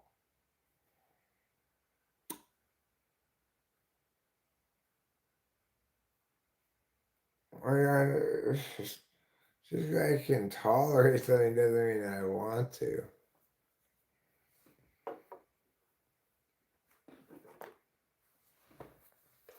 You know what, Jason Hale? I think maybe you should hit a blinker. In fact, get over here, Jason. You know what? You'd look pretty if you didn't have so much dust on you. Let me wipe some of that dust off. There. Wipey, wipey. Porter, stop sexually harassing everybody. I was just a baby. I can't sexually harass anybody.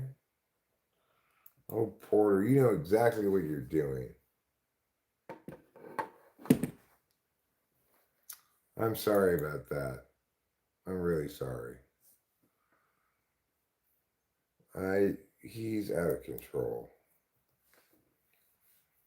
I wish I had never bought that baby because obviously he's being possessed by the spirit of a pickup artist.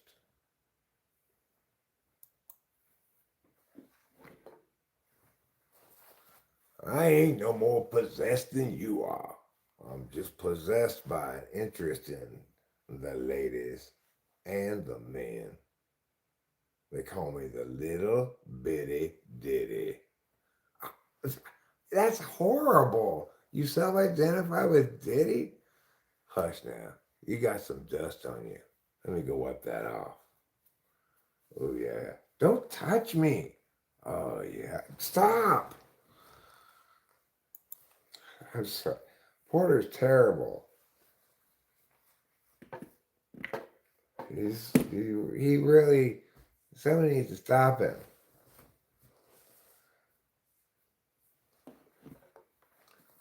When something's wrong, baby, I'll whisper whatever you want. Whisper, whisper. Well, you just whispered whisper. That's not really whispering anything. Yeah, it is. Whisper. Ow. Ow. Kitten's got claws.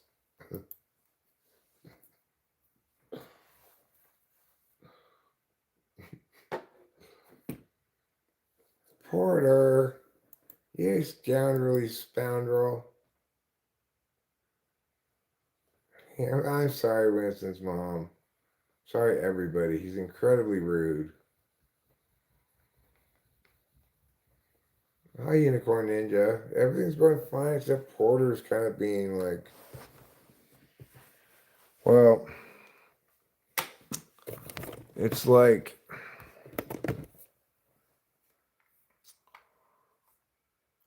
he's a drunk, but instead of alcohol, he's drunk on objectifying everybody sexually. And the worst thing about it, he's still just a baby. Oh.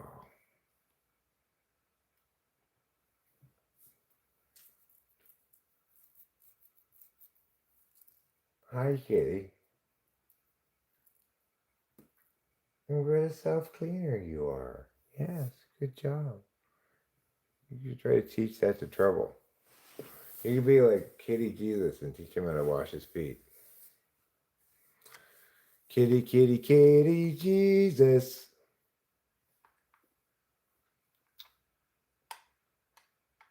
Good for the most part. Ah, you know the loneliness epidemic.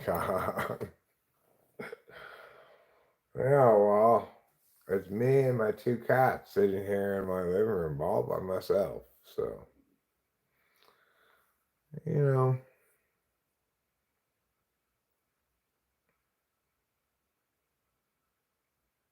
I try to appreciate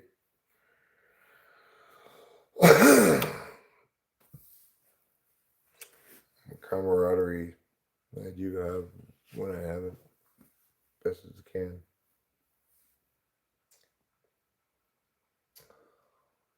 I don't always want camaraderie, obviously. Sometimes I want to just play with my pond without live streaming. Sometimes I want to play with my pond while live streaming. You might well say, do you really have a pond, Eric? I would have to agree with you. No, I do not actually have a pond yet. It's in the process of being made right now. Your cat died? Oh, that's sad. I'm sorry. Losing a pet is really, if you, especially if you love that particular pet. You know, I've lost a number of pets over the years, from fish and snakes that I had when I was a kid, to guinea pigs that we had as a kid, and something got into their cage and mauled the shit out of them. Anyway, but there have been a couple of pet deaths that affected me a lot more than the others, and the worst of all was the death of my dog Lacey. So if you have that kind of relationship with your pet, if they were that special pet, I'm really sorry.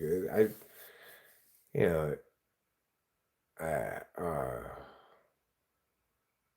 my heart was broken so much, and still is, really, thinking about little dog. Sorry to hear that, Zerg.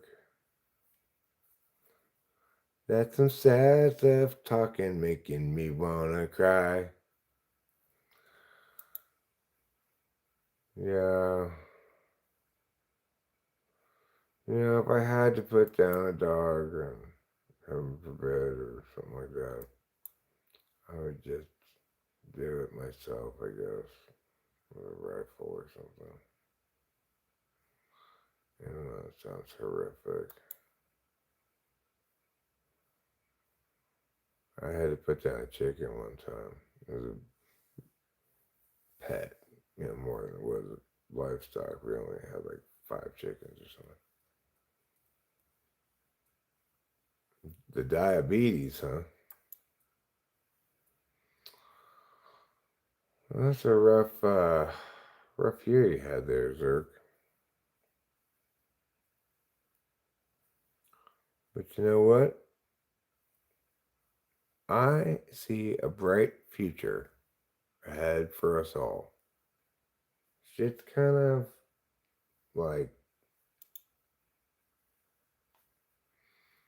at the bottom on its way back up for the world, I think.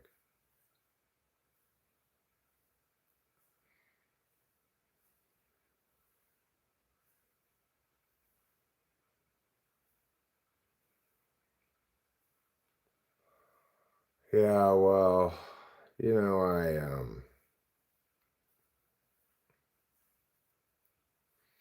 I was at the supermarket the other day. They had a enclosure, for lack of a better word, this like thing that it's a fold up fence kind of, you know. Anyway, they had puppies in it outside the supermarket. And I said, no, Eric, you are not going to go pet those puppies. You're not going to go close to them and look at them. You're not going to go Oh my gosh, what a cute puppy. You're just gonna walk right past these puppies. And I did. If I were to get a puppy, I would have I, why would you even posit that possibility? You don't want a puppy, Eric.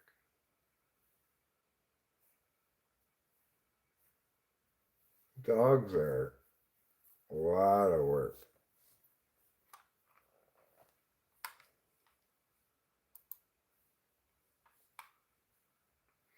You know, the thing is, Lacey, my beloved Lacey, the dog that definitely, to the extent that it was at all possible, she never left my side. Himoto is, he's a friend of mine from my hometown, and we've made some videos together, and he comes visits us, stays with us sometimes. He provides helpful tidbits of information when I need them, like, oh, good, Cameron, you're here in the live stream. What can I do about my drill? It requires one of those old style keys for the chuck, and I don't have one. It says get 2 vice grips. I was like, oh, I do have 2 vice grips. Thank you. And I tried it and it worked. So he's a bit of the hero of the ways, you know?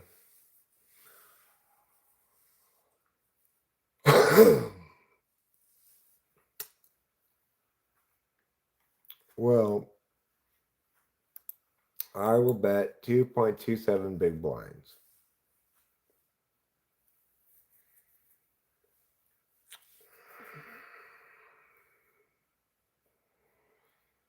My question is, how many big blinds does it take to make a super big blind? The answer is many as you want. The possibilities are endless.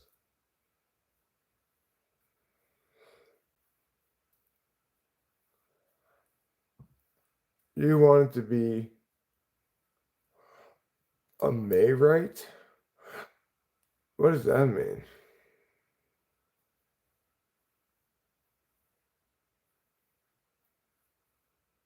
I don't know what a Mayrite is. Is that somebody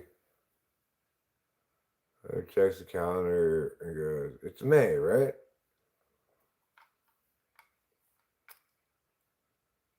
Oh. Mayrites can work on cars, homes, anything. So like multiple purpose contractor, handy people. You know what I can work on? Not much.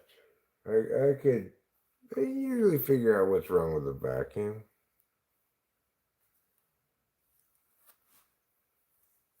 I've got a vacuum related problem. But let me tell you how handy I am, sir. I'm going to give you an example.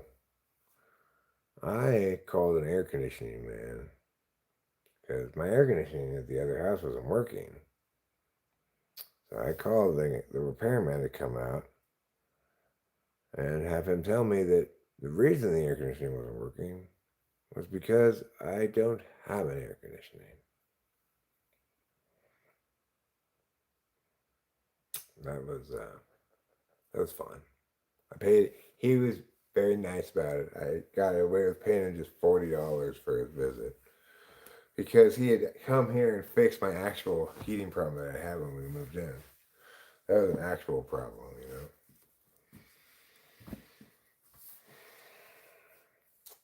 know. On another occasion, I called the electrician to come out here, and this is what he had to do to fix my electrical problem. Okay. Well, let me just tell you this one too, okay? One time I paid the electrician to come out here and do this. Was that you? I didn't know it beeped. Well, it beeps. What do you know about that? Yeah, you can't tap on things. You can't be trusted to tap on things, okay? So, who knows where you'll go? You could watch one of my videos. We can't be having that. Those videos are incredibly precious private moments. Where's the link? I don't want to go watch an old video from a long time ago. That's bored.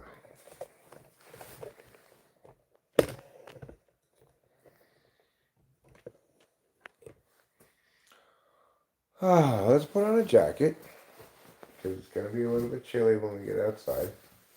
Let me pull down my sleeve to extend it from short sleeve into long sleeve. This shirt has both functionalities, like most long sleeve shirts. She wanted me to see what your friend looked like. Well, sounds like she and you are both going to be disappointed.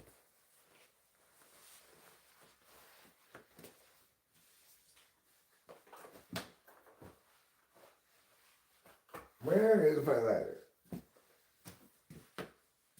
He's like, don't worry, I'm used to it. I don't mean to rain on anybody's parade. I'm sorry. I try to be more nice to people about their feelings and stuff, as I would have them be to me if I weren't so fi blind. Because my feelings are like a mysterious night filled with fog.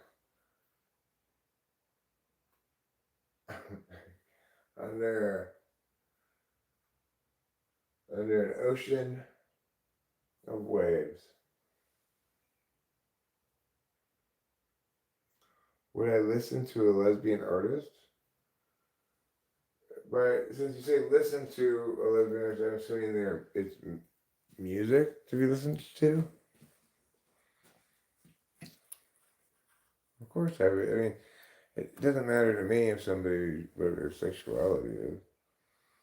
If they're doing some kind of art, then it only matters that it be good or not. You know, if they're self-identifying specifically as that, like first I'm a lesbian, and that is my story and my art, then I'm probably not going to like it because it seems to me that like you don't want to make art about subjectivities. But that's just my perspective on art, I guess.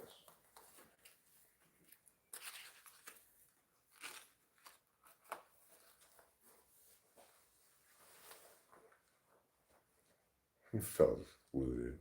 That's ridiculous. You just got here. How could you possibly feel excluded? Oh, you didn't see the sign, did you? No SP unis allowed. I told you guys to put that sign away before they got here. They're gonna think we don't like lesbians.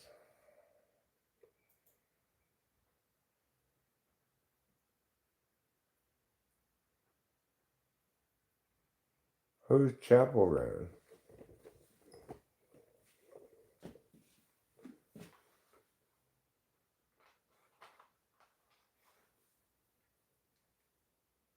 Oh, well, I'm pretty sure he just likes them as friends.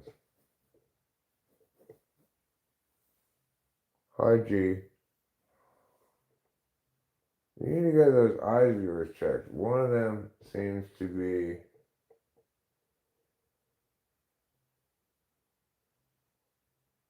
I don't think she's a lesbian.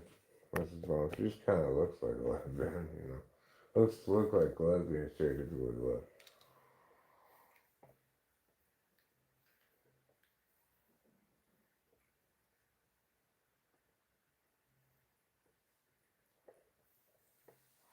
Well, I mean, nobody wants to listen to your personal struggles with identity. It's just like, you know, No offense, but people are super gay.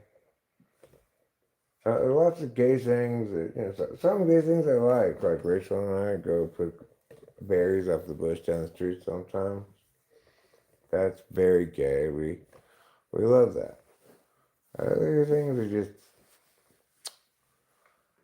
too gay. Like, let me make songs about my identity struggles. Yeah, Queen's fantastic, but he's not making songs about his identity struggles, right? He's not self-identifying as a gay artist, making art about being gay. Like it, it's one thing to like I made songs before, like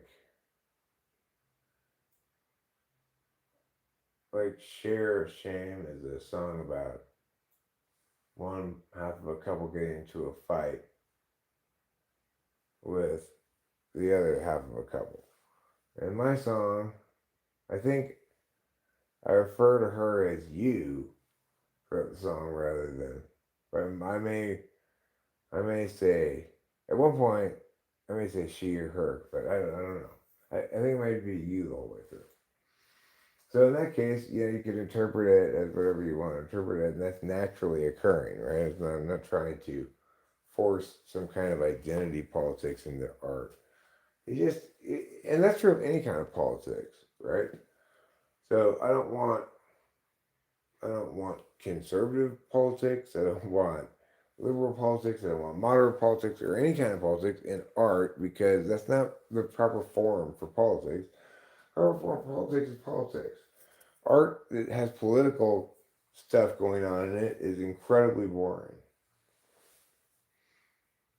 You can't articulate any kind of meaningful information about political matters via some piece of art. Like you gotta actually parse out the specifics of the policy prescribed or um, prospective policy. Oh, how did I call that? Eight, three of hearts. Yes, keep politics out of music, out of paintings, out of everything. What ages more poorly than political art? Nothing. Because politics pass and then tomorrow's politics are tomorrow's politics.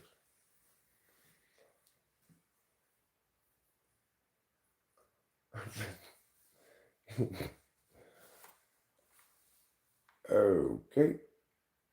Thanks, Unicorn Ninja. Thanks for sharing that. It's wonderful to hear you share your feelings about that. I know I was curious. I'm sure everybody was very curious and wanted you to share it in explicit detail with us. Who? Okay. I'm not sure who. I know kind of who JoJo Siwa is. She was like some Down syndrome lady or something. Tom McDonald, I have no idea who that is.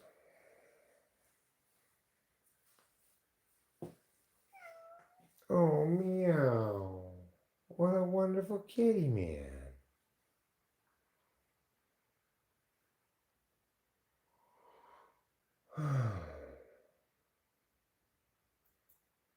Oh, JoJo Siwa was the one who invented gay pop, huh?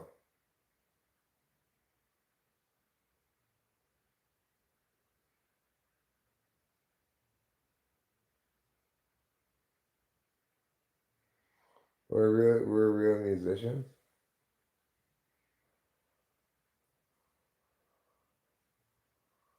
I just choose what to listen to purely on whether it's good. Um, One way to make your music bad is to make lyrics that are bad enough that makes me just go like, I just can't listen to this. That's one way you can do it. And politics is a quick way to get there. Like, some of those who join forces are the ones who burn crosses. Oh, please. Turn it off.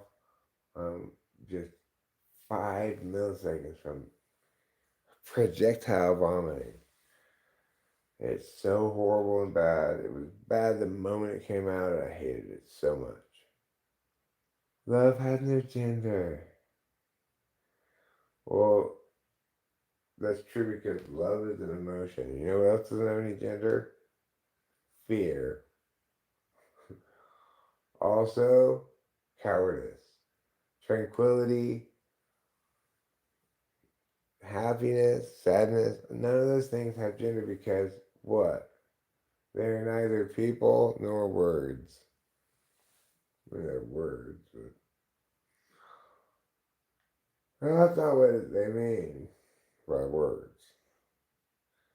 Well, I like that. Like, love also has no density. It's got no volume. Love has no volume. Love has no surface area. Love has no viscosity.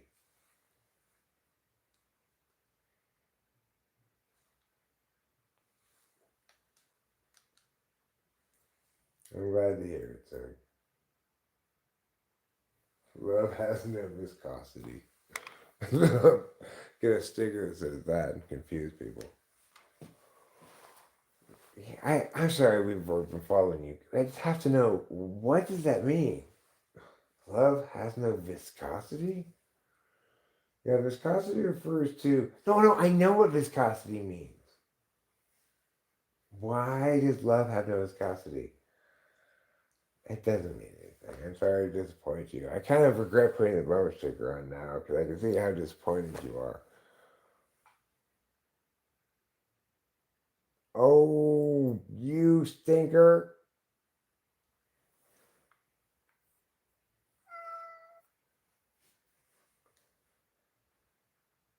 Morale, objectively, has gone so far I don't even know what half the moto come from nowadays. What does that mean? What half the moto come from? Oh, oh, I see. You don't know where half the morale comes from. I see. You mean you're surprised there's not even half as much as there is already a problem. Twice as much of a problem. I understand now. I use my mind.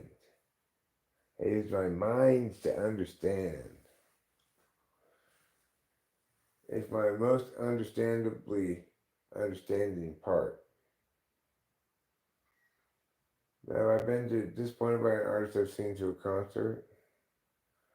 I haven't gone to that many concerts lately. The last concert I went to, the one I really wanted to go to, the one I did go to, was the Johnny concert, and it was fantastic. Johnny did a great job. I want to send him a note. A plus plus, great eBay. Oh, very well. If I must, I must.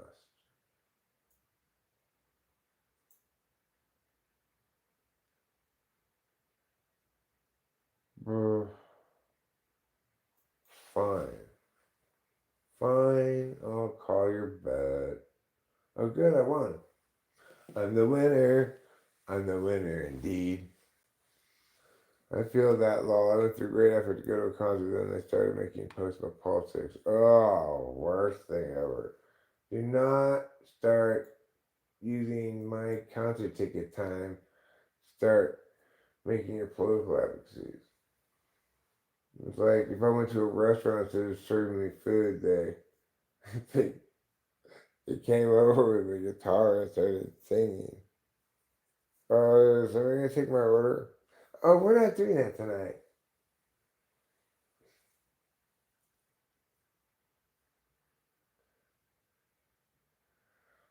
Who? Who was it?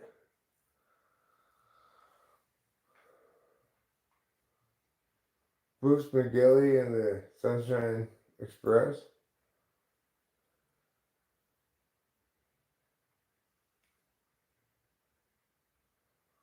But it's who, though? Who have I regretted to go see? Well, I mean, here's my most memorable, I guess, concert story with disappointment involved. I went to go see one of those horrible big uh, mini bands concerts, like multiple bands concerts, and but the main reason I went there was because I wanted to see Public Enemy, and among the people who played was the person who was going on before Public Enemy, which was Ice-T. I didn't really want to see Ice-T very good. I didn't care that much about Ice-T. It was kind of like, okay, well, I know like one of the songs, I guess. So maybe it'd be alright. Like, oh man, he is really performing a lot of songs here. And he said, I've got some bad news, brothers and sisters. I gotta tell you, Public Enemy ain't gonna make it tonight. And I waited like this whole day through all these bands, right? Waiting for Public Enemy. And he's like, but I'm gonna give you twice as much iced tea. And I was like, oh, are you fucking kidding me? What do you think about that? You go to get Public Enemy, and instead you get twice as much iced tea. Oh, thanks, iced tea. Just what I want. Thanks twice as much of you. We already had a whole bunch of you. We got twice as much now. Oh, jeez.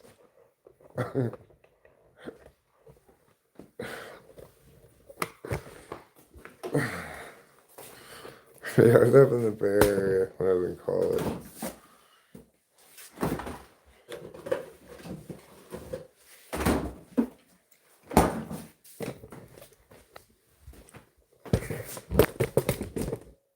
What are you doing?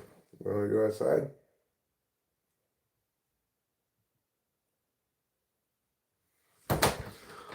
Well, you're not going to just stand around there and hum and haw about it, Mr. Cat.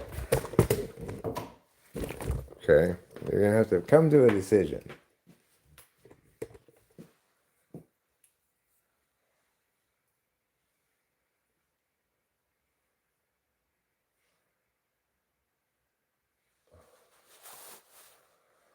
I mean, the only song by Ice-T that I knew, I think, was Let's Get Butt Naked and Fuck. Just because it was kind of like ridiculously over the top, right?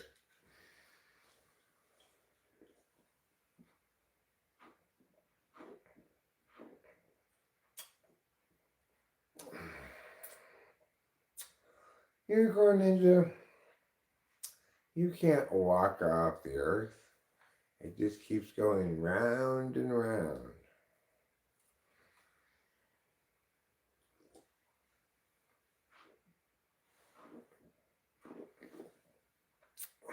What's TMNT2?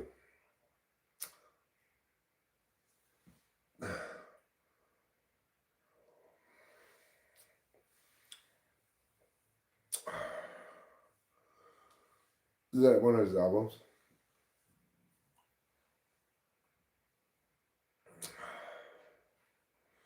I only expect disappointment in myself, man. Which make your own satisfaction.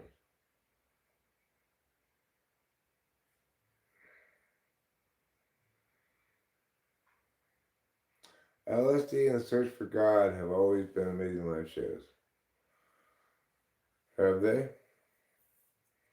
I'm unfamiliar with that band. Rachel and I had tickets one time to see LCD Sound System, but basically our car broke down. It was like they weren't playing that close to us. We had to go to Oregon to go see Bend, Oregon. We were going to go, a trip planned. We were going to go see Lou up there in Portland and then go back down for the concentrate on the way back down to California, stop at Bend and see the show. That was the plan. Well, as Steinbeck said, in his classic Mice and Men, the best laid plans of mice and men so often go awry, or something like that. Secret of the Ooze. Secret of the Ooze? Is the secret of the ooze possibly related to the code of the headband?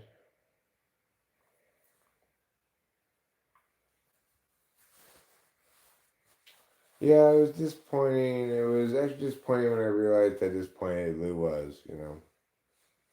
I don't like to disappoint people, but couldn't be helped. I don't regret not going because it did break down not that long after. It probably would have broken down on the trip. And it was nice that it broke down so close to Merced, so we could just take it right there to the shop. We could also get a referral from the shop to the car rental place, get our car rented, and deal. We had to deal with a cat.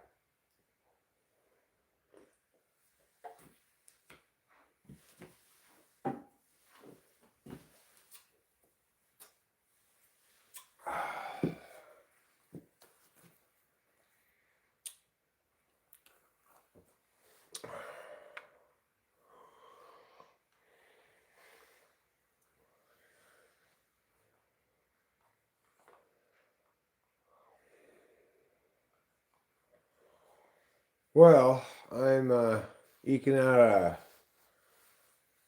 stay alive here in this tournament. I'm ranked 56th out of 160 people. And that's better than terrible. I've just gotten the king and the queen of spades. An attractive looking hand, the sort of hand one's inclined to play.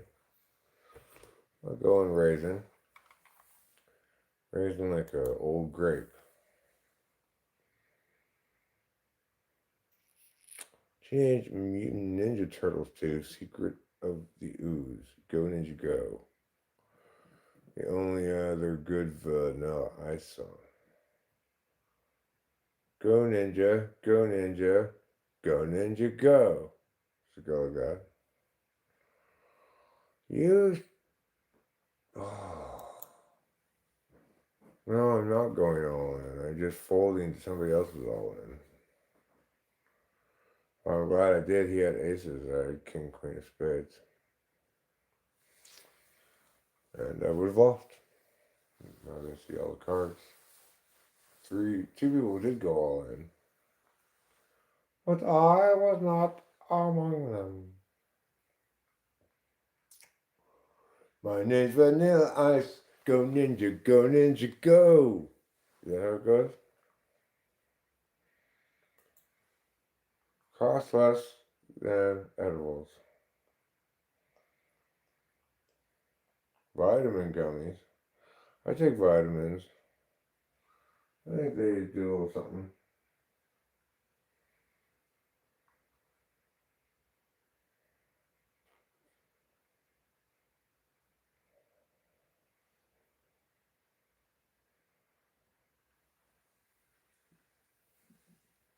My body only naturally produces most of my vitamins. Others, a few of them I have to consume with food or something. Like, you know, my body doesn't naturally produce vitamin C. Accordingly, I have to occasionally eat a fruit. But my body does produce all of the other vitamins that I need all by itself with photosynthesis. Who wants to share with me a story about photosynthesis? If you ask me, it's the most I hit what last?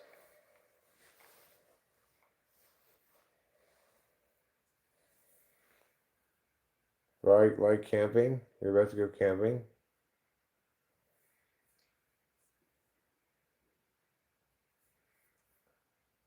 I see.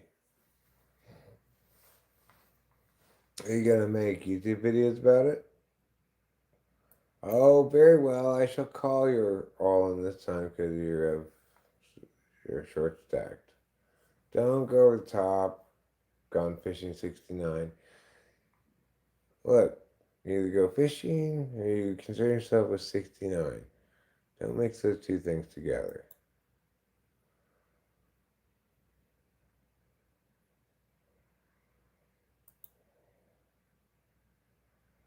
You should.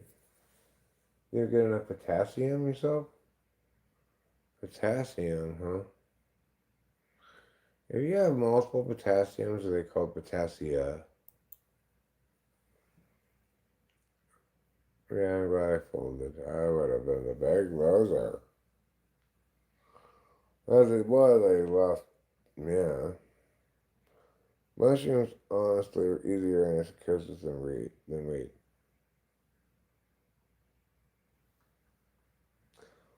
Well, guilt. I mean, have you ever seen me live streaming on mushrooms? It's not like plenty of occasions anyway. Okay. Just a second. Why? Always trying to rush me.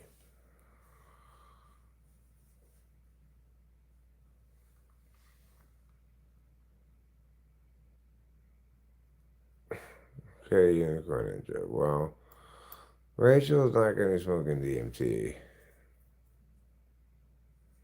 because that's how she got serotonin syndrome.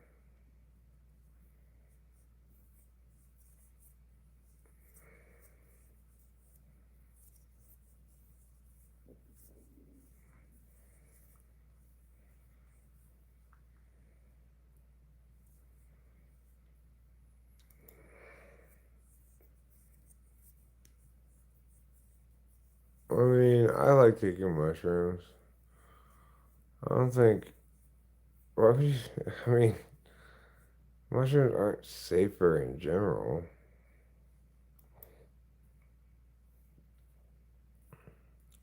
Like, mushrooms are kind of hard on your kidneys, I think. Or maybe your liver, one of the two. Kidneys, I think. Okay, mister. Take that.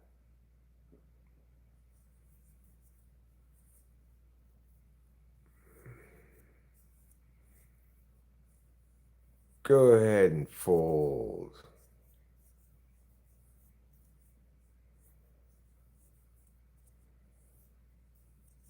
Well, I mean, ew. A weed smoker is a lot more prone to bong spills and having to deal with a stinky carpet and or having to clean a stinky carpet. Well, so how many times have you had to deal with bong spill? Think about that, Mr. Fister. What do you think about that for once? Go ahead, make my day. Why, I take lithium, abilify, and Wellbutrin, and Klonopin, and it's like that, that song. That's a lot of shit, dude. You take a lot of stuff.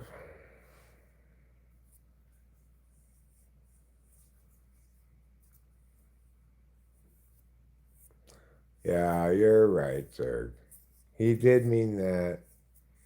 I knew he meant that. And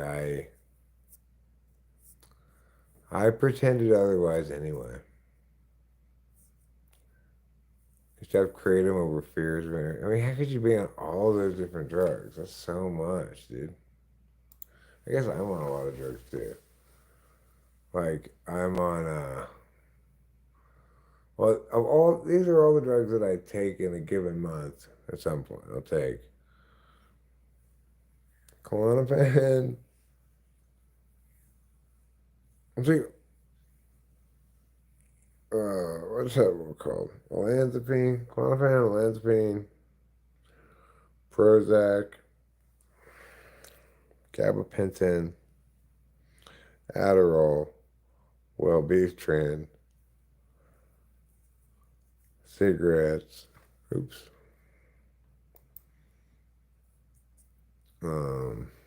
Weed. Hopefully mushrooms if I can get them without driving to Oakland. I can hardly think of any place in the world with fewer oaks than Oakland.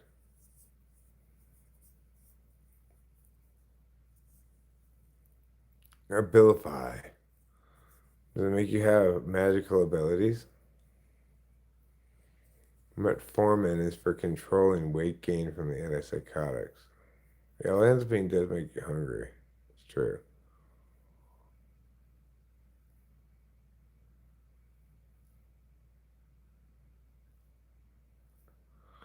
Alright, it makes you want to have an Alanza sandwich.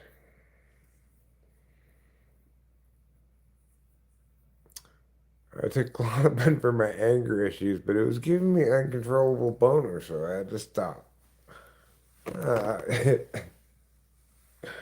I see. Well, you know, I'll tell you what my dad did when he was angry. He would go jogging, exercise a bunch.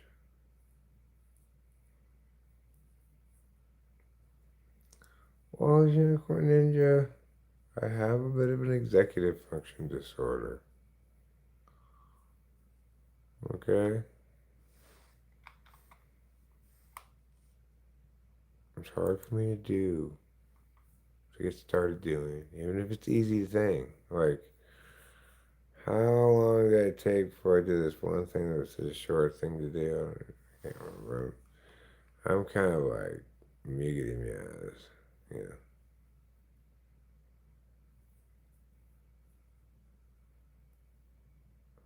What's under your disability rights?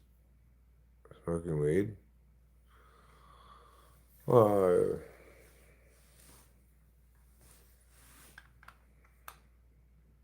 yeah, it's legal here, so I don't have to worry about that. I just have to worry about whether, I can grow enough. 'Cause I'm not growing inside with lights or anything. It's just too complicated and in general kind of more sketchy too.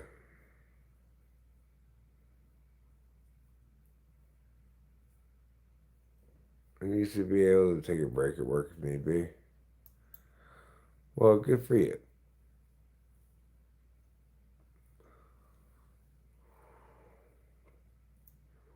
You recently got off of Lansbean? Well, I don't take it very often.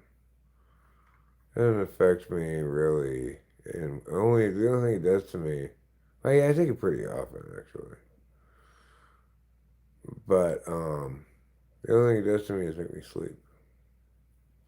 So I take it.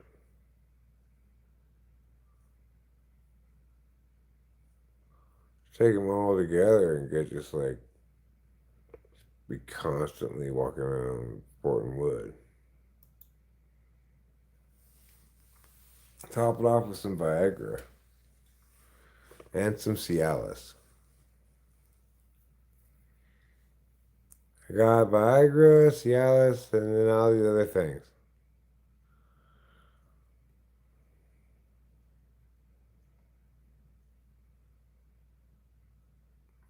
I find that Prozac makes me horny. Wellbutrin makes me not horny. Or used to, but now it's kind of different. I have a different relationship with it now. I don't know what happened. Well, I guess what happened is I ceased being depressed. So my relationship with both Adderall changed in a predictable way to me because I'd been on it before I got depressed, and I knew what it was supposed to be like, and it wasn't working like that, And Klonopin is not an antipsychotic, is it? It's a benzo.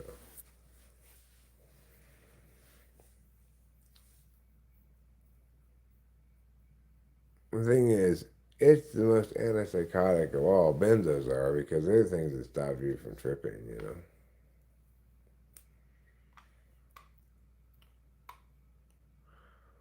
Look, I mean, well, I've had some peak boners in my time, but none of them have lasted 15 or 16 years. I'm sorry, that's just unreasonable expectation.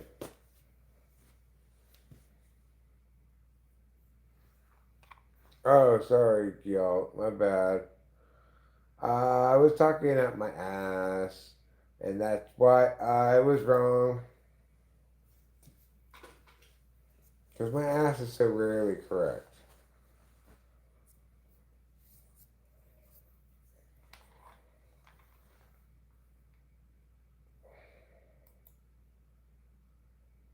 Well, I'm saying, if you take enough of it, yeah, it's like you have a psychotic break, basically. Like the one time I took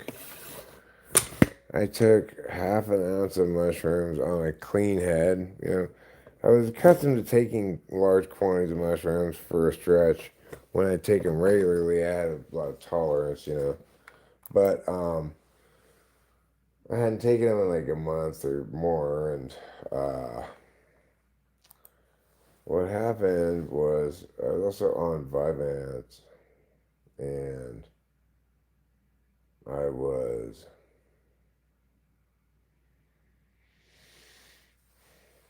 I was basically had a psychotic break. Like I had this circular pattern of words and thoughts and stuff that it took me quite some time to determine that that's what was going on. And then when I did determine that, it took me some more time to realize, like, well,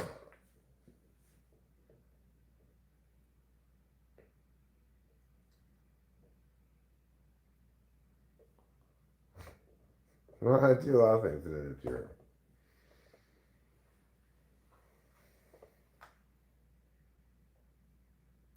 So when I did take Klonopin, then I stopped tripping out.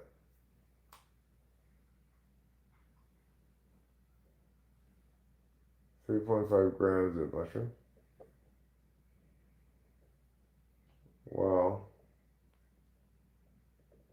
that's that's a decent amount of mushrooms. Well, I mean, it really depends on how strong the mushrooms are. The last mushrooms we had were weak AF.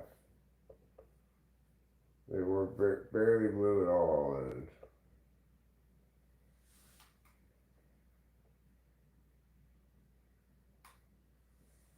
I just won't work very hard to get them.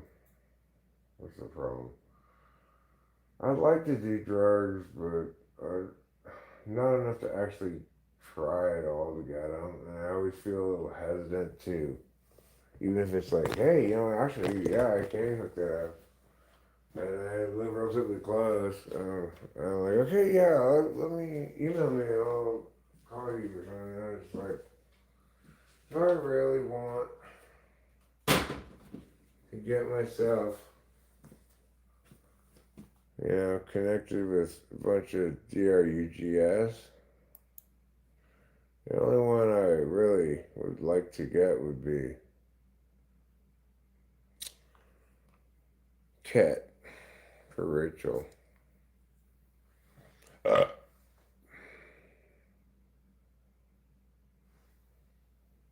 what about ketamine, Joe? How does that affect you?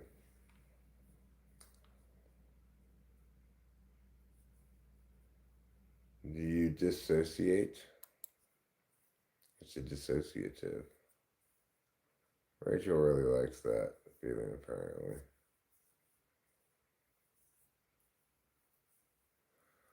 What's DXM?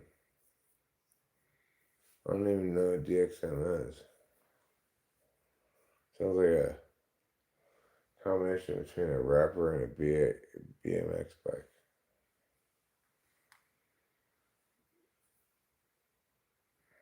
Oh, you don't want to do that. That stuff's repurposing over the counters is that's dirty business. It's like those are dirty highs.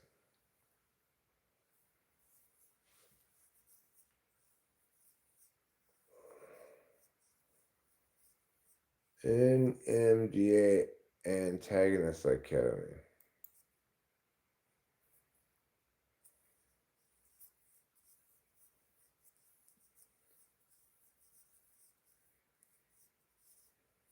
Hmm. Well, you know, Rachel's on the drugs for bipolar mania, and the three drugs that she's on in combination for it are have her in full remission. But she's been around the channel long enough. You got very pretty reasonably close witness to some times when she was definitely not sane.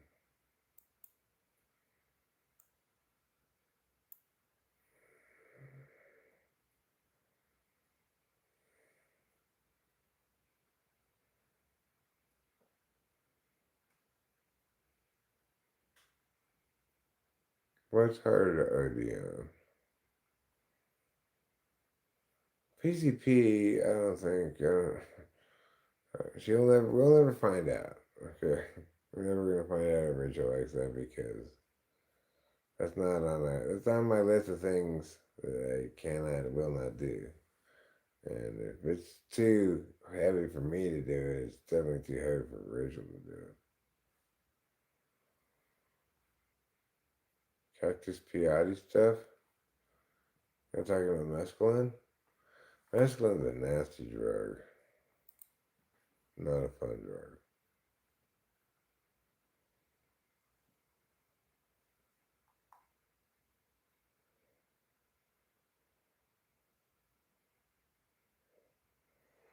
Oh, what do you think? Yeah, that's good. That's a good observation, Mrs. Mom.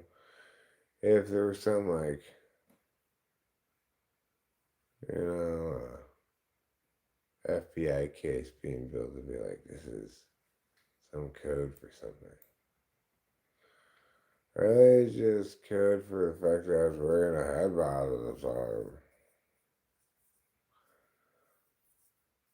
It's Spanish, huh? Well,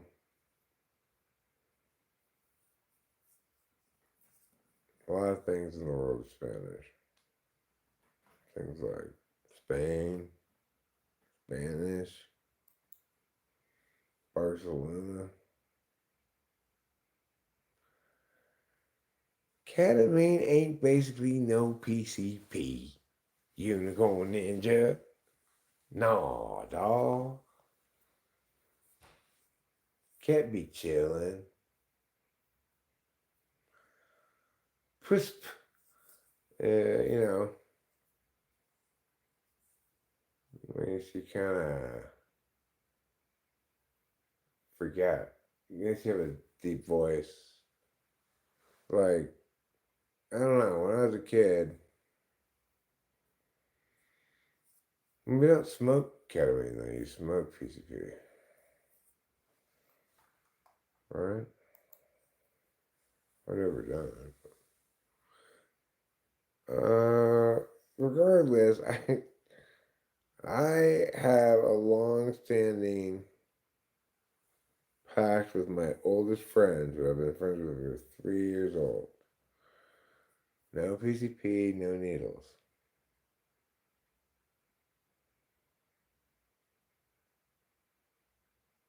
Yeah, I was in a K-hole myself. And it was definitely a freak out. I just, I could barely talk or move or anything like that.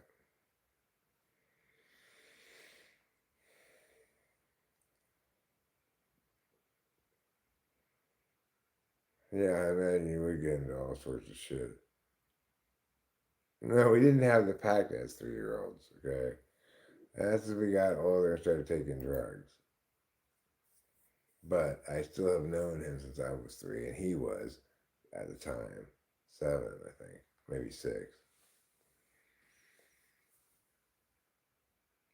He's got the same birthday as Rachel, but instead of with like me or Rachel, it's 14 or 13 years, depending. With him and me, he's 4 years older or 3 years older than me, depending. Because they have the same birthday.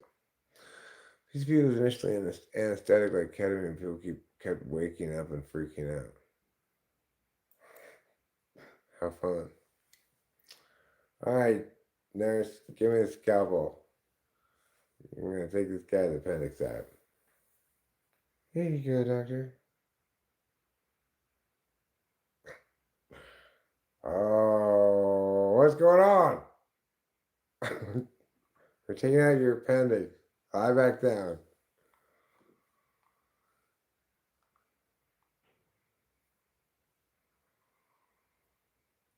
Oh, that doesn't sound pleasant.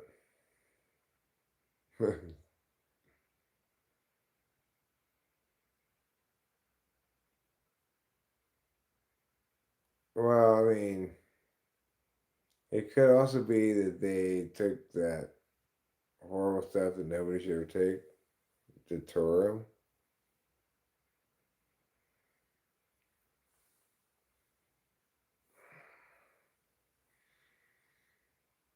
Don't do that, whatever you do,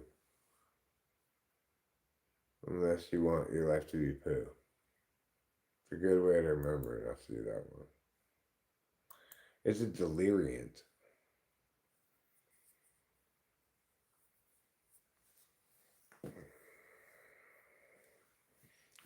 Generally, probably don't do deliriants. I'm making my knees not be locked in place, because otherwise I won't be able to stand forevermore, forever. Brought to you by Aldi's. Brought to you by Aldi's. Sweaty and naked seems to accompany PCP overdose. Sweaty plus naked plus police equals PCP. Salvia, I had that experience with salvia myself. Fortunately, the salvia thing doesn't last very long, but basically, I was sitting at my weed dealer's house smoking a bowl of weed, and then I was like, I'm gonna hit some of the salvia I got at the store. And the next thing I knew, it's like he was like, dude. I was like, what? Apparently I had gone. Like I always, when I met the weed dealer, I met him at his house, but in his garage, right? Apparently, I got up and walked into his inside of his house where his wife was. I had never been in the house before, and that was standard, not at all standard operating procedure. I don't remember it at all. Right? By the time I remember it, I was back outside.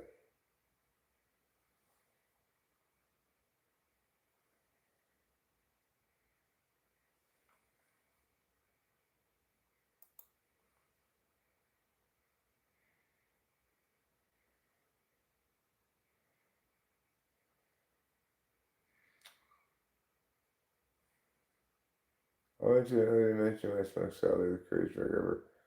The thing is, I don't remember what happened at all. Like during that, I took a big hit of it, and then next thing I knew, it was just like, and in between, I don't know what happened. Apparently, I went into his house.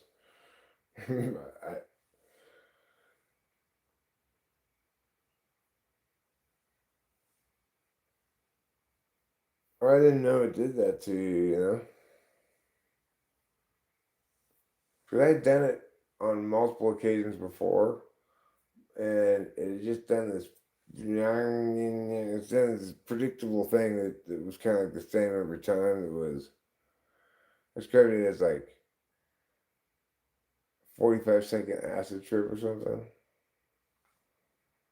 But that one time was the last time I did it, because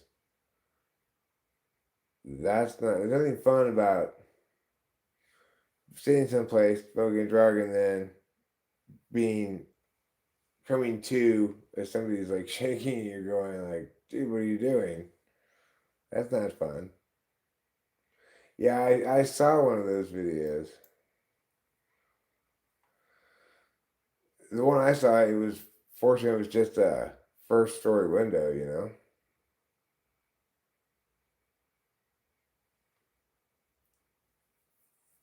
But I've not heard anybody say they enjoyed salvia.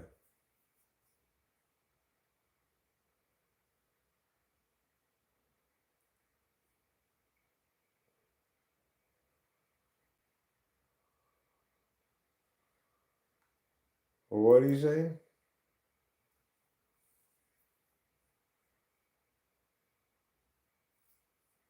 PTSD, autism, ADHD.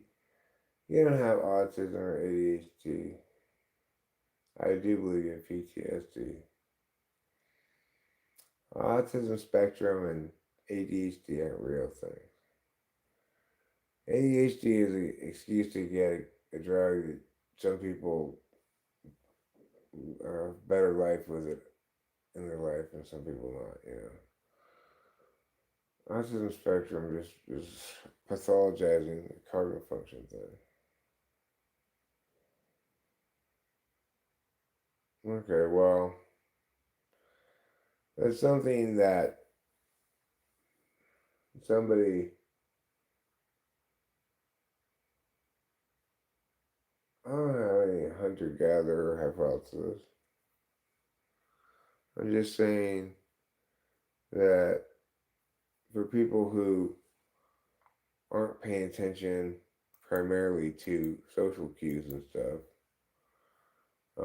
they have certain qualities that make them similar to actually autistic people in affect, okay? In actuality, the similarity in affect is, in one instance, an actual disability that links to mental retardation. And in the other instance is just somebody who's paying attention on another track that's equally valid, but not as visibly, that probably isn't as visibly pathologized. You know, it's like, so if you don't have very good,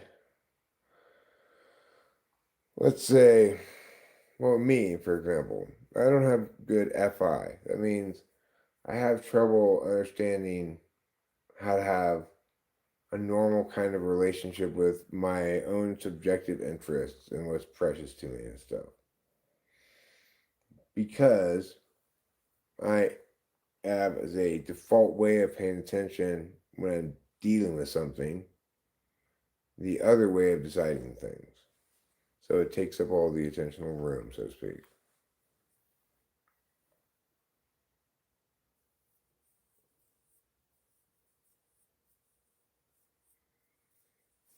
Well, it's not, that's not why it's a different configuration rather than a disability or a neurodivergence, okay? There are a specific number of possible configurations, and they express in very predictable ways.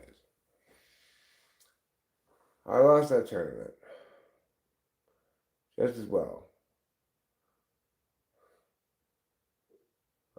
Based on what? An adaptation that emerged from some positive random mutation? Is that what you're going to tell me?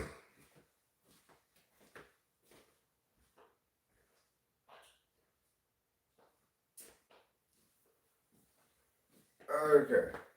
Anyway, I don't want to argue about that. I'm going to go to bed. Whereas certain functions that are down there don't get pathologized. Like antipolar is unlikely to get pathologized because ESFJs and ESTJs both interface so effectively with the world.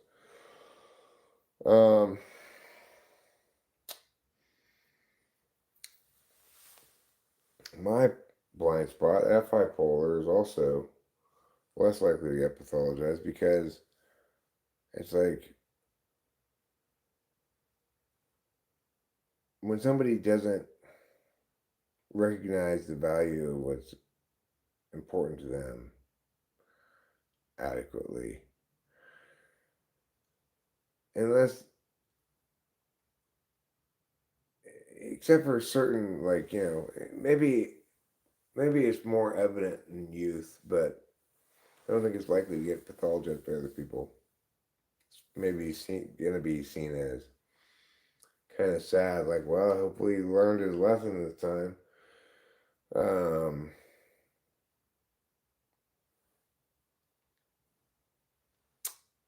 But it's not going to be seen as a disorder or something.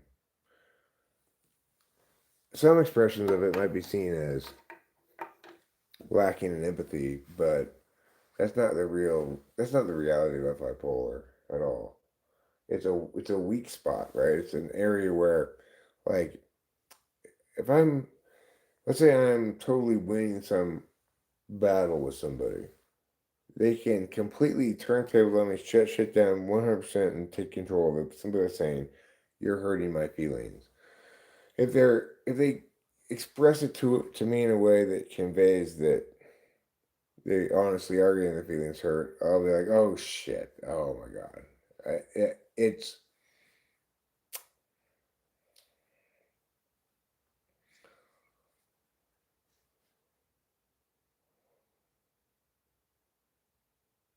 no, disorder and disability are not social constructs.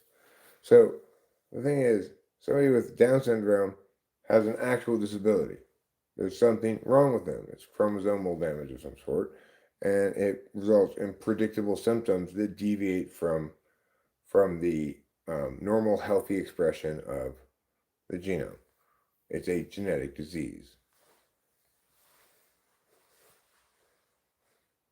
Whereas gifted, on the other hand, now that's just bullshit, right? Gifted is just bullshit. Well, because you're smart in this particular way and an outlier in this way that can be demonstrated and is able to be valued in some kind of academic setting or whatever, especially. Um, well, I mean, that stuff gets reinforced, right? Anyway, the point is, those things do not represent a meaningful distinction between a regular student and a MIA student. Down syndrome does. I worked with retarded people from profoundly to mild to moderate. So there's not any way anybody could ever conceivably convince me that Fragile X syndrome is just another way of normal. And it's a fine, healthy expression of the genome. No. Those things are genetic diseases that creep into a species' genome over time as basically genomic sickness. It's the only way that a genome does actually evolve is it becomes sicker over time. And it becomes sicker over time faster the more advanced the species is, because the more advanced we're going to find is does a better job of successfully raising young. In other words, low infant and child mortality rates.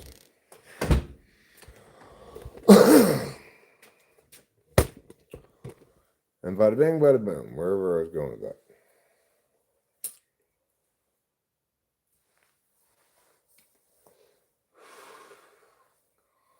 Look at all these bugs here, flying all around this light. There's so many bugs up there tonight. And that one's huge.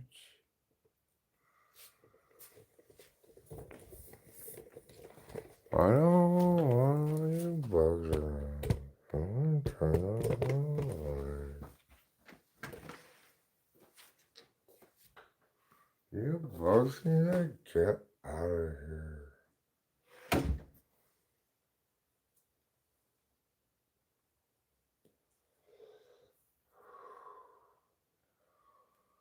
So I told the bugs, I said, you bugs need to get out of here.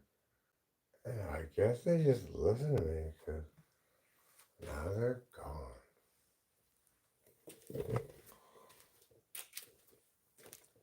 Do you think it's possible that you just can't see the bugs because it's dark? I could tell that they were there, even if it is dark.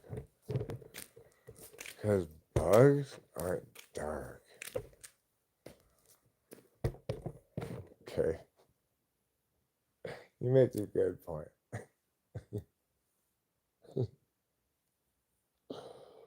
Bugs, the dark energy of the universe. The scientists keep redefining willy-nilly as though we're evolution. If only I didn't have so accurate and sensitive a bullshit detector.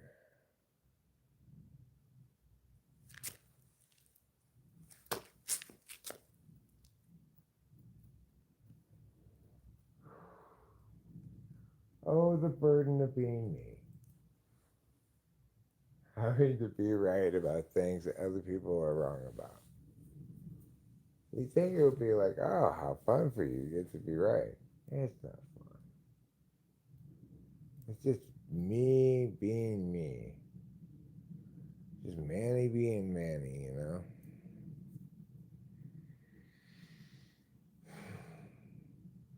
But it's actually difficult because it's not something anybody values. If I were good at maximizing profits, though, I'd be C.S. Joseph. I'd be charging $500 an hour for typing.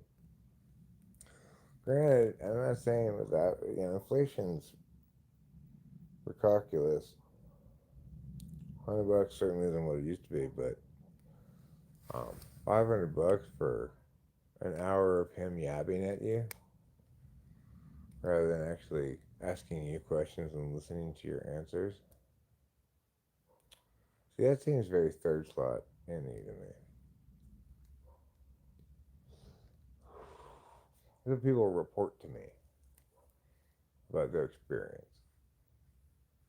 The people who've had that experience being typed by him and who end up being typed by me probably are looking for a second opinion. In other words, not entirely satisfied with that experience. They can only go down from there. I don't know if anybody's charging more than that. Maybe Carl Jung from Beyond the Grave could get more than that.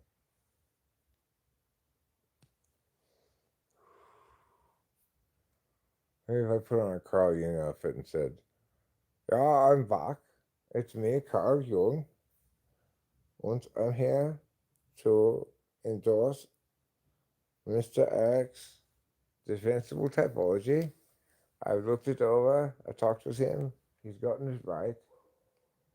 I'm going to bow out now and go back to my grave. Tally ho." Wait a second, Carl Jung. Did you turn British there at the end? No, I mean nine. Nine. Anyway, got to go. Goodbye. Oh, I think I might have messed it up. I was getting away with it too.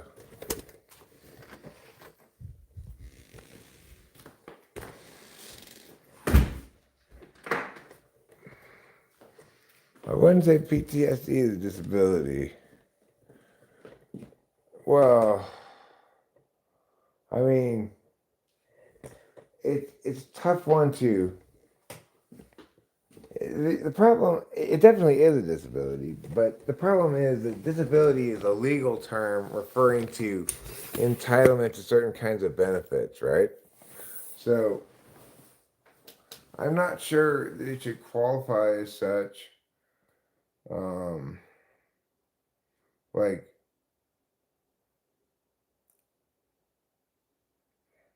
I definitely had PTSD after my dad's, you know, um, and that took me a couple years to process all that stuff. And I haven't worked at all during that time, barely. Just done typing sessions and stuff. And some one-on-one work with a client that I've had for a while. But shame is a soul-eating emotion. A soul-eating emotion. That's a nice quote. I don't know what the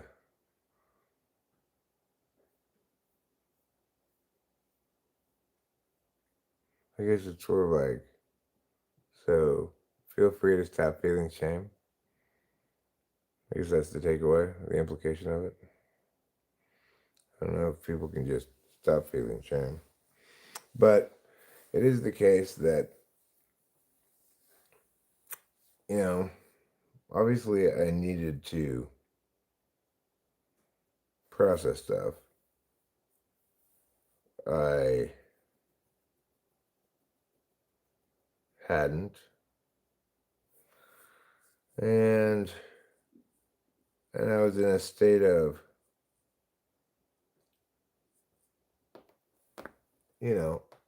ontological distress, which for me looked like retreating to a receiving function. Watched a lot of cartoons and stuff. The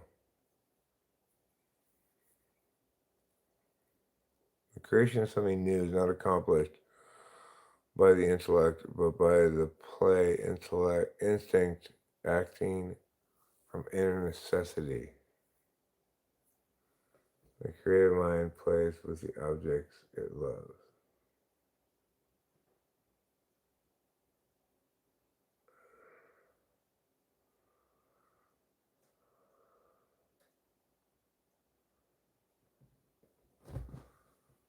Well, I think it's better put like this, unicorn, that the general category of, I say guilt, I think it's a little less loaded of a term, but we can say shame too, that shame is how we learn. Shame, guilt, and regret are how we learn to not repeat mistakes. If they're that kind of thing. There's another kind of thing that psychologists mean when they're ashamed, though. They might mean person being like ashamed of their body, or ashamed of their lisp, or their something about them maybe that they can't change at all. That's a whole different ballgame than guilt and regret.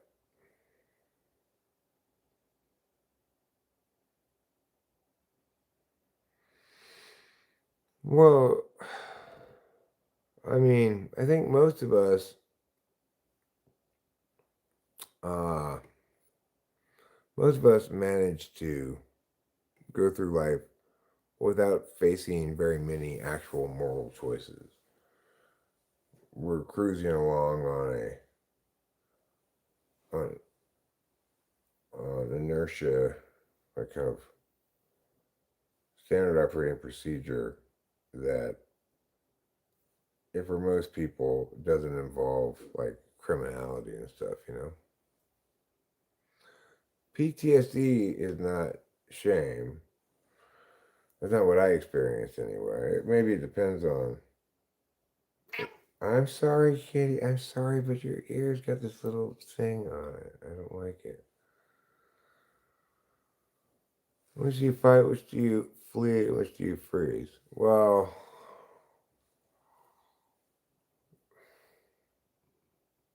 oh, Kitty. I'm sorry. Uh, shame I'll probably fight. Guilt will make me freeze. I'll run from regret. It's a good question. I'm sorry, Kitty. I just want to deal with this little thing on your ear. I don't know what it is, like a scab or a worst case scenario, maybe like a little tick or something. I don't know. I'll have to look at it with my glasses under the light or something.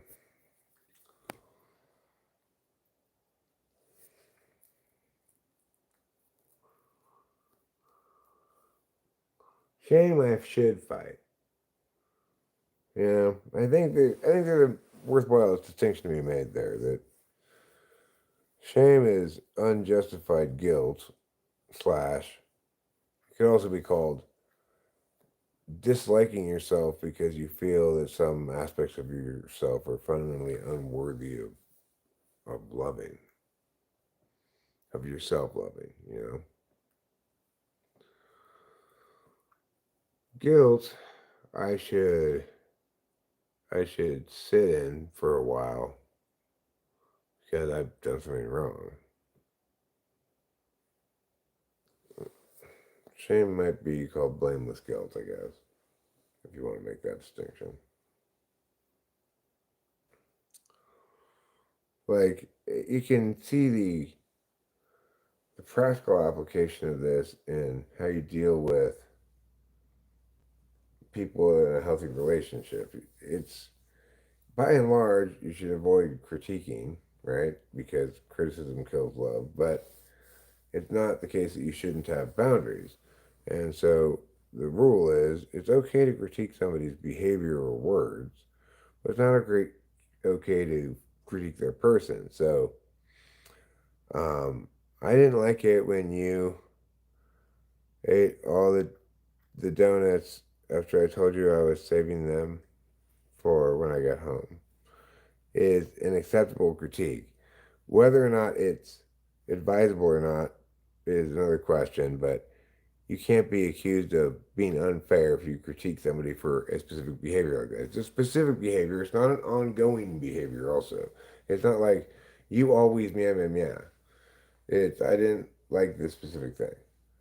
Or if somebody's doing it again and again, you can critique it again and again and you can point out that it's ongoing and it becomes a problem there then of the new problem is they're not respecting when you do establish your boundaries, right?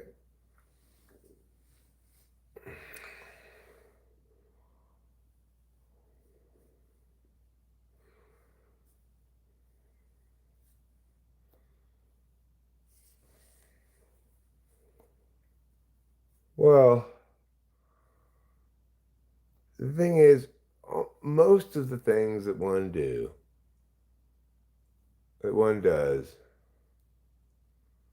most of the things that one does are not things that are going to lead to guilt, shame, or um, regret, hopefully. But you can't really tell on the regret front necessarily until down the road. And you may or may not feel the guilt right away either. If you're F bipolar like me, you might feel the guilt for the first time in, 20, 30 years and really feel it intensely for quite some time. After my dad's death, that's exactly what happened to me is I felt guilty about my dad, but I also went and paid the guilt toll for like every bad thing I'd ever done in life. All these memories came flooding back.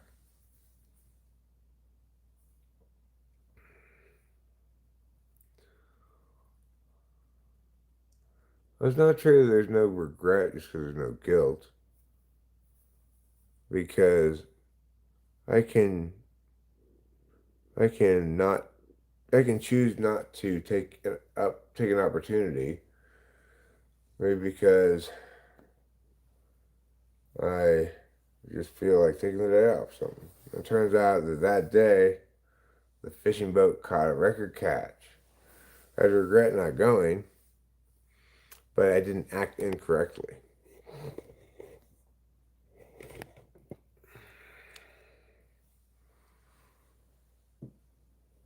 Well, I think of shame. We can we can operationalize the definition of shame as self-loathing or negative self-talk in terms of a behavior. I hate myself. I'm not worthy of meow. Just so we can have a nice standard. Or we could also include in that, things like they get upset about on YouTube. Um,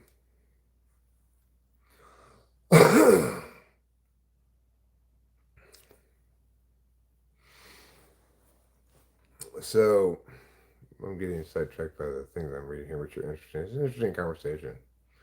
Uh, what was I saying? I've had quite a bit of THC today. No, I mean, so guilty means specifically you feel like you've hurt somebody that you wish you hadn't hurt. You wish you had behaved differently because you did wrong by them in some fashion. It could be that you actually did objectively wrong by them, like violated their rights, like stole from them or assaulted them. Or it could be that you just did wrong by them because they had some expectation that you felt was reasonable and that you failed to meet. Like, for example, I told them I was going to meet him for lunch and I totally forgot about it. And yes, I apologize, but I really feel guilty about it because probably I can put myself in their shoes, etc.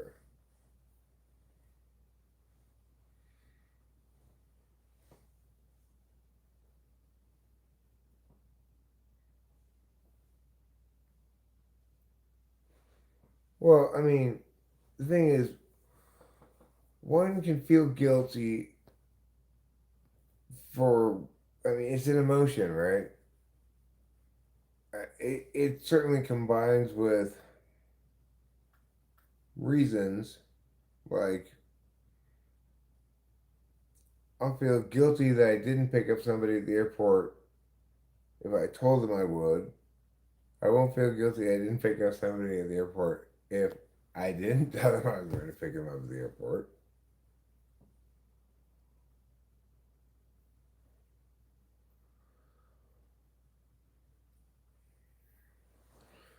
You could say guilt stems from any number of values, depending on where your values lie. So it's like if reciprocity is an absolute value intentionally for you via extra feeling, then you'll probably feel most guilty when you fail to reciprocate and um, or at least you'll probably take the most action to prevent a failure of reciprocity. That'd be like an FE third thing. So you're gonna err on the side of if if it's the kind of thing where someone's treating for dinner, you're gonna err on the side of treating rather than being treated because you get those FE absolute value people both trying to get to the waiter with their credit card or whatever. I don't know. I'm not thinking super well right now because I'm drank all that THC stuff. It's making me just like a little bit slow.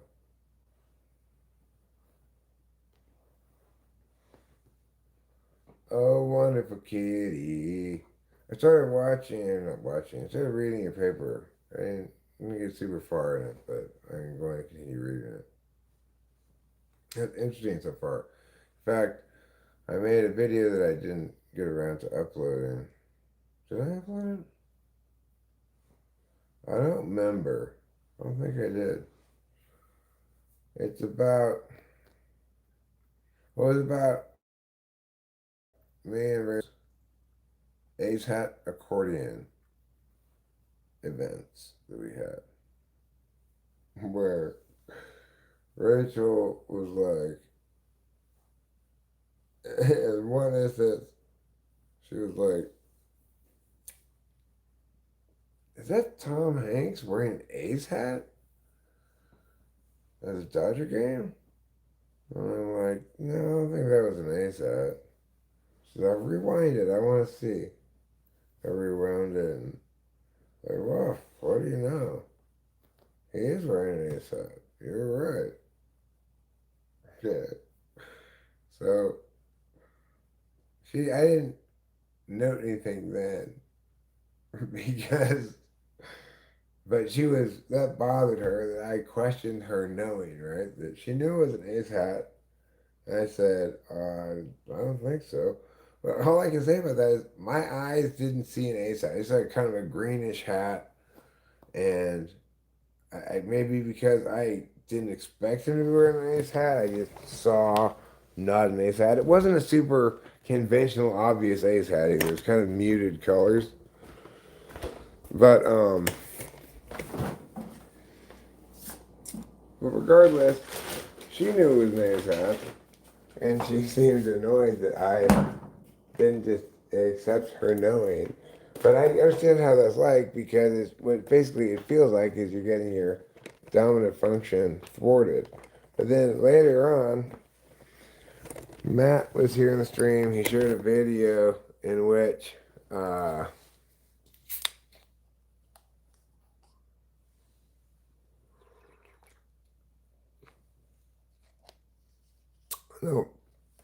guilty is something I feel. Like I feel like I should be. I'm not being a very good friend to my friend Cameron sometimes because it's like I'm not. I'm not very good about calling people and keeping up with them and stuff. And I don't do a great job with my friend Dave. Well, I do equivalently no job with my friend Dave Porter either. So it's like there's these are relationships where they have to contact me all the time, and it's obviously not fair, and it's I feel guilty about it. I just you know if we live nearby, I'm not a phone talker really. If we live nearby, when Dave calls me or Cameron calls me, I'm happy to talk on the phone. But anyway, I feel guilty not because I've done anything wrong, it's because I failed to do something right by my own standards. Right, what's the right thing to do is not a universalizable thing. What's the wrong thing to do can be universalizable, but not what's the right thing to do. So when I say I feel guilty because I failed to do the right thing, I'm saying this is a subjective consequence of failing to value my subjective interests.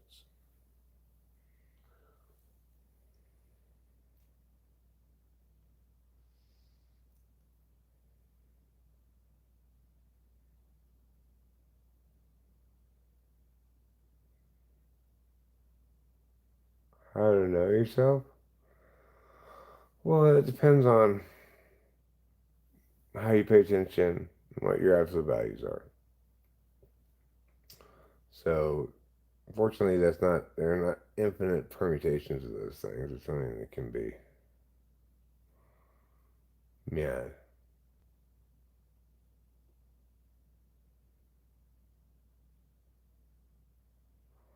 Well, right. In that instance, I feel guilty about something I don't exactly regret because there's nothing that I did that I can regret, right? It was a failure to do something. So instead, I feel guilty about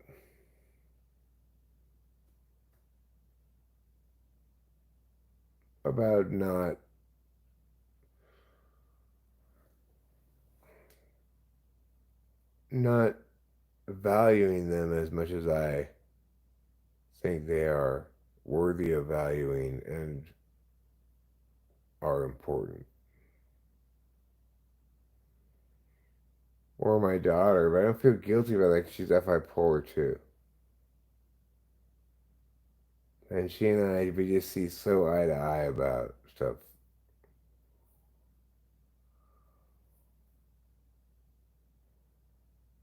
Christianity keeping up with others is fairly new. It's not new. We used to write letters to each other a long time ago. If you had a family member, they go on a trip, they might be gone for 2 years to go, well, I'm off to Kansas City to work a deal with the cattle industry. Then we'll be moving the cattle for the next 4 months, and after that, unfortunately, I've got to fight in the war. I'll see you in 5 years. We'll exchange letters in between. I have begun reading it, and money. In fact, I made a video in the car on the way to Merced talking a little bit about the Kantian distinctions you talked about in the beginning of the paper. I haven't finished it yet. I don't remember what got me distracted, but I think I just kind of like checked it out on stream and it was good, nice and leanly put together and stuff. I think that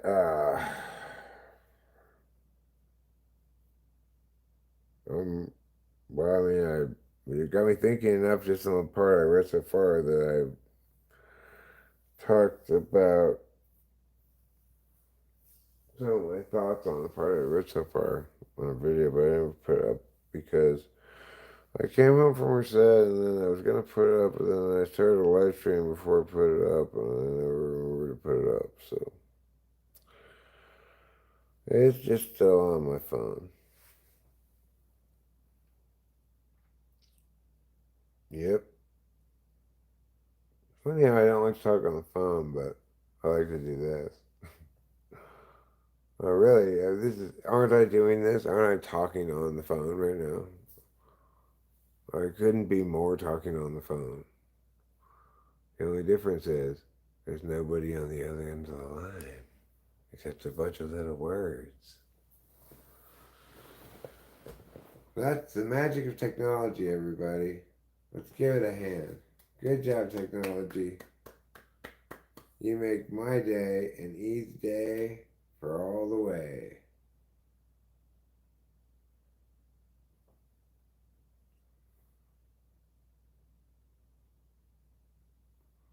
It's very tidily put together. I appreciate your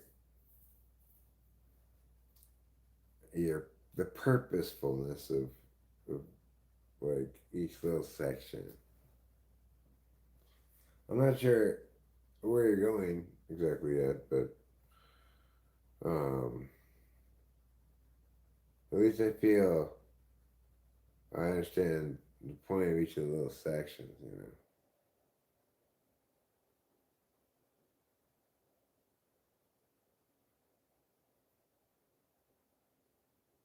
All right. That sounds good. If you want to send it to me, I'll get to it.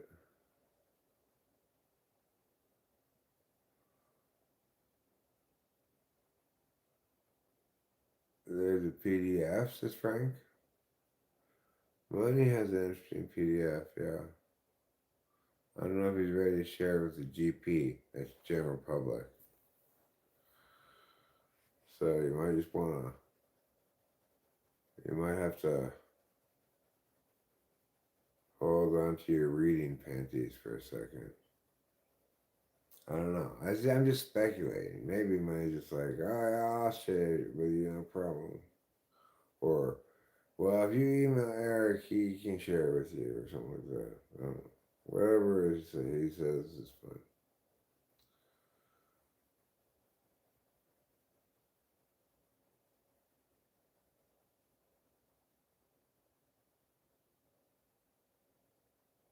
Yeah, makes sense, man. That's fine. Of course. Um, it's a good idea to do that.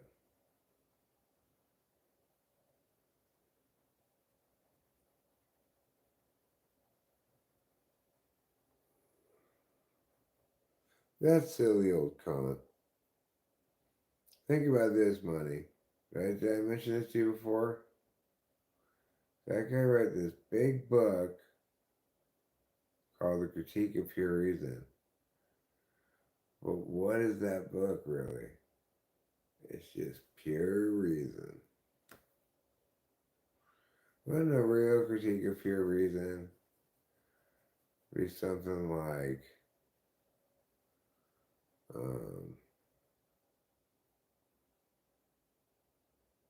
let's get drunk and go skinny dipping? That's critiquing reason right there.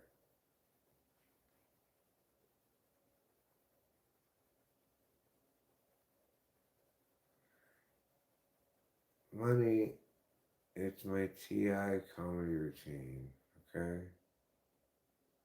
Imagine you're at a stand-up comedy place. That's just NTPs allowed. I'm telling jokes about comp, okay? You're trying to tell me, oh no, you're paraphrasing what I said.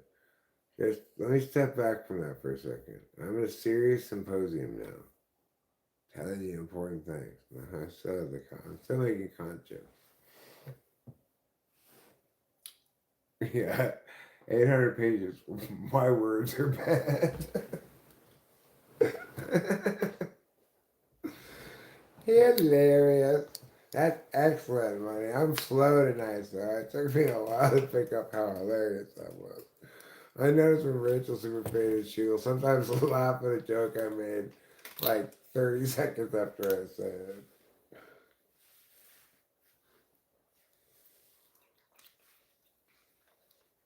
Right. Grief can be regretful or not.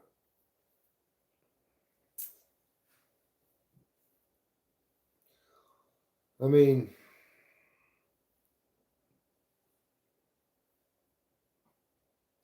like Pussykins. When I was a kid, my cat Pussykins died. She died of feline leukemia. She was pretty old, and she'd had like 5 litters of kittens over the course of her life, which my mom never got her fixed. She just tried to give away all the kittens. Like basically everybody on the street already had a kitten, and they kept having more kittens. Take it to the pet store and say, "Will you take these kittens?"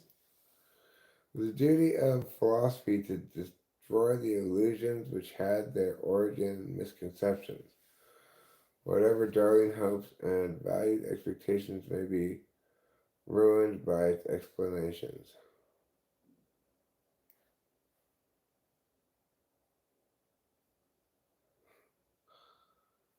Well,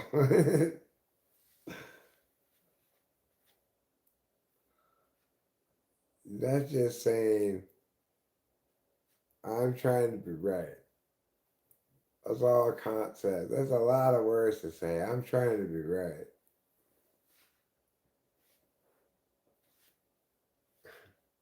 Okay?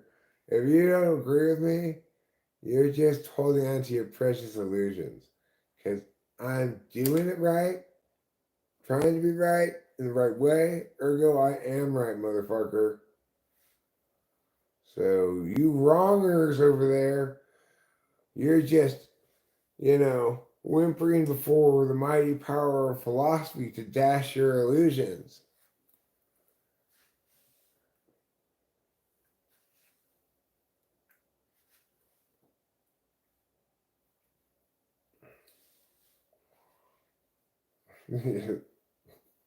That's a great idea for a book, right? That's such a great title. Why words are bad. Chapter 1. Words. These little stinkers.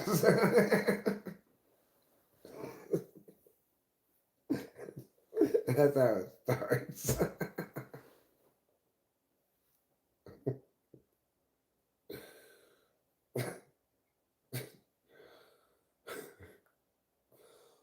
Why words are bad. Chapter 27.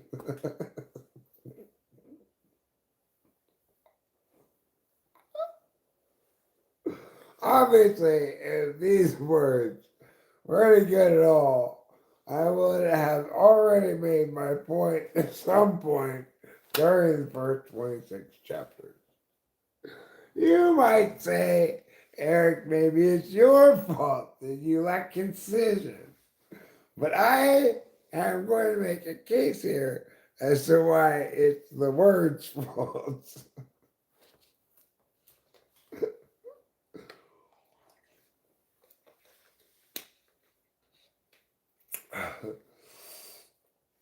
I want to write that book. Now, that's the book I want to write.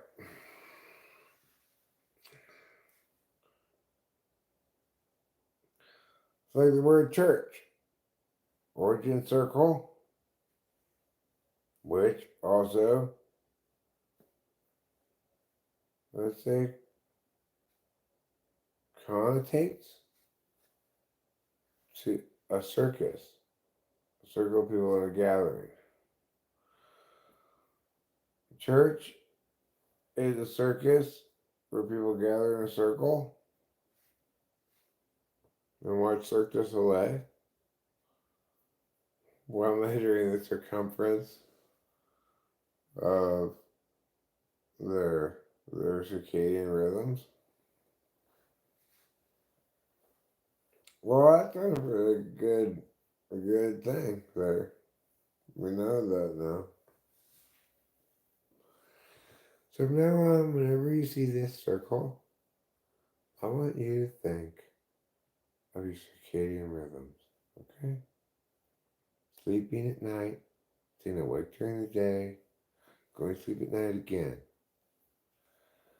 Who here right now, let's see a show of hands, is up past their bedtime? I want everybody to be honest. Everybody. That's right. It's you, Eric. You're a tired boy, aren't you? I am a tired boy. You might say, hey, can we circumnavigate our way around all these people?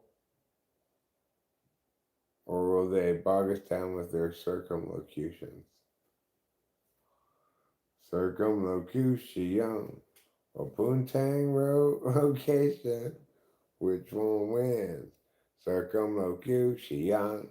A poontang location.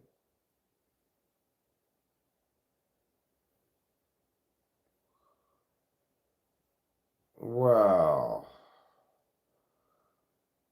that's not to affirm that. No. I'll have to affirm that. I can not negate it and still not affirm it.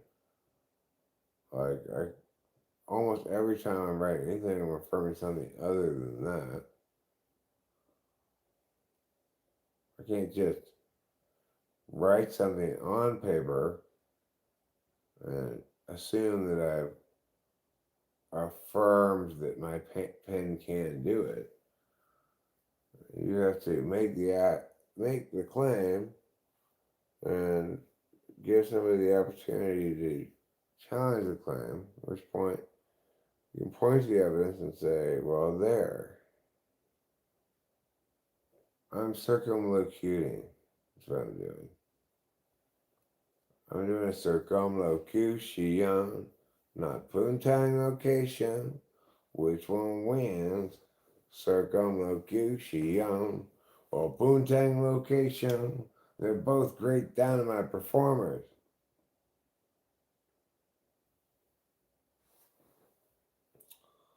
So what do you think wins? Is it circumlocution or the poontang location?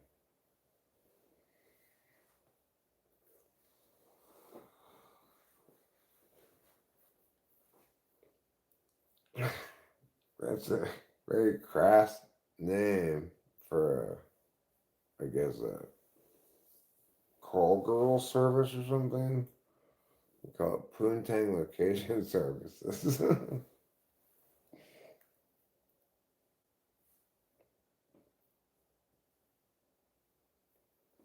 BTW, are you going to upload the car vid? Oh. I was confused until I saw the last word. Your last word was on the next line for me. Oh yeah, I'm helping the fuck out of them. Flame Wolf 97, are you kidding me? I'm constantly helping the Jewish people. I fly to Israel like 6 times a year just to donate something to that wall that they have over there. Usually I give it like a couple bucks and pat some of those ladies on the back. There. It's okay. You'll be fine. And you know, sometimes I go to that one big church on top of that mountain. I believe it's called the Church on the Mountain. And I'd walk up there, and I'm like, hello, good day to you. God bless you. May Jesus save you from your wrong ways. I give him the sign of the cross. I'm here to prevent you from burning in hellfire. Come, let me teach you the way of Jesus. So, sit down, Jewish people, sit down. Listen, once upon a time, there was this guy, and you know him too. We both know him. His name was God. Well, you know how at the end of your book, God is still the most eligible bachelor there is? Well, he decides later on, after your book was over, we have where it picked up where you left off. And it turns out that God decided that this one lady, Mary, well, he had with her, you know, the beast with two backs, and he managed to have sex with her so delicately that he preserved her hymen, thereby proving, ta-da, look at me, look what I did. I obviously didn't just, you think, everybody's like thinking, oh, I didn't break the hymen. No, obviously I had to break the hymen. I was God, but what's the good part of being God? I can put it back afterwards, like it was never broken. And I just said, Mary, it's our little secret. High five. And then that's how she remained the Virgin Mary.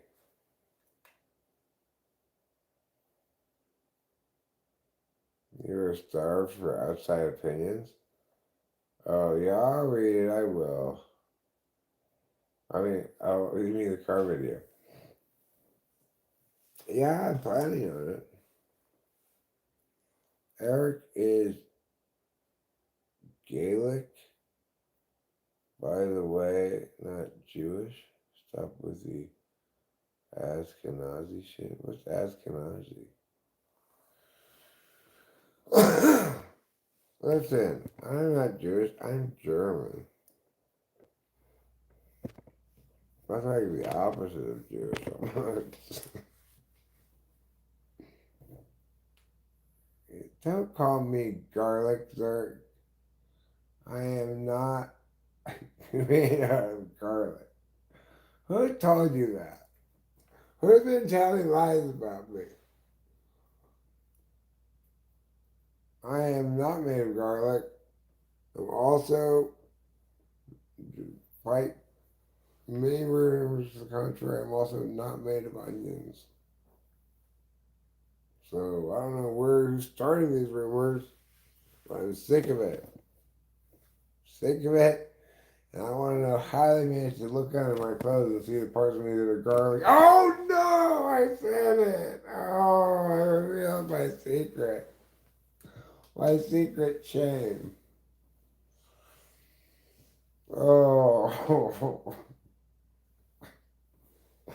sir, I appreciate that you care about and recognize my garlic heritage, but you kind of just outed me.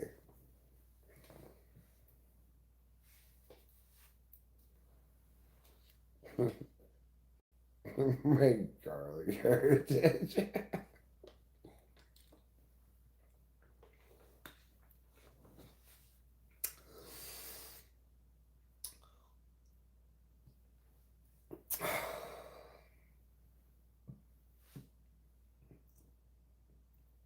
You may or may not get responses to them, yeah. He says he doesn't want to release it publicly across the board to everybody except for one time. He doesn't want to piecemeal it out. So let me read it and I'll make a video expressly about it, you know. That video in the car is only like sort of half about it.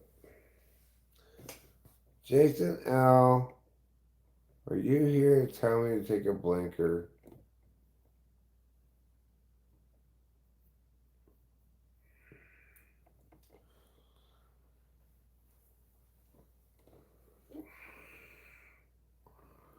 Alright, well, I've got to go to bed now. I'm going to go to bed. I'm going to sleep with my little eyes. Oh, Jason L.